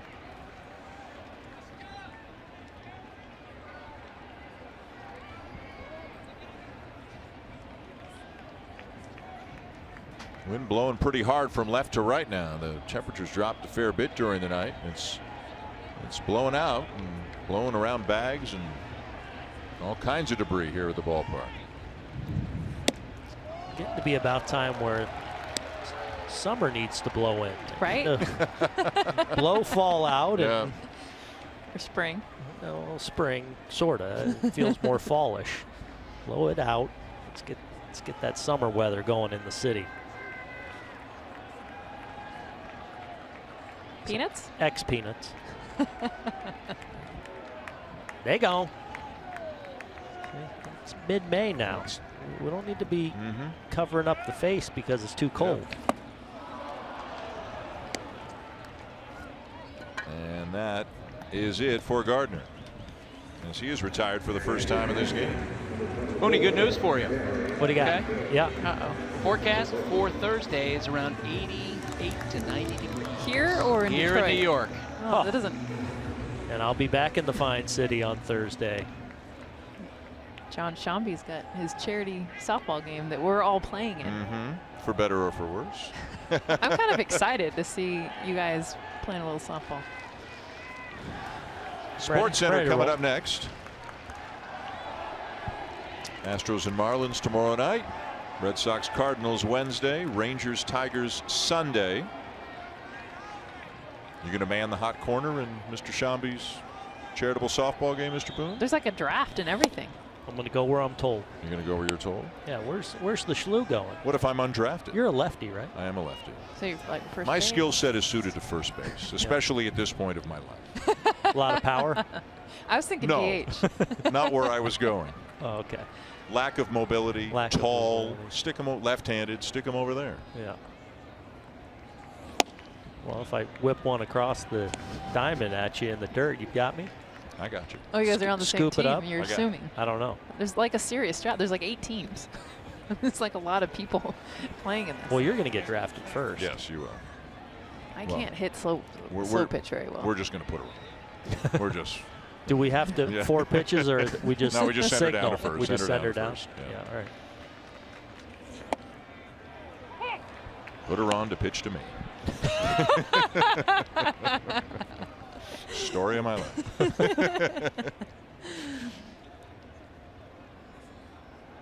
1-2, the count on Gary Sanchez.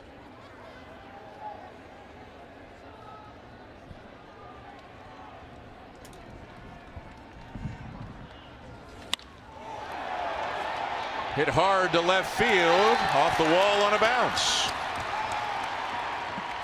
And the Yankees not done just yet. Runners at second and third.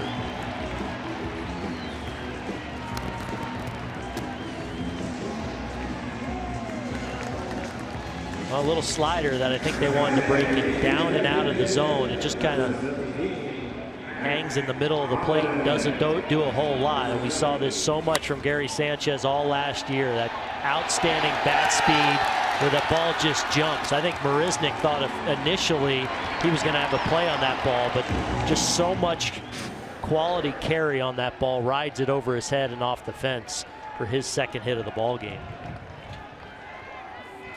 First double on the year for the Yankee catcher. Here's Matt Holliday. Hit a 3-run homer back in the 5th.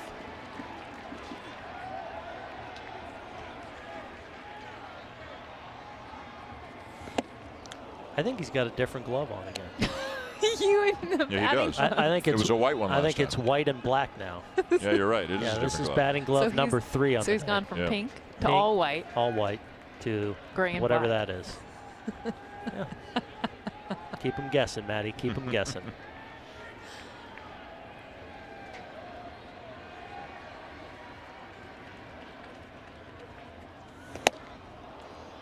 Couple of 96-mile-an-hour fastballs, and it's 0-2. Did you ever go one batting glove? No. I don't know anyone that. Get a good feel with the top hand.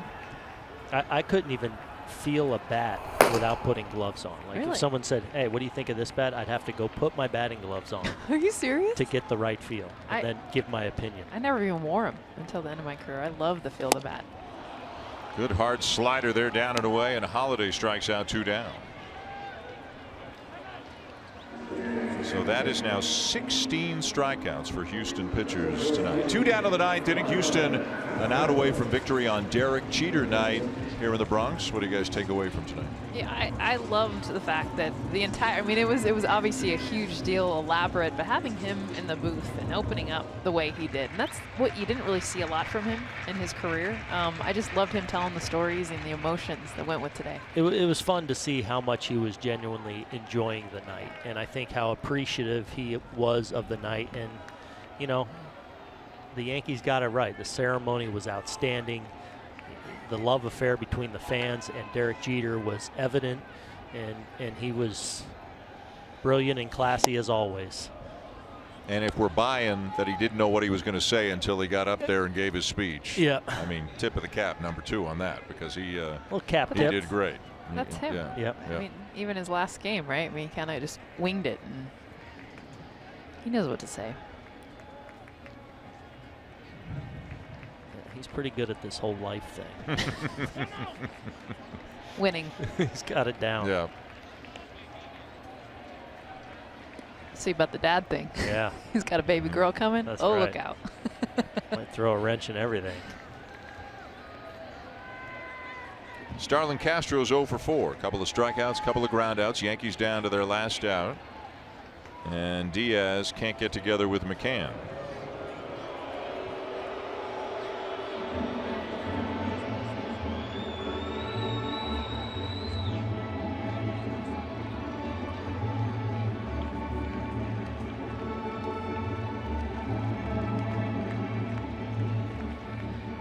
Get enough of McCann's catcher's gear. Like to take him seriously walking back. You know what? Behind home plate. The gear this whole weekend has been so cool. And you see more and more of it the first year maybe Yeah. it was just batting gloves, then it was bats, now it's shoes. Well, after all that, it's a wild pitch to bring in a run.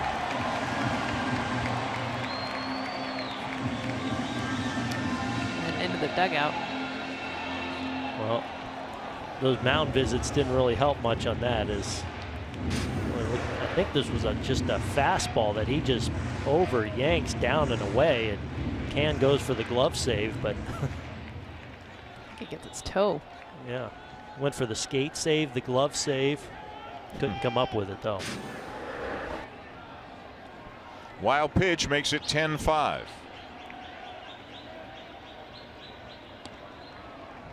And Giles warming in the pen if needed for the Astros.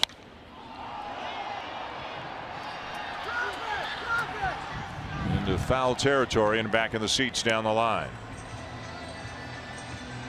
This is where it can be uncomfortable as a hitter. You see Diaz miss so badly with a fastball the prior pitch and then come back and really paint the outside corner with that fastball. We've seen him throw some nasty sliders. We've seen him hang some sliders. So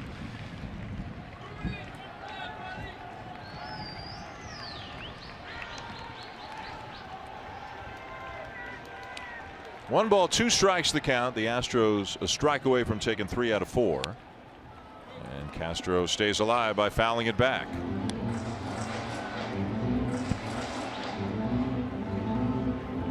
With a win tonight, Houston would increase its major league best record at 26-12. A.J. Hinch's crew feeling pretty good about themselves.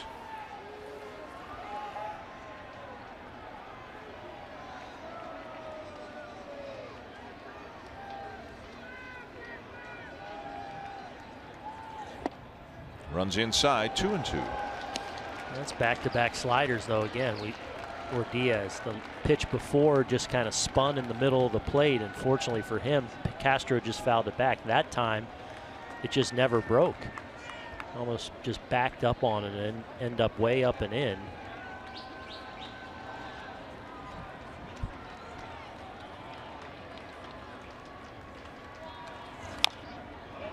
Threw him a changeup. Castro just got a piece. You could see that McCann started with the slider. Diaz didn't want that. Then he went to the fastball. Diaz didn't want that. He wanted the changeup. I think McCann's saying, like, you know, I got like 13 years in the big leagues, and you don't have quite that much. And how about I put down the fingers and you throw the pitch? How about I played with these guys last year? Yeah.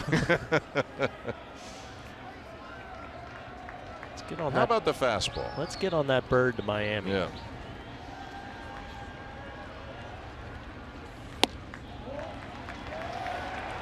Spotty command, to say the least, though, for Diaz.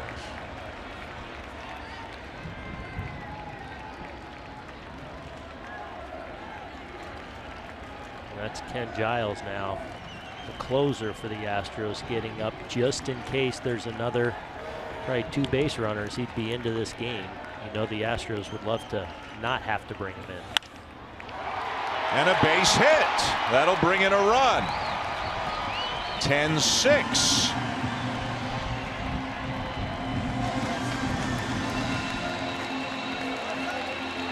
He's going to go get him now. He doesn't want to let another base runner get on and this thing to potentially get away.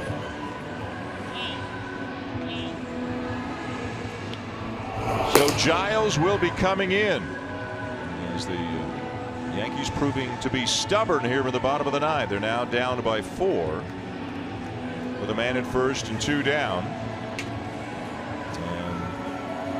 And it'll be Giles on his way in for the bullpen for the Astros.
All rise, they say here with the Bronx. Here comes the Judge. Aaron Judge, the major league leader in home runs with 14, has electrified Yankee fans and captivated a lot of baseball fans around the country because it's been Judgment Day a lot.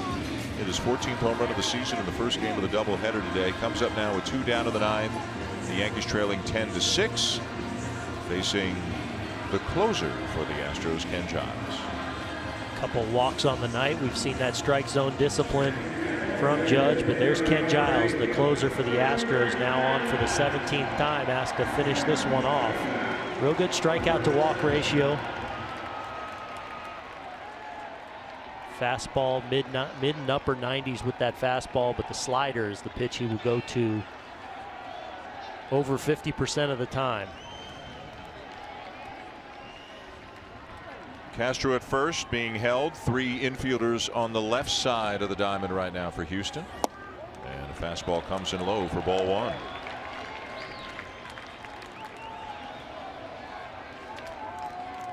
So a lot lot of room on the right side. Yankees still in search of base runners. They have scored twice to make it a little more interesting here in the bottom of the ninth. There goes the runner. Swing and a miss by Judge. 1-1. Defensive indifference for Castro.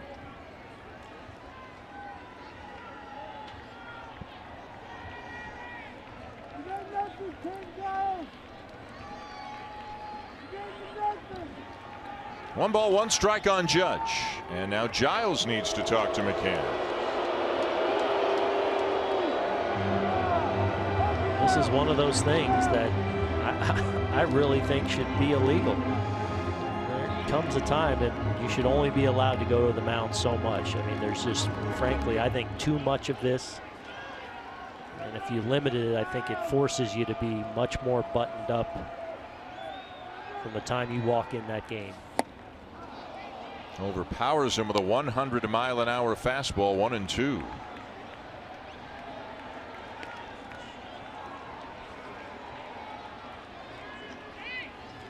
Seen some pretty big arms for the Astros tonight. Charlie Morton threw as high as 99. A lot of 96 and 97s. Giles just threw a pitch 100.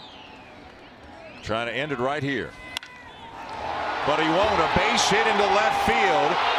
And it scoots through Marisnick all the way to the fence, so a run will come in to score. Judge is on his way to third and in there, and it's 10-7.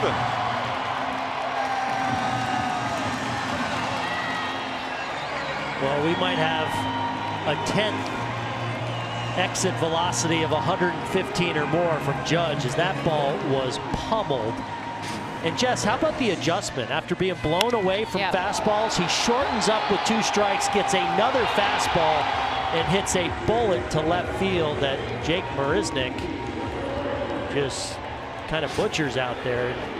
A really good defensive outfielder. Just that ball skipped on him, but that ball was laced. Base hit, no RBI. E7 allowing Judge to go to third and allowing the run to come in to score. Here's Gregorius. The tying run is now in the on-deck circle in the form of Aaron Hicks. The Yankees with 3 runs here in the bottom of the ninth.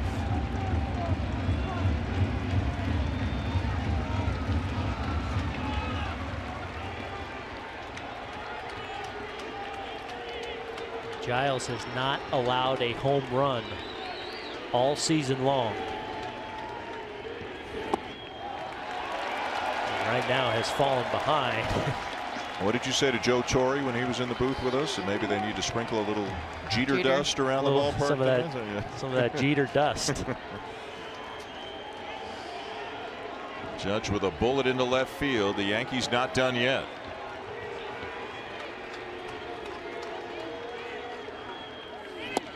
Three and 0.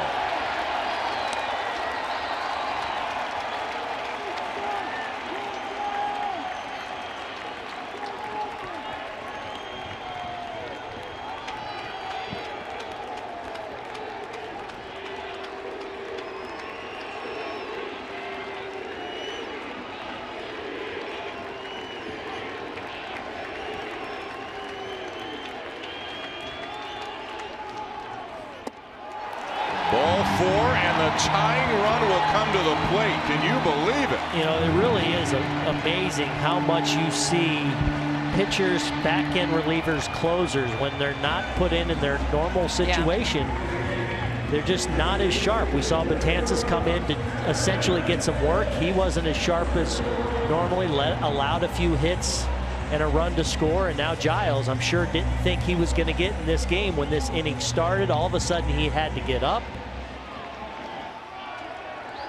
4 straight balls to bring the tying run up. And Aaron Hicks has some pop, as we've mentioned. The Astros led 6-0 in the first, 9-0 after 4, 10-4 going to the bottom of the ninth, and now the tying run is at the plate.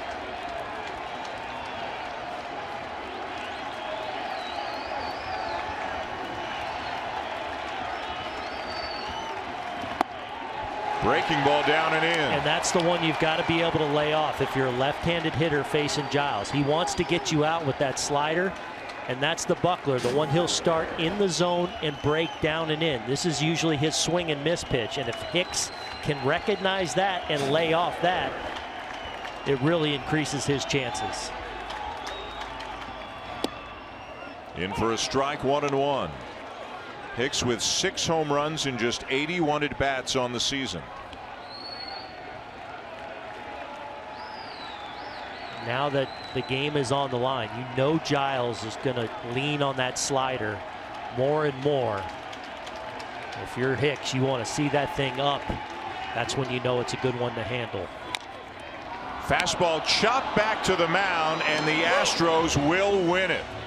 A nervous ninth for A.J. Hinch and company, but the Astros hang on to beat the Yankees 10-7 and take 3 out of 4 from the Yankees here in the Bronx. They've got the best record in baseball at 26-12. They hit 4 home runs in this game, including Alex Bregman with a grand slam back in the first inning, and Bregman will be a part of SportsCenter. He'll be speaking with Kevin Connors back in our studios on SportsCenter coming up momentarily. Derek Jeter night here in New York. The number 2 retired here tonight before the ball game, but it's the Astros who spoil the party by taking the game 10-7. For Aaron Boone, Jess Mendoza, Buster Olney, and our crew, I'm Dan Shulman saying thanks for watching and so long from Yankee Stadium.